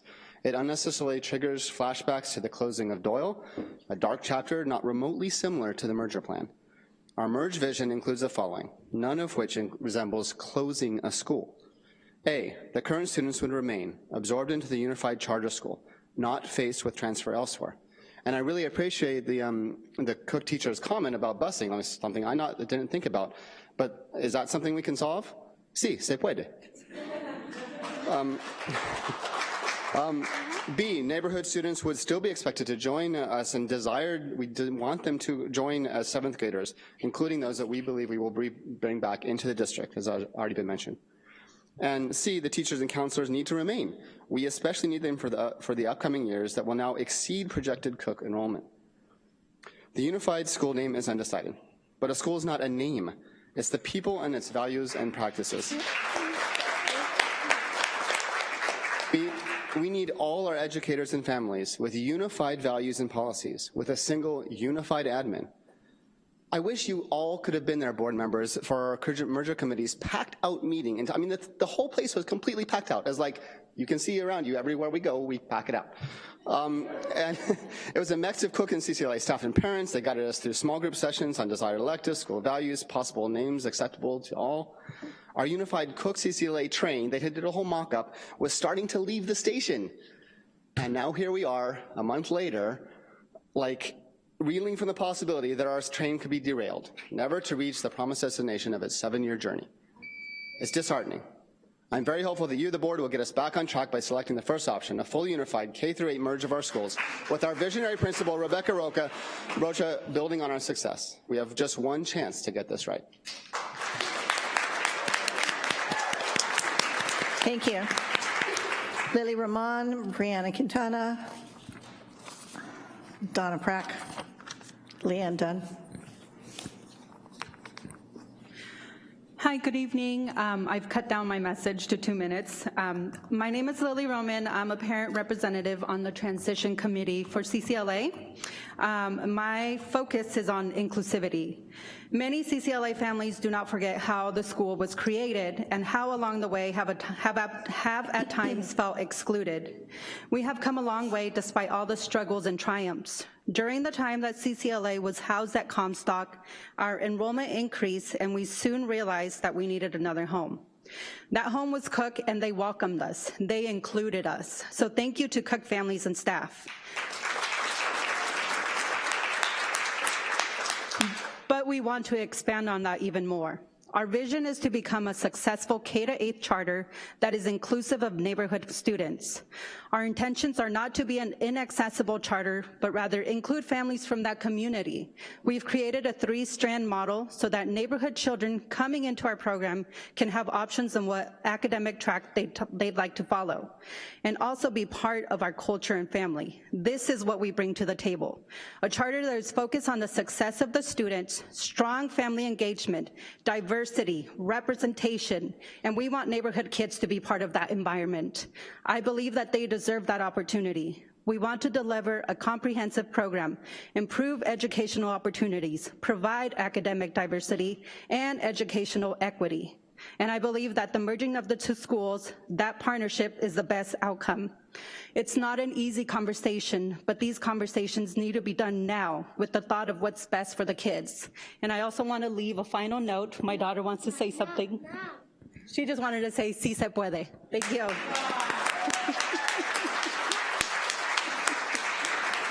Thank you very much. Brianna?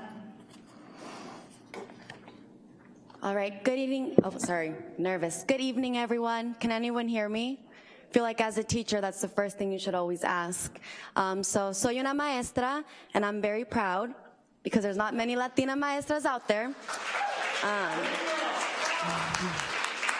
So to start off, I want everyone to know I was born and raised in the Roseland district. I went to all the Roseland schools and I am 100% proud and I am blessed. My brother went to Cook and my parents they made a conscious choice for me not to go to Cook, but I have friends from Cook, I had friends from LC. We always say that all the kids from our side of town, when you're not on the other side of the freeway, we all stick together, and that's what Latinos do. That's what Latinos do. We come together, the minorities stick together. And so, moving forward, I chose to be a part of Santa Rosa City Schools, and I purposely chose to be at the Cook campus. I wanted to be with students that looked like me. I wanted to teach with people that looked like me, that everyone was at the same vision for the students. And I was lucky to have teachers that stood by me as I was growing up.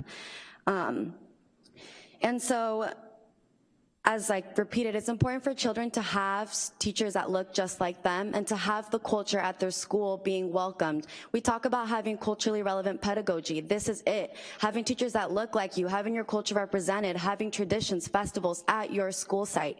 And not only that, but I know that right now we're 2 separate schools, but both the Cook students and the CCLA students and the staff have made tremendous efforts to adapt and to accommodate each other's presences. If I say good morning to any student, I receive a good morning back.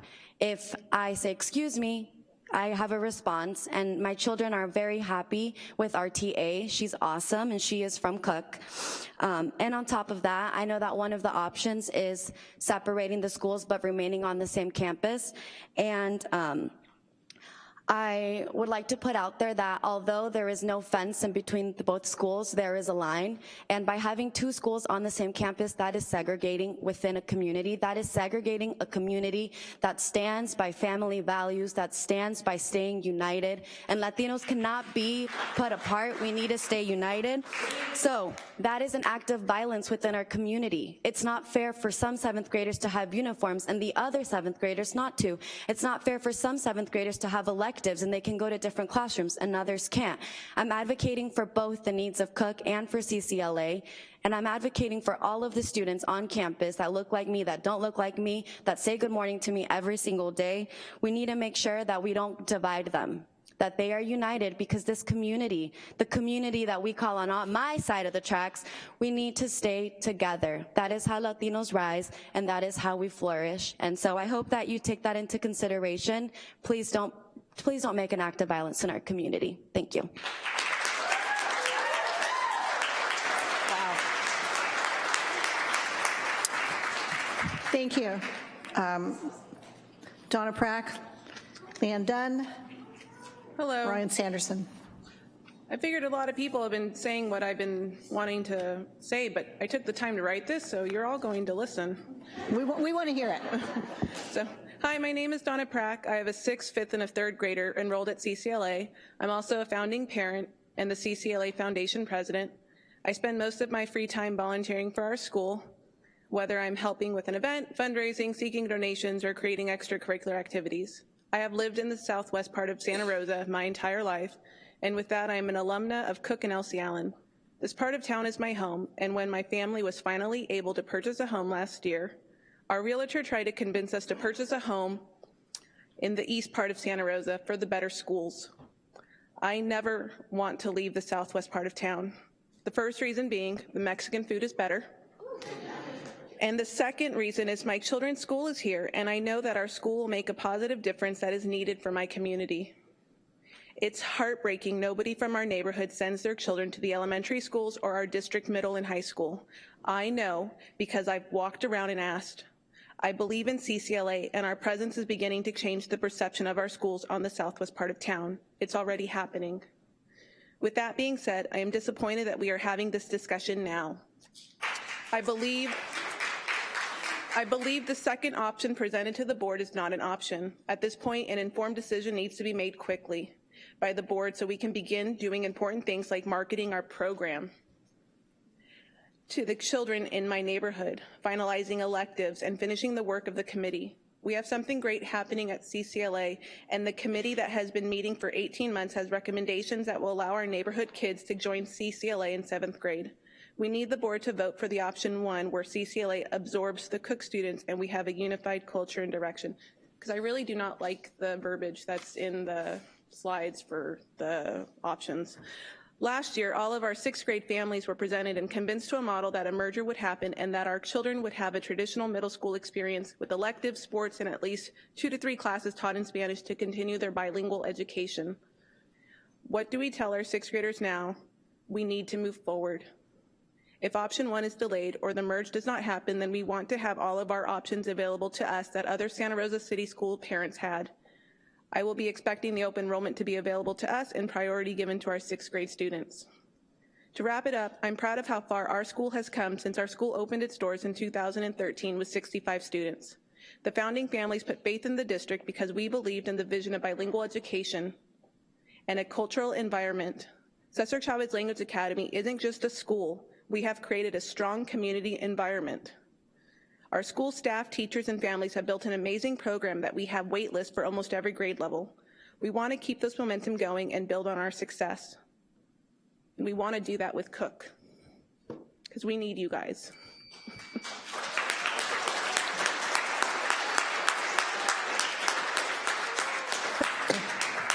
Thank you very much.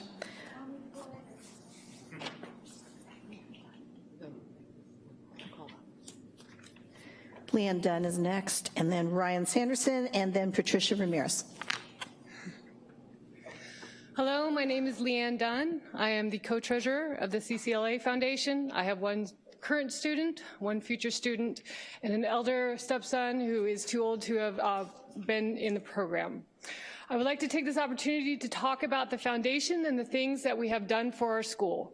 The CCLA Foundation is a registered nonprofit organization similar to a PTA, consisting of a group of dedicated parents and staff that meet once a month to help fundraise and create events for our school. Our goal is to enrich the education of our students, support our amazing teachers, and create a strong school community. In our first year as a foundation, we brought in $17,500. This was with a little over 200 students, 60% of which were on free and reduced lunch. Last year, our goal was to raise $50,000. We brought in almost $70,000. This year, the sky's the limit. As a foundation, we give $1,000 a year to our teachers to help pay for classroom enrichment.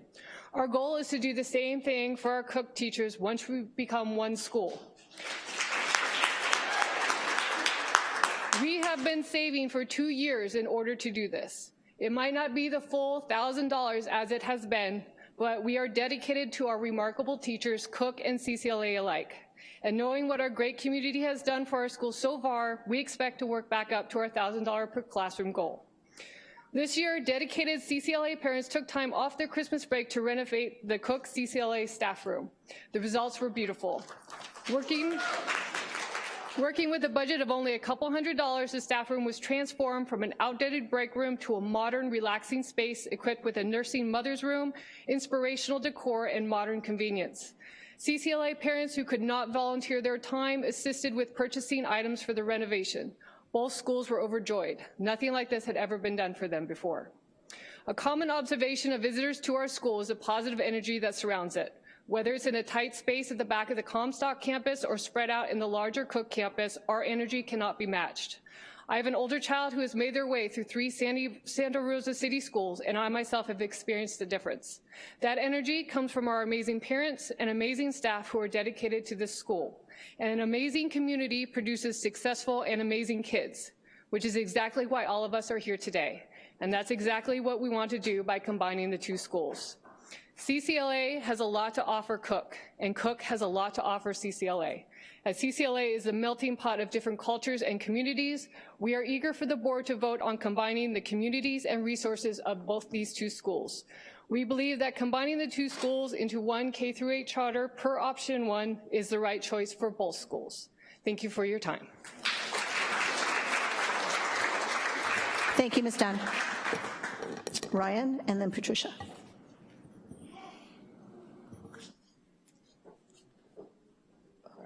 Good evening. My name is Ryan Sanderson. I'm the proud parent of a 2nd grader and an incoming kindergartner at CCLA. I appreciate your patience in hearing all of us. I know it's running a little late tonight, but as you look around the room, I hope you can see this as an opportunity. All the different people, even the frustration, the passion, the willingness to listen and to solve problems and work together. As you consider this decision, I can't begin to appreciate the complexity of the funding calculus that's going to go into these options. Nobody's got a crystal ball to see how the options will affect funding, though.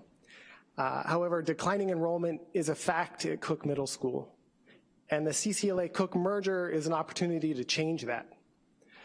It's an opportunity to take the momentum we have and grow the enrollment together. And based on our history in this community, when you look out 2 to 4 years, I think the CCLA merger is the more financially sound option.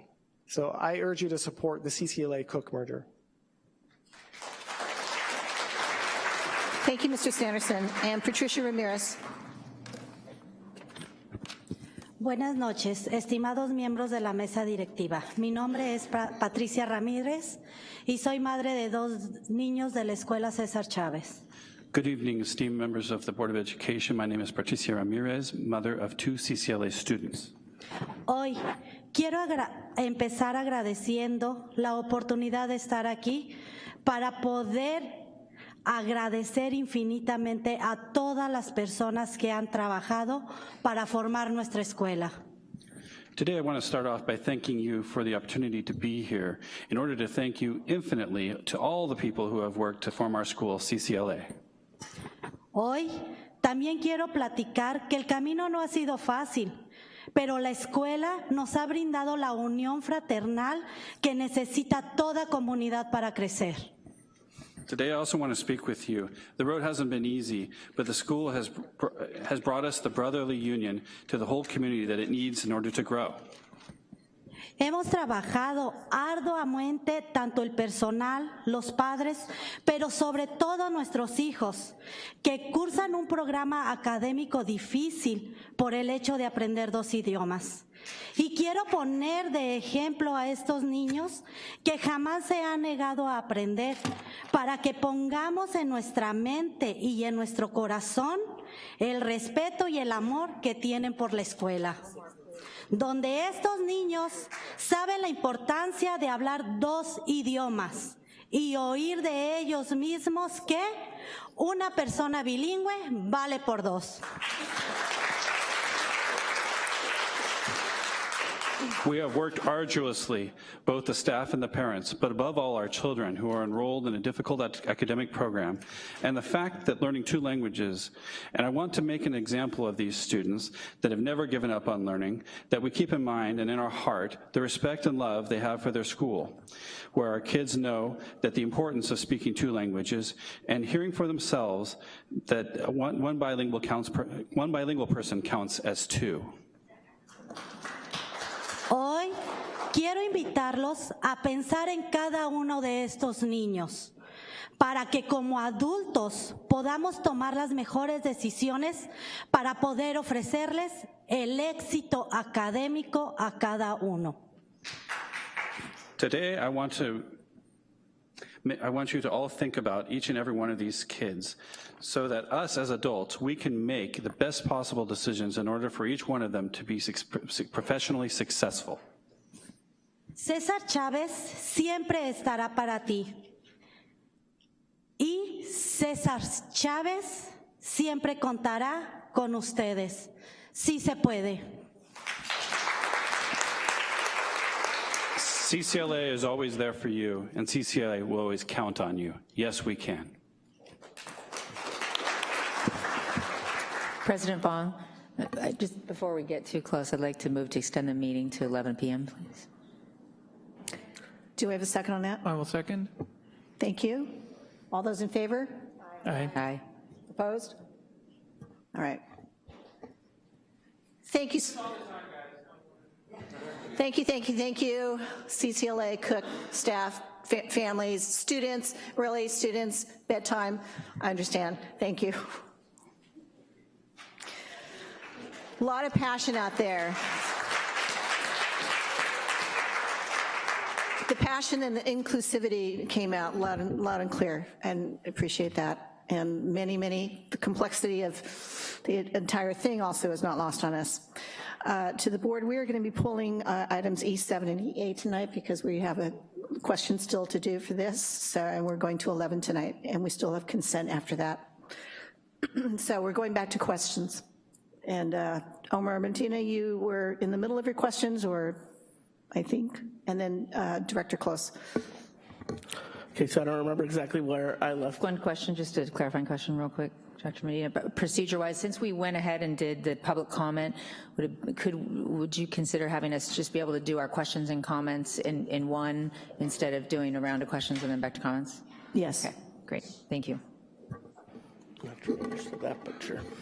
So, like I said, I don't remember exactly where I left off, but I was wondering if there's been any specific plan on, or any sort of plans on how accepting local students would work under the first option. I mean, yes, we'd have to give priority enrollment in the material revision of the charter school and what that would look like and how we'd have to verify that. We'd have to work with legal, but we would somehow have to write into the charter itself that those students would get priority. even those students who show up on the first day of school would get priority. So I think you'd have to be that explicit because we know that that also happens. And assuming that in terms of creating that core culture, it would remain uniforms all the way through 8th in that model? That's obviously something that's important. If under that charter, that's something that they have currently, and so that would probably stay in effect. On the dual immersion newcomers track, I was wondering what content classes would be offered in Spanish? With that, I'll turn it over to the principals. Oh, sorry. It's written into our charter that it's a 50-50 model, 4th through 8th grade. Obviously, that becomes more challenging in 7th and 8th grade when you're looking for credentialed teachers with single subject credentials who are also bilingual. So as much as we hope to maintain the 50-50 model, there's postings now for science, math, and social studies, as well as, I believe, Spanish language arts. So it would depend on, those postings are there, so we are looking for teachers for next year for 7th grade for the immersion newcomer strand. But we would definitely Spanish language arts and either science or social studies, if not both, in Spanish. So those newcomer kids would also be able to take those classes. Do we know if there's active recruiting going on, or is it possible that students could want to do that, but then we don't have a teacher, and so then they can't take that Spanish content language class? Yes, there's active recruiting going on. In addition to EdJoin, actually several months ago, we had written a grant to support bilingual teachers with Sonoma State University, so we partner with them to recruit. We also partner with North Coast School of Education to have priority because of our strong relationships with the leadership in that program. And you'll also be hearing more information about some potential international recruitment partnerships with the CDE. In terms of growth long-term, I'm curious, you hear a lot about a waiting list for Cesar Chavez. Are there plans to increase the numbers of courses at the elementary level that would then create, greater levels of 6th graders that would feed into the 7th and 8th, or is it limited to the number of courses that exist now? Well, one of the things I've heard Principal Rocha talk about, especially in the dual immersion program, is that it's, as Assistant Superintendent Spector talked about, it's challenging to find teachers who can teach in a dual immersion. And so one of the things that they have chosen to do is to not open more than 3 classes per grade level at this time so that they can get quality instructors in those lower grades. And so that's been a priority that they have actually made as a school. So just to clarify, am I hearing that were there a surge in qualified instructors that then it could potentially increase? I think that's always a possibility. Then I have to turn over to my friend over in business and facilities and talk about those capacities as well. So that's also part of that story. One of the things that I'm concerned about is the urgency of this. I brought this up at the last meeting. We haven't made a choice on this, which kind of concerned me. I feel a lot of things need to happen soon. Concerns about the fiscal impact, the impact of the general fund, cost of transportation, all those things are something that really needs to feed into our decision. I don't know if there's a timeline in terms of presenting us with information, but I feel that there's a sense of urgency. I don't know if we plan special meetings, but I think it's critical that whether it be the January 29th meeting or maybe we create a February 4th special meeting to really address some of these fiscal impacts. Is there a planned timeline right now to bring some more of that information to us? Correct. So as we've been talking, we've been creating a list, and one of the things we talked about, obviously it's up to Superintendent Kitamura and President Fong, but bringing it back to the first meeting in February. So I think too, in addition to respond a little bit to your question, it's, and I heard something about the technical use of the word close. Whatever the board decides, there is a board decision that has to be made about closing the school. And so I want to be sure that if the board, that is the direction the board wants to go, that we've done our due diligence in terms of hearing from the broad community about closing Cook Middle School. So it really is a decision of the board. We just need to know what you want us to bring forward in terms of what does that mean to legally close a school, what the timelines are for that, what the ramifications are for closing the school, the legal nature of how that charter is going to look if the students are absorbed into that school. I mean, depending on what direction this board wants us to examine, we will bring forth, and we've started it, but we don't know exactly what direction the board wants to go, so. My next question, it's about, well, I guess just moving forward, I think as a district, our middle schools have definitely experienced decreased enrollment. Ultimately, student outcomes are my ultimate concern. One of the things that I see when I look at Cesar Chavez is the beauty of community. I think the amount of energy is something that's beautiful there that I think attracts more people, and it's attractive, and people would want to be a part of that. But ultimately, I think it has a very positive effect on student outcomes. To me, the only thing that logically makes sense in terms of student outcomes is option one, but I do have concerns about these fiscal impacts. How do I feel, Anastasio asked, about there no longer being a cook, and I'm a proud Mustang. I'd be okay with it because it's still the school, it's still the same community. It's still Cook, but it's just went through an identity crisis, had a name change, I don't know. But the other concern that I have is that we're at this point right now, and we've taken so long. It's concerning that we've gotten to this point before making a decision. The other thing that I feel is promises aren't made to be broken, and I feel that a promise was made to these parents back in 2013, and for some reason I think the district has lagged on really making things happen. But that's all in the past. We are where we are now, and we got to make a decision for the future. I think we need to really put some critical importance on getting things done fast.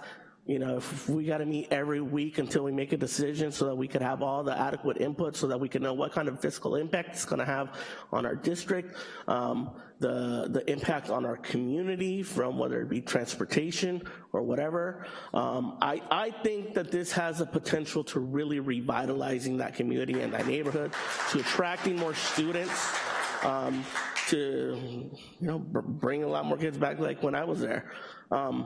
But ultimately, it's those student outcomes. I think that what's happening at CCLA is something that's positive.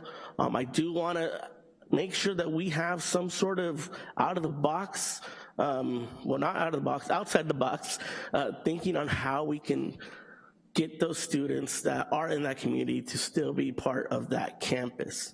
And I think it's like someone said, si se puede, like we can do it. We just got to find a way. But we need to look at all the factors that are going to impact our district, and I need that information, and I'm relying on staff to provide that to us. And in terms of what I ask is, let's get moving on this, because students need to make decisions, families need to make decisions, and ultimately we need to make a decision. Thank you.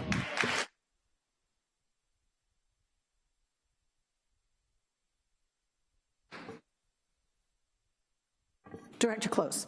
Thank you, President Fong. Okay, so I just want to confirm a couple things from staff right now before I get into my comments. I'm wondering, number one, I just want to confirm my understanding that there's no way we could make this a K-8, just regular public school, because it's in the Roseland Elementary District, correct? It's actually of the Wright Elementary District. Okay, it's and we do not have K through 6 rights in that area of town. And then the second question is, I think the majority of our Cook students come from either Roseland or Wright. Do you know about what percentage of our students come from elementary feeder districts other than Santa Rosa City schools? Including Bellevue would be over 90% of the schools. But we do have some, but right, they're all from the different districts, but in terms it's not 100% in terms of the actual There's students. there's a few students, maybe up to 20, that reside in other areas of our district that would have rights to other middle schools, but over 90% are from the feeder elementary districts in those neighborhoods. Okay, thank you. Okay, so I did not get into this school boarding thing to close schools, I'll tell you that. In fact, I ran for election because I was upset about the closure of Doyle Park School. So the idea of closing a school, I will tell you, sits not super well with me, that concept in general. And it's also, you know, part of the CCLA history is that while a dual immersion school, Spanish English, should have been formed long before the closure of Doyle Park, it actually was formed because of a lawsuit that came from the closing of Doyle Park School. So it also feels a little bit weird to be talking about a closing of the school as, you know, in relation to CCLA, those things. So I think that I just want to sort of acknowledge that there's some discomfort around those concepts. I also, I want to say that, you know, when one of the first really hard board meetings I was at as a new board member is when we established CCLA and we talked about the naming of the school, and the parents overwhelmingly voted to name it CCLA, and there were a real big community response advocating for another name. And one of the things I said then was that, you know, that parents and staff of a brand new charter school are going to work in a whole different way and a much harder way than parents and staff at an established school, that they're gonna really work hard to create community and create new schools, and so I was gonna respect the parents' choice in naming it CCLA, and so I just want to acknowledge that this really rich community that has evolved from CCLA as a result of that really hard work that I know the parents and staff have put in and invested into the school, and thank you for that. And the results have really shown both in the educational outcomes and in the community that you show us here tonight. So thank you for that work, and it's really good to see you out here in force tonight. So I support the idea of neighborhood schools, and unfortunately we have this real wackadoodle districting here in Santa Rosa, where we have an overlay of high school district and elementary school districts, and it screws up our idea of neighborhood schools. And so in that neighborhood, right, we have a high school district, and we also have several neighborhood elementary districts, and it causes people to kind of shuffle in between. And one of the other things it causes is to have this competition between districts, which I also really don't like. I think it's bad when we talk about pulling students from other districts, and it creates a level of competition that sometimes causes grown-ups to do things to attract grown-ups and create the new shiny thing instead of really thinking about students and instead of thinking about community. But in this situation, we do have a school in a neighborhood that could serve all students, K-8, and that would be a true neighborhood school. So it would kind of solve some of the problems I think that we're seeing. You know, while I'm not comfortable with the idea of closing schools, the reality is that because of a combination of things, some of this competition between schools and white flight, Cook has dwindled so much that I have feared for a long time that it was going to come before us because of financial reasons for closure in and of itself. And so that's been a danger that I have worried about. So I do say that right now, I think that we have an opportunity to actually create a true neighborhood school. To honor the work of the CCLA parents, the CCLA community, to honor that school and really serve those students, and also create a one-stop shop for kids TK all the way through 8. And so even though that would technically require a closure of Cook, I think if we really stay true to certain things, having the 3 pathways in the school, making sure there is absolute priority absolute priority in the charter for anyone local, whether it's the first day of school or the 80th day of school or the day before the last day of school, that if you live in the neighborhood, that is your school. And also I really, just kind of going back to the 3 pathways, the way that we can serve newcomers in a way that we can at all schools, I think is really critical, and I want to not just give lip service to that, but if we do this, to actually really intentionally serve those students, and not just by having a class that they might fit into, but say, this is how we can serve you specifically. But I think that if we can stay with 3 pathways, if we can make sure that students have absolute priority who are in the neighborhood, we can create a real neighborhood school by using the merger model, and that is right now what I would support. I suspect that this could actually be a strengthening thing for LC, so I think that would require, that that's really intentional too, and that from the beginning when students enter, that there is some kind of very specific liaison program that familiarizes those students with LC and puts them on a path towards going to LC if that's in their neighborhood school, and that's where, if that's in their neighborhood and they want to go there, or that's just their choice. But some kind of real partnership between the schools I think is really important.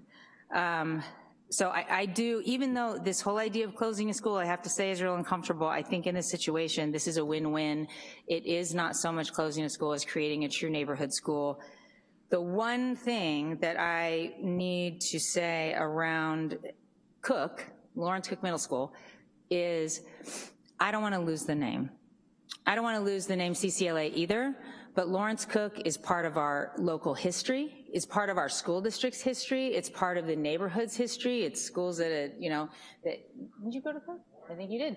So my suggestion would be that it is CCLA at the Lawrence Cook campus, and also keep maybe a couple of the buildings, the Lawrence Cook Library, the Lawrence Cook, gymnasium, something like that, but it is at the Lawrence Cook campus. At the same time, my suggestion would be, because I think these were big errors, that we make that consistent across our district, and that we call the French American Charter School at the Doyle Park campus. Frank Doyle being, maybe one of the most important Santa Rosans in our history, and it's a name we should not have taken away.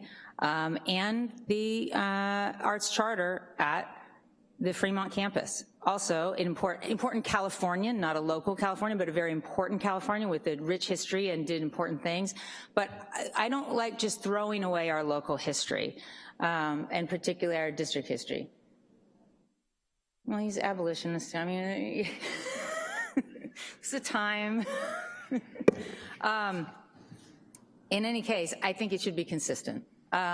So that would be, that's what my preference would be and my direction would be. I do think, any decision we make, there's gonna be some unintended consequences, and so we think we need to think through all of them, specifically around impacts on LC, specifically around making sure this is a true neighborhood school and that everyone has access, and that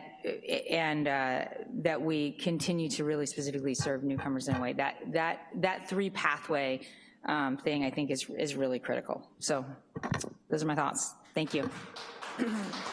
Thank you, Director Close. Director Manieri. I think that for me, similar to Director Medina, it goes back to student achievement and student outcomes and equity, and thinking about my time at Cook and just everything that's happened. A lot of my aunts went to Cook kind of as a last resort from being kicked out of a lot of other schools from fighting. And so just kind of the reputation that Cook has, it's never sat well with even me, and I'm super proud to be an alumni of Cook and to be an alumni of LC Allen. And so similar to Director Medina, I'm totally okay with having a change, a really positive change, and I'm really appreciative of the parents and the merger committee members who have reached out and told us about the really wonderful things that are happening on campus, like the 8th graders and the 7th graders saying good morning, and the TA program that exists so that students don't have to go to detention, but instead they can spend time with little ones. So I really enjoy hearing about these success stories. I think that there's a lot going on and there's a lot of potential here, and my support will be for option 1 when we,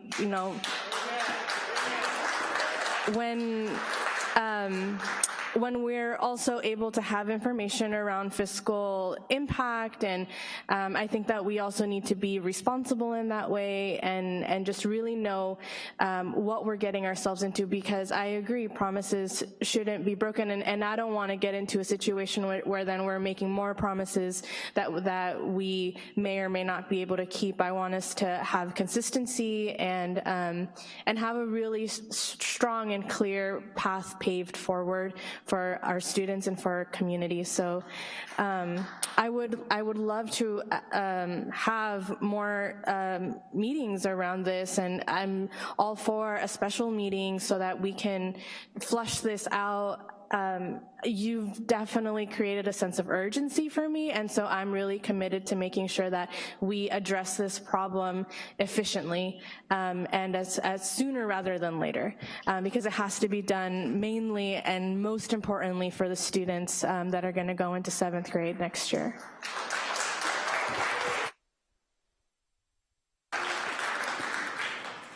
Director De La Cruz. So I'm very much in support of continuing the beautiful work of Cesar Chavez. Language Academy, recognizing that this is an institution that was born of struggle and demanding justice and a place in our community. That is an amazing history, and we want to make sure that we respect that. I think that, as we think about ethnic studies and how to ensure that we were reflecting people's cultures and their languages and their histories in the way that we teach our students, Cesar Chavez to me is a shining example of what happens when people see themselves in institutions, and when students really are able to share their cultures and their languages in their school with their students, with their compañeritos and with their maestros and maestras, and that we need to uphold and continue. I think about a quote from Cesar Chavez, which is that we need to help students and parents cherish and preserve the ethnic and cultural diversity that nourishes and strengthens this community and this nation. That's exactly what this institution does. I have very similar feelings about what it means to close a neighborhood school, and at the same time, I'm really moved by the dedication that I hear from, especially from the Cook community, about their dedication to being able to feel like they have a space in the future Cesar Chavez, whatever that may be, Cesar Chavez Language Academy at the Cook campus. I really also am so moved by the students, both from the Cook students that we heard from in December and the Cesar Chavez Language Academy students that we heard from tonight. They share love and community already from just a very short time of existing on the same campus. And when we center students and when we think about what they're asking us for, those voices really echoed in my ears tonight. My concerns around what it means to close a public school are very much ones that have been raised tonight. So busing, I don't know how to continue that in a charter framework, but I think that that's a problem that we really need to address, and I would love to hear that from staff as we come back and discuss this about what flexibility we have to continue providing that critical resource to a community that desperately needs us to do that. I really also want to hear information about what we're going to do with our SDC, RSP, and severely handicapped classes. I don't think it's any mistake that this very difficult and super vulnerable population is at one of our most challenging schools. I think that's kind of tough to swallow, but we have a responsibility to serve those kids, and we do that in a public school setting, and we don't necessarily need to do that in a charter school setting. And so I really want us to hit those hard questions about what benefits flow from being a public school that serves all children, and how we can ensure that that benefit continues to flow as we move into a charter structure. So that's some of the information that I would love to have addressed head on as we really analyze this move forward. I am super excited to hear about the way that we would modify the charter to ensure that we are prioritizing neighborhood kids, and really ensuring that we are centering the Rosen community in all of the ways that we heard parents imagine with us. So that feels really critical for us. Catherine, I am worried about Elsie, and it's why I support turning Cesar Chavez into a TK through 8th grade, because I think that making those pipeline connections between what kind of benefits Cesar Chavez Language Academy can bring to Cook and to bring to the Southwest Santa Rosa area, and how that supports Elsie, it doesn't take away from it. I think that needs to be also in the forefront of how we're really building that pipeline to Elsie, because that, really elevating the level of resource and attention and care that we're giving to the schools that most need us to do that, that really drives my decision here to support the merger and the creation of one school, and to make sure that Elsie feels the benefit of that, not the pain of that. Because if we do that without thinking about Elsie, then what you're describing is exactly what happens, and that is something that I think you hear from this from everybody who's spoken so far, that we really need to be very intentional and very thoughtful and design a program that flows directly into Elsie, and that elevates Elsie in the same way that these parents have been able to elevate Comstock, Cook, and the kind of western side of Santa Rosa with their passion, with their motivation, with their dedication, and with their deep sense of community. I also really want us to discuss in whatever special meeting comes forward what redistricting for the rest of our middle schools look like, because that has deep equity ramifications throughout our entire middle school program as a whole. And so I really want to be thoughtful about what the decision to close Cook looks like and how that impacts the rest of our middle schools in the area. We talked about in our last meeting how much white flight there is happening, and any redistricting is going to really impact the demographics of those middle schools moving forward. And I want us to be thoughtful about the ways in which we're not continuing to segregate our middle schools, but being really thoughtful about how that redistricting continues to ensure diversity. And there's a lot of beauty in neighborhood schools. When you live in a community that's as segregated as ours is, we're going to continue creating segregation if that's the way that we are moving forward. So we really want to be thoughtful about how we look at redistricting our middle schools. And really turn around kind of the decreased enrollment in our schools that are majority brown kids. That's unacceptable to me. Or to do what Cesar Chavez Language Academy has done and say, brown schools rock. And so I feel like if we can really drive that conversation with this action, then that's exactly what saying, not falling prey to, oh God, segregation is so horrible and those schools are so bad. It's really saying like, no, when we stick together the way Brianna, where did you go, Brianna, was talking about, there's something that's beautiful about our being able to elevate what our culture and the richness of our culture, and making sure that our children understand that and speak our languages and are proud and celebrate that. That is beautiful. That raises the bar. That says we are more than what everybody thinks we are. And so I think that's something that's really amazing about Cesar Chavez, and I want that to really drive the conversation about how we continue to do that in Southwest Santa Rosa, and how we continue to make sure that that example flows across to, the schools that are continuing to be majority brown at the middle school and the high school level.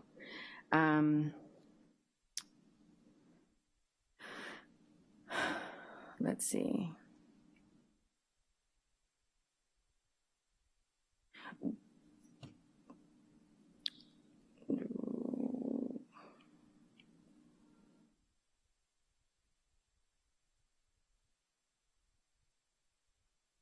Yeah. Omar, you asked all of my questions.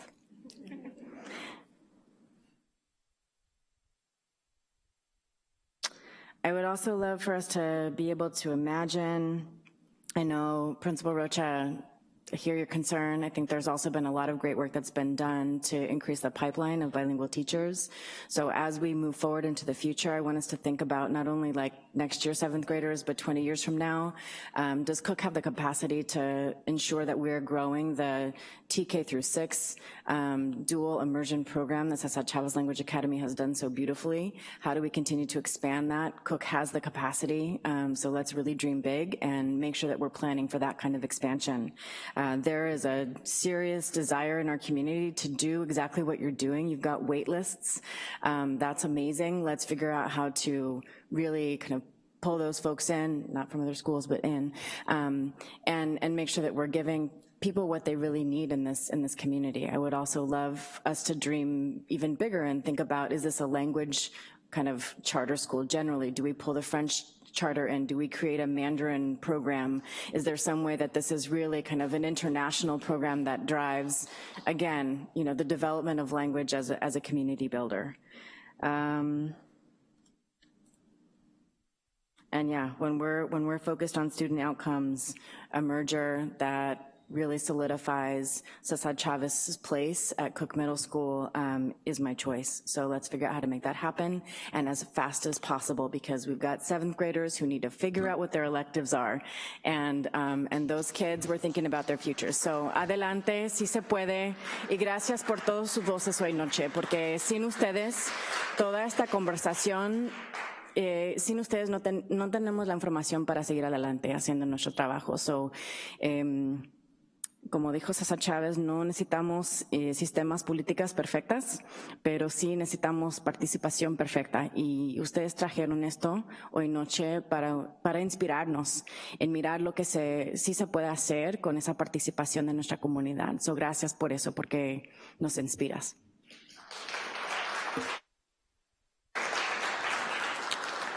Director Moreno, Student Board Member Moreno.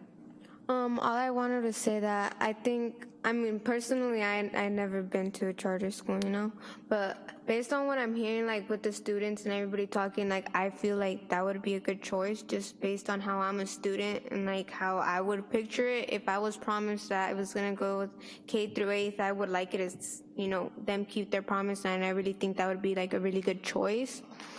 Because based on my unique experiences in going to different schools, like it was hard to kind of learn Spanish, even though I'm fluent in Spanish, but it was hard to understand reading it. And seeing how these kids have already learned how to read, write, and everything, I think that's very, very good. And I personally think merging wouldn't be a bad idea. I don't think it's I don't consider as it closing a school, if not like making it into a bigger place. Like I see it more as it creating a bigger environment, like a bigger family, than instead of saying closing.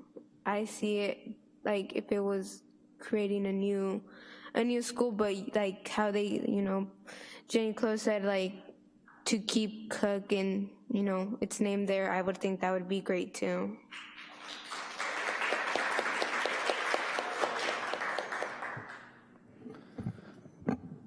So most of the questions that I had have been asked, but I'm going to just touch upon some comments, some perspective.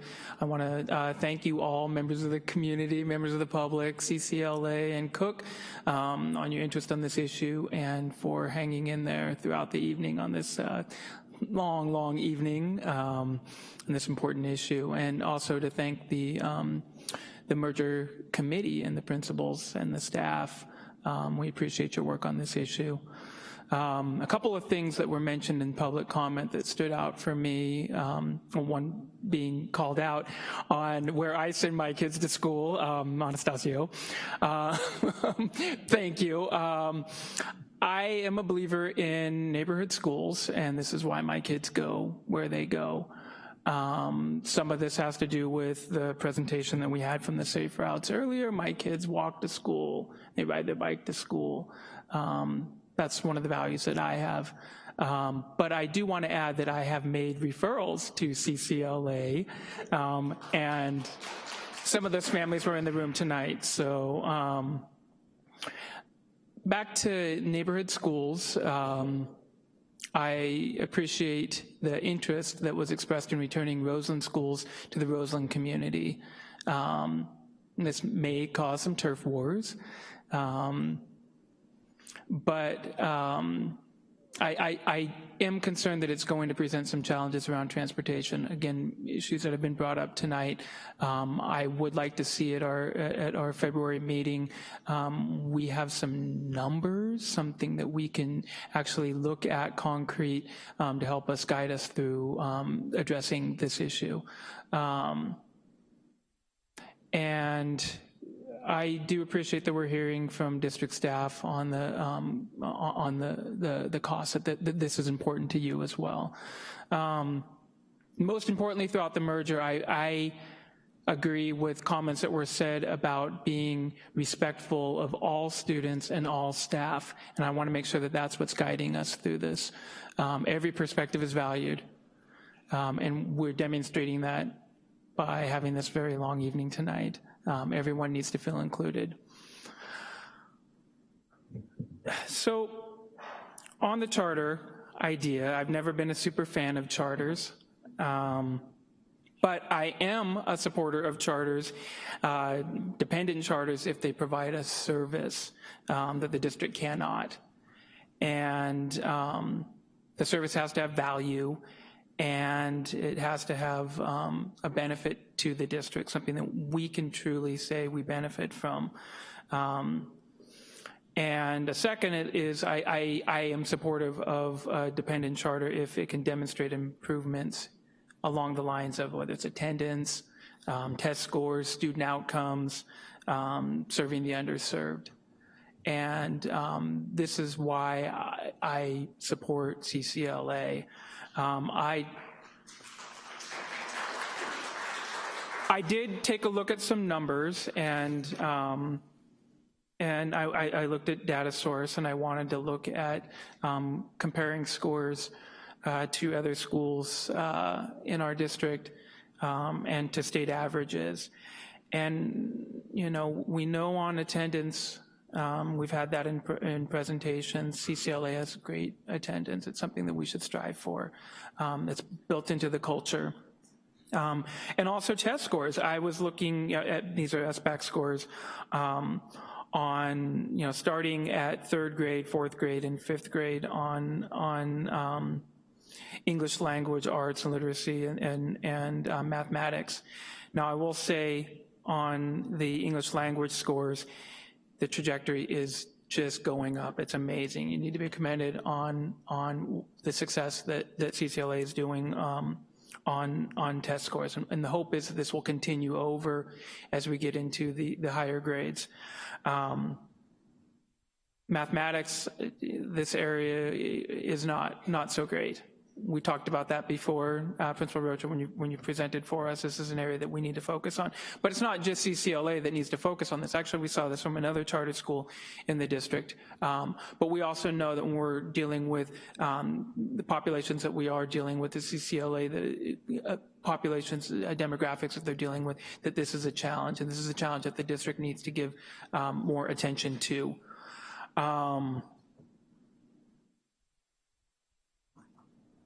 The next thing I want to discuss is school community. And all evidence suggests that the leading indicator for a student's success is parental involvement at all levels. And this is in school or in activities or otherwise. And knowing that parental involvement is a luxury that not every kid has, unfortunately. Family involvement is a good substitute. This could be a grandparent, an aunt, an uncle, siblings. And we know that there are kids that don't have that. But we know that students can benefit if they have a community, and CCLA has that community. anybody that's walked onto the campus knows that that community exists. And, you know, it's more than just a community. I think if we're talking about mergers, we need to talk about a united community, being able to cross that line on campus.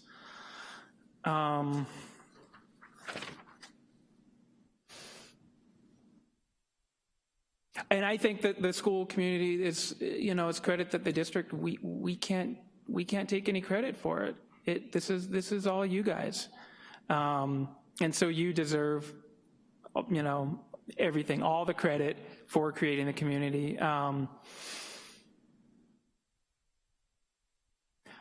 I wasn't going to talk about a name, but it was brought up, and I have a different perspective on names, and so I'm going to tell a story.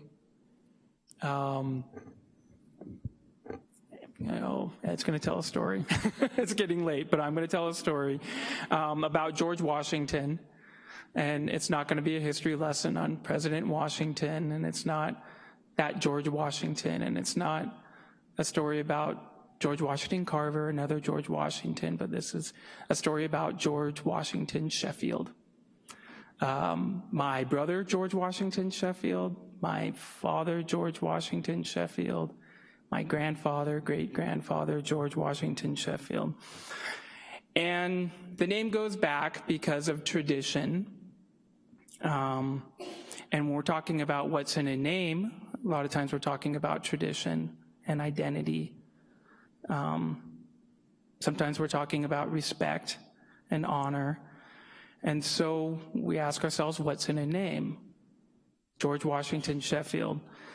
That was a name that was given to a great ancestor of mine in a time when it was fashionable to name a slave after an important figure like a president.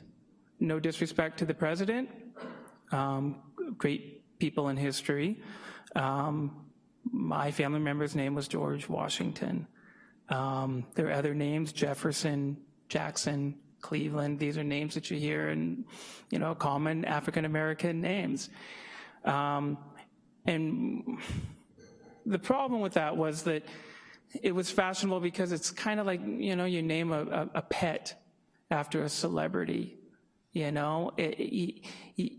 It's not the intention of harming that person that you're naming, but it's not their identity. So I asked my dad one time when I was a kid, you know, George Washington, how did you get that name? And he told me the story. It was named because it's my dad's name, and that settled well with me. And I think sometime later I asked my big brother, George Washington, how did he feel about the name? And he said, you know what, I don't think anything of it. It doesn't mean anything to me now. But when I was a kid, I hated it. It wasn't me. It wasn't my name. I got picked on as a kid. So where am I going with the story? Well, there are no more George Washington Sheffields. I don't know if there will be. My brother George, he had daughters, okay? And that might have ended it, you know? And again, it's no disrespect to the figure that my family members were named after, but we've moved on because we want our own tradition, and we want to have respect behind our family name and our honor. Now, who's to say that down the road there might not be a Barack Obama Sheffield, something that we can call ours. So I wanted to share that story just to give a different perspective on a name. And I'll end my comments there.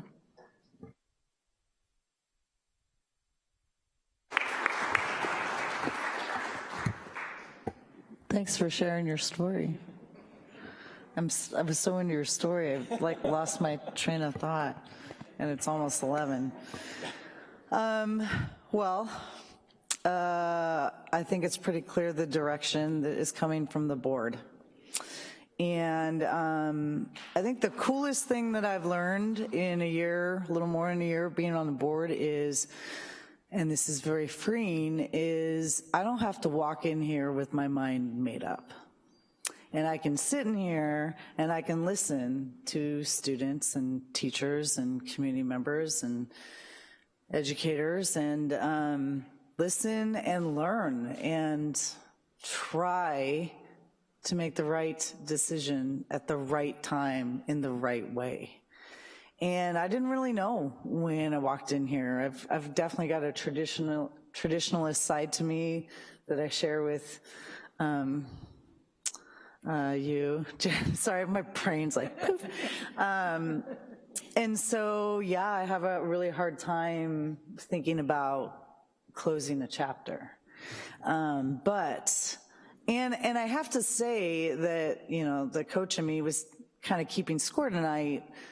You know, CCLA, CCLA, CCLA, CCLA, CCLA. I actually have the score if you want it, but, and then Cook, and then CCLA, CCLA, CCLA. So I really still hope, as we're focusing, I know we're talking about the outcomes, but if you don't focus on the process, the outcomes are not gonna be what you want them to be. So I still want to hear more from Cook parents, Cook students, Cook teachers, because I feel like I haven't heard. I have definitely heard, and thank you, from the CCLA community, and being at the event, it was just overwhelming, the power, the energy, the focus, the mission that's happening. But I want to hear more from Cook. I do trust the inclusiveness from everybody who spoke. I did not feel like it was like a us and them, and that there was any sort of, which I really thought I was gonna feel that tonight when I came in. I didn't really know what we were gonna get into, and I didn't feel that at all. I didn't feel Cook CCLA going head to head and fighting for something. You know, one of us is gonna win it, and I didn't feel that, and that makes me want to, you know, take the leap. Because I feel like we're going in the right direction. And I, like some of my colleagues have shared, you know, I also struggle with the charter versus public thing. That's hard for me, and I understand the reasons why it needs to remain a charter if we go that way. But I do think we really need to focus on process and what that means. And I am worried about transportation, and I am worried about special ed, and I am really worried about ELSI. And I just don't want to make a brilliant CCLA decision in here tonight that we have these unintended consequences, negative consequences to ELSI down the road. And so here's my story. My story is, I taught at Pioneer High School when we went through a dramatic paradigm shift, and we participated in this really powerful thing where we broke into actually smaller communities within the campus, and we had 4 schools that within the campus that we had about 9 to 10 teachers with about 250 students for 4 years altogether. There were definitely some crossovers and some shared things on the campus, but in those smaller learning communities, really, really powerful, amazing things happened. And it was at the beginning of my teaching career, and I kind of thought all education looked like that because it was the beginning of my teaching career. She was there with me, so she knows what I'm talking about. And it wasn't until after a whole career in education that I had an understanding for like how amazing. It was some of the most powerful educational experience I've ever seen in my life, and it all came down to connection and community. It really did, just like the presentation before. And I don't think I realized how powerful it was until I got outside of it, and I still look back on it today. And it fell apart. It had so much momentum, and there's lots of reasons why it fell apart or it was dismantled. And one of the reasons, and one of my big concerns, because I feel like we're on this train and it is leaving the station. But when we're talking about those 3 strands, and maybe this is a little too far down into the weeds, but when we're talking about those 3 strands, I am concerned about the English only strand, and let me tell you why, because this is part of my story. So when we made that shift at Pioneer, it was like 80% of the school made the shift, and then we had traditional left.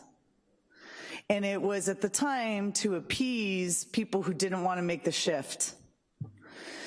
And in a lot of ways, it was the nail in the coffin looking back on it. There were a lot of other reasons why it didn't work, but that was a big one. And so if we're gonna make the leap, if we're gonna take the leap, I don't think you guys should have an English-only strand. I think you go all in, all the way. So if I was sending my student there, that they are not bilingual, and if I had a 7th or 8th grader now and I was looking like, wow, how do I get into this school? It's amazing. I would want some sort of, I know when you're in 7th grade and you're starting to, language acquisition is totally different than when you're younger, but there's gotta be some commitment to a bilingual immersion, something. I mean, we send lawyers to Guatemala to learn how to speak Spanish in 3 months. Why can't we do that with a 7th grader or an 8th grader, right? So I feel like when you're developing those strands, and maybe logistically, maybe it's a phase-in or something, but I don't think you leave a part, if we're gonna take this leap, I don't think you leave a part of Cook or middle school or whatever you wanna call it the same or untouched to preserve something because it makes us comfortable now. Because I think it could be the downfall of it going forward. So that's just my cautionary story because I lived it on the other side. And my last comment that I want to make is I feel like a lot of us up here on the board are here because we're tired of seeing people make other choices than our Santa Rosa City schools, and we're tired of seeing people making other choices within our own district, from this school to that school, or this side of town to that side of town. And what an exciting thing that we're all up here demanding and making sure that like a part of this process is that we have to promise priority for the people in the neighborhood, because I feel like what a paradigm shift that is. What a paradigm shift you guys have created. Because it's been, how do we get people not to leave? And now we're like, how do we protect their right to be in the school? Like, that's a complete shift. And so thank you for all that hard work. And I'm gonna hold you to taking that energy that you have shown at CCLA and what you built there and what you are now building and bringing to Cook, and you better take it all the way up to Elsie. I wanna see it all the way up to Elsie. All right, I'm done.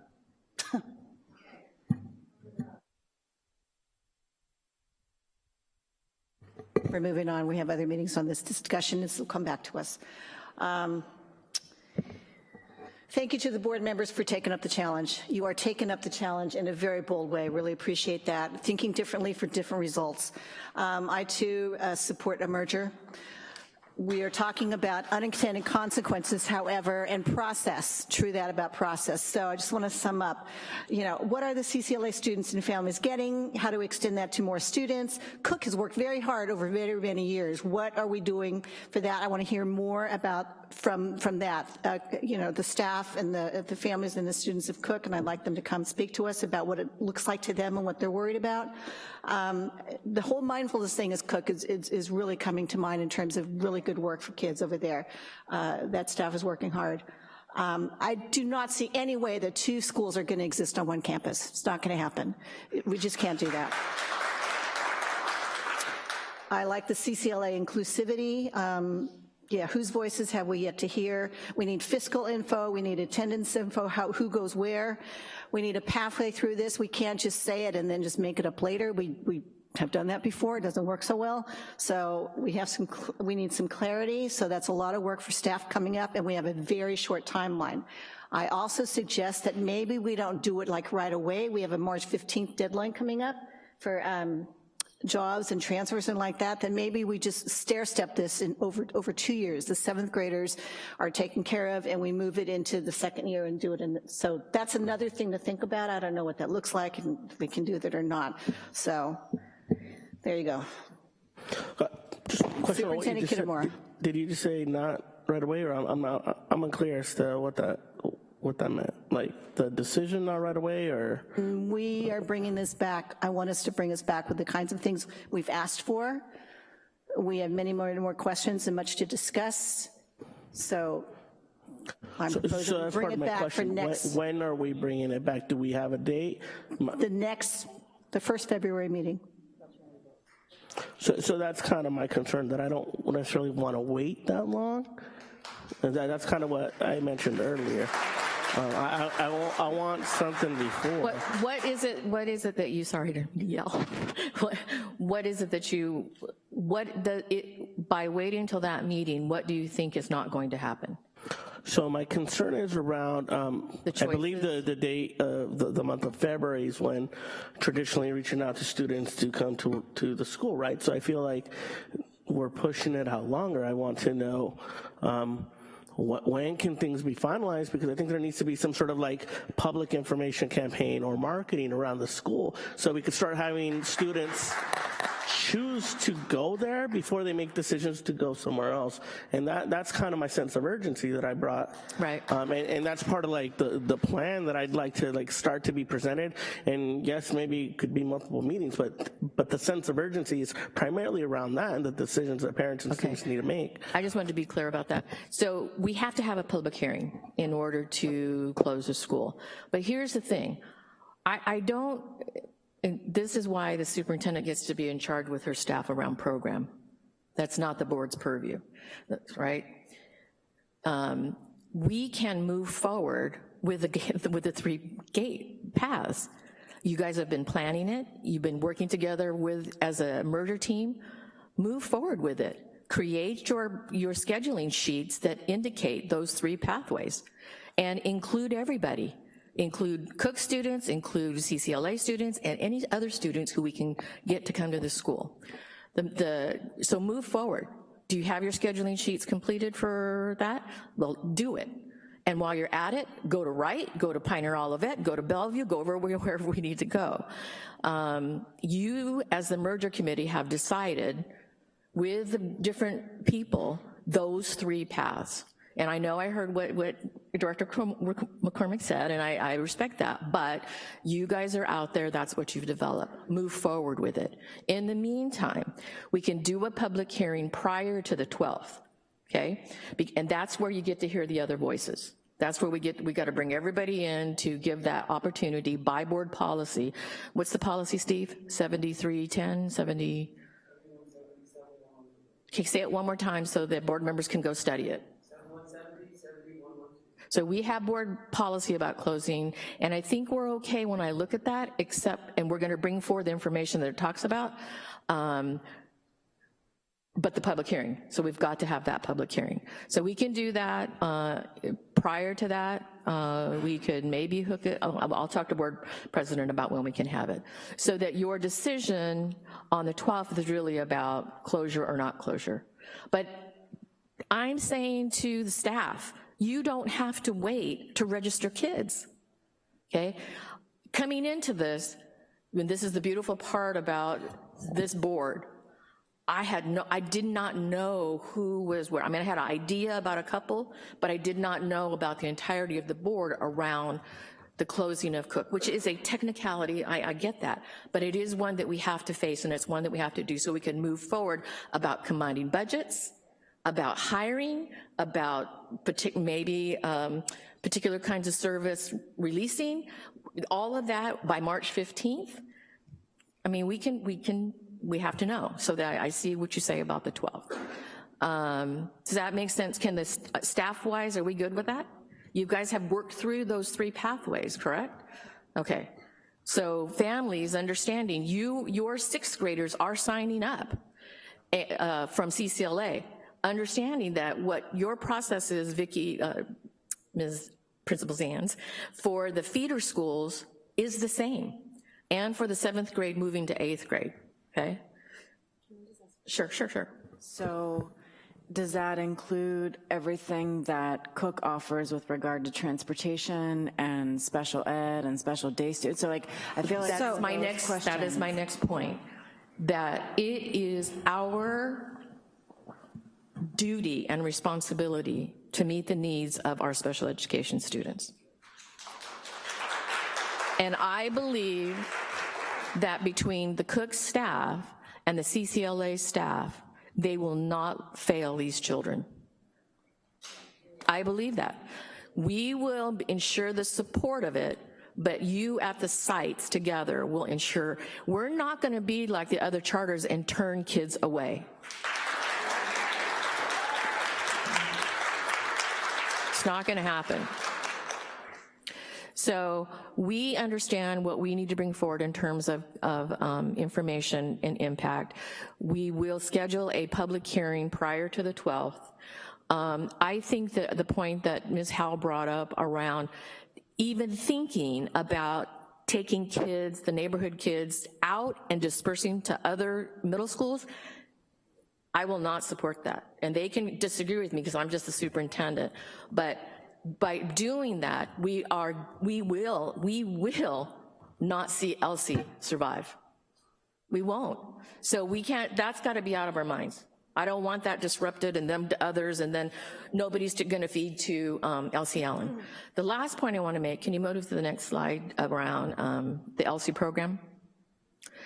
Please take this to heart. We are working diligently to provide the place, the door for these children to go to. With international business, that's all bilingual. That's code word for CTE for bilingual, okay? Ethnic studies fits right into there. Next gateway, world arts and entertainment. That's mariachi, baby. I mean, that is, there's so much we can do through the arts, entertainment, and media, still qualifying under CTE. And I know you're concerned about the English only, but we have to remember too, we're gonna have a path at Elsie that encompasses agriculture, manufacturing, hospitality, and public service. So I think we can all make it work still. So I don't want us to lose sight of, if we presented that other item before, our Ridgeway Youth Crew kids, for a reason, because we have to do something different. What I didn't know coming into this meeting is where the board was, but that's the right thing. I shouldn't know. This is their time to discuss it.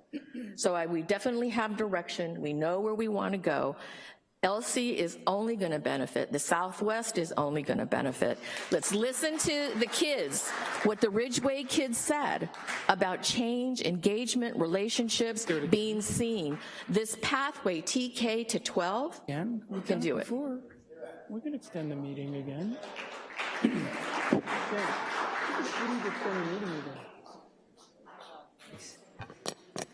Can I move to extend the meeting to 11:20, please? I think we just... 11:20. 11:20. I'll second that.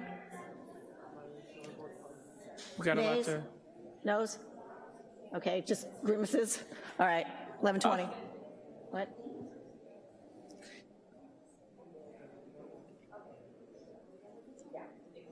Okay, we are going to hear about this again on the 12th. We're having a public meeting before that. Before then. Okay. We can do this. All right, so. Because we took E7. President Close, President Close, former President Close. President Fong, I would ask that we table to the next meeting E7 and E8 and only complete E6 at this time. Right, I thought she already announced that, yeah. We are moving to E6. We are tabling E7 and E8. Okay. Okay. Authorization to approve and execute PG&E, who've been waiting here.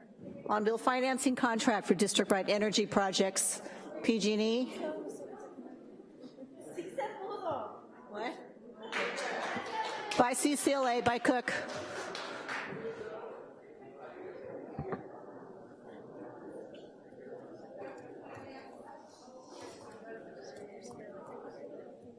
What?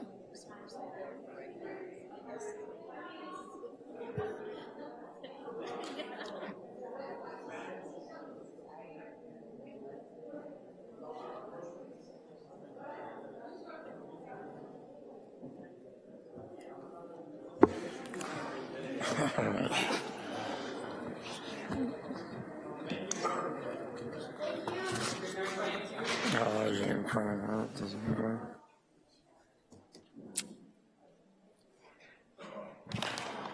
evening, President Fong, members of the board.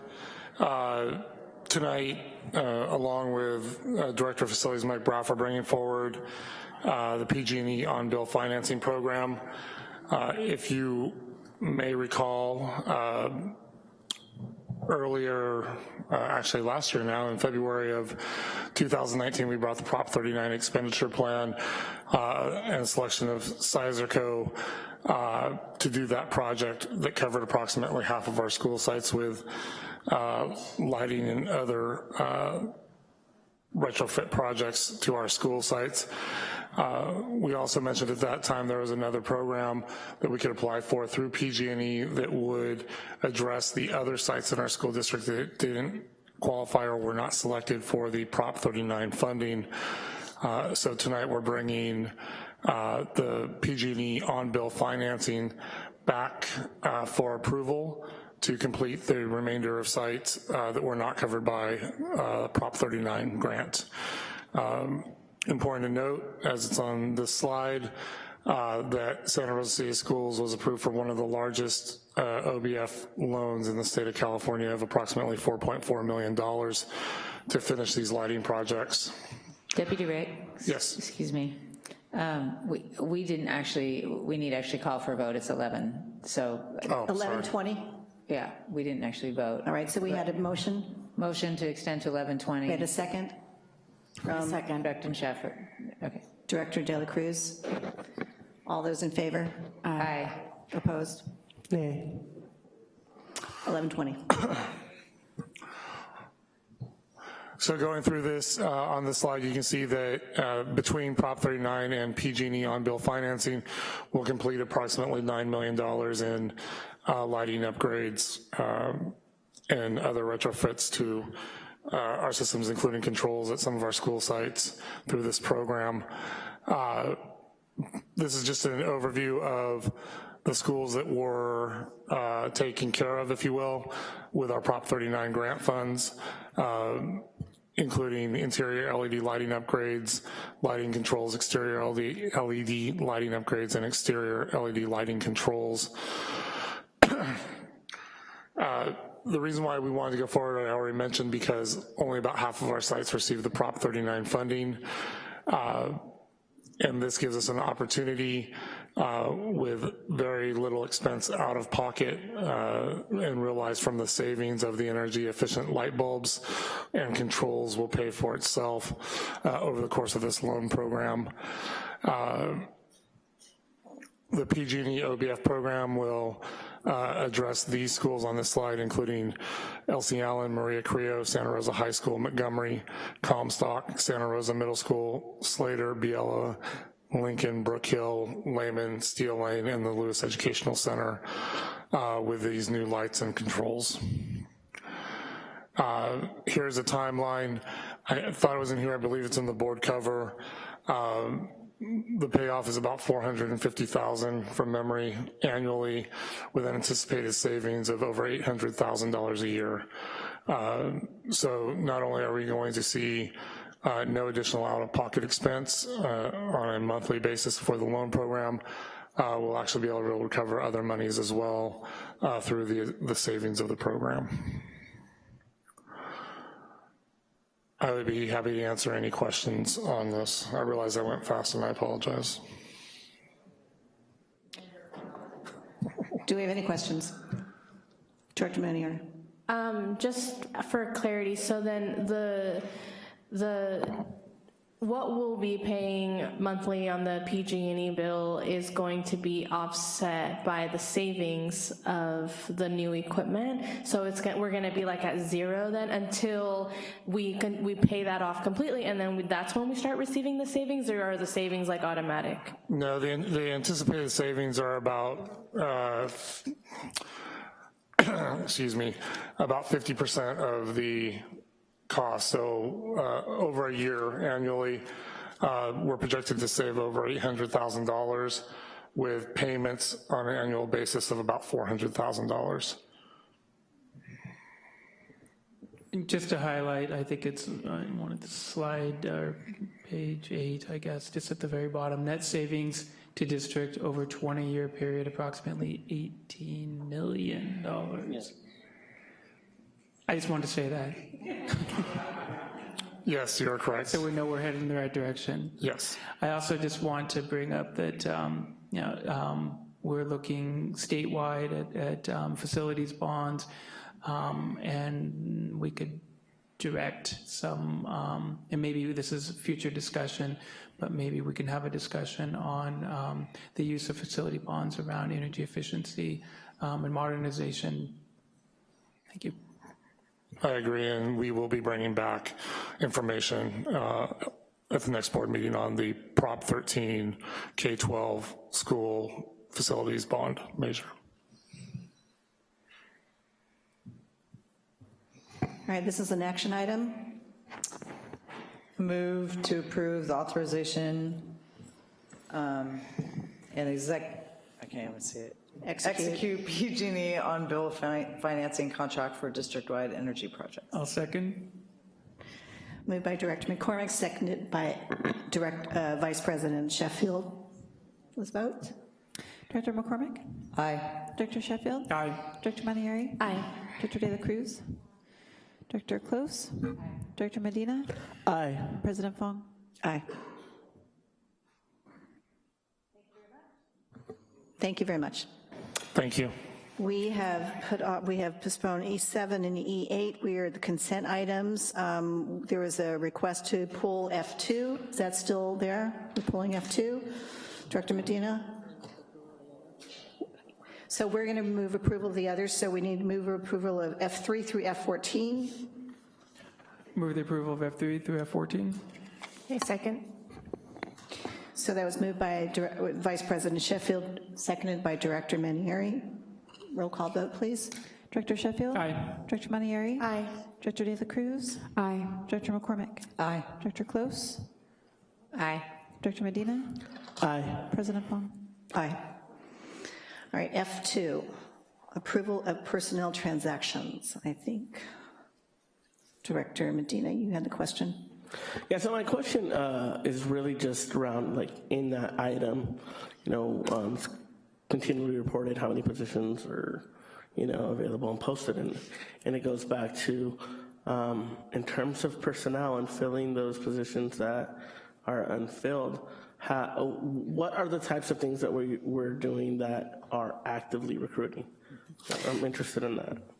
So similar to what I shared earlier during one of the items, we regularly post on EdJoin, all of the different social media platforms, et cetera. In addition to that, we actually go back to applications for people who have applied and maybe not been picked up for a position. And so we reach out to them again to see if they're interested, and we've actually hired some people through that.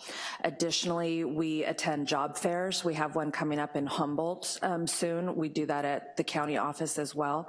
And as I mentioned, we're going to be bringing some information forward in regard to some international recruitment, specifically for Spanish-speaking teachers and BCLAD to provide that support, and we'll be working in partnership with both CSEA and SRTA to do that. In addition to that, I also mentioned that we had written a grant to provide support, and that particular grant actually pays for mentor teachers in our district to provide support for new teachers that are getting their credential in BCLAD, and so we also think that that is an aggressive way to recruit and retain. Another one of the ways that we're actively engaging recruitment actually came before the board earlier this year, and that was the salary placement guidelines that are extremely generous in regards to recruitment. We know ultimately we also need to work on retention, but that's also one of the ways that we've been able to publicize that Santa Rosa is the place that people need to be working to engage in this work. In addition to that, Stacy and her team have done an excellent job of looking at substitutes and looking to determine whether or not substitutes are credentialed and talking with them and seeing if they'll come to work and not just be a sub. We've each used our personal relationships at each of our at various universities to try to be first in line for those teachers in teacher education programs. What is disheartening is that in the Spanish, particularly I would say Spanish language, and of course special education, and math and science, the number of teachers going into teaching is diminishing. And the number of teachers of color and bilingual are diminishing, which is why we are exploring internationally, and I'll just say this is going to come back to the board or come to the board, in Mexico City, Spain, and the Philippines. The teams, various teams of our teams are gonna go to these countries to recruit teachers, because we do not want to be in a situation where we are now. Hold up, you guys are all not in line, it's all of us in line. And teachers, I told Stacy I want teachers to go. So, if you want to talk about aggressive, I think we are being extremely aggressive. And in fact, Stacy talked about Mexico City and Spain. And I actually said before I left, we need to tap into the Philippines. And so Sac City has been utilizing it. Lodi Unified has been using going to the Philippines for teachers. And so this is going to come at the next board meeting. We're talking about March and April. We're going to go. So. And Superintendent Kittimer, excuse me, Director Medina, if I can also bring forward one other idea, and this is forward thinking that I think taps into everything we've heard about student voice, is that pipeline to grow our own. We saw future educators at this table and at these microphones this evening, and when we look at CTE pathways and we look at what we can do, there are programs out there, there are people who have experience in other districts who have created the courses and the opportunities for students to start having those experiences to go into the educational field and be prepared to then do that through a JC or a college experience. And so we should be hiring our own and looking at the kids we have now, because in 10 years, I'm going to be hiring them. Well, and the LCL and Pathway of Public Service, that was a code word for teaching, either health or teaching. The other thing is the CSCA grant for CSCA employees to go get their credentials. So we do have staff members that are utilizing that. The other part was, because I was interested if we have any existing partnerships or programs that are kind of like build a pipeline into our district. But I was also looking at the board policy on recruitment, and there's a section in there about like incentives, and I was curious, do we offer any current incentives? We currently do not offer incentives. That has been a part of the conversation, and at the board's direction, we can further explore that. There are, again, many districts that provide one-time incentives or ongoing ones based upon years that people remain in the position in a district. Well, as simple as bilingual. If you're bilingual and offering an incentive for that. So those are all things that we want to bring forward and explore. And I'll just finish by saying that I really kind of wanted to highlight and ask about this because it kind of also feeds into our special study session on the 29th and the things that we need to do to ensure that we're getting the best educational outcomes for our students. Part of that is actually having teachers for them. And so I just want to make sure that we're doing all that we can, and if we need to be more aggressive, that we're more aggressive. So looking at all those things is really important. So that's why just to highlight it right now. Thank you, and I would add creative. Yeah, I also think that the 7-Eleven committee for the Fur Ridge property and all that is going to be coming to the next board meeting, and then we're going to be able to do the ad hoc, because in the future, what we want is to be able to provide down payment assistance, because that is a big hindrance as well for people coming to the district to teach here. Thanks for that question. Thanks for the answer. Good to know all the things we're doing. Those are big ideas, a lot of action. So we're bringing F2. Move for the approval of consent item F2, personnel transaction. Second. All right, so that is moved by Director Sheffield, Vice President Sheffield, and seconded by Director McCormick. Who won that one? Director Sheffield. Aye. Dr. McCormick. Dr. Manieri. Aye. Dr. De La Cruz. Dr. Close. Aye. Dr. Medina. Aye. President Fong. Aye. We have approval of the minutes, regular board meeting held on January 8th. Move to approve the minutes of the regular board meeting held on January 2020. Second. So moved by Director McCormick and seconded by Vice President Sheffield. All the, oops, Lori. Director McCormick? Aye. Director Sheffield? Aye. Director Montieri? Abstain. Director De La Cruz? Aye. Director Close? Aye. Director Medina? President Fong? Aye. Do we have any board member requests for information? I got a ton already. Okay, really? You got your dance card full. Thank you, everyone. Have a good night. I made it all the way through. She made it. Yay!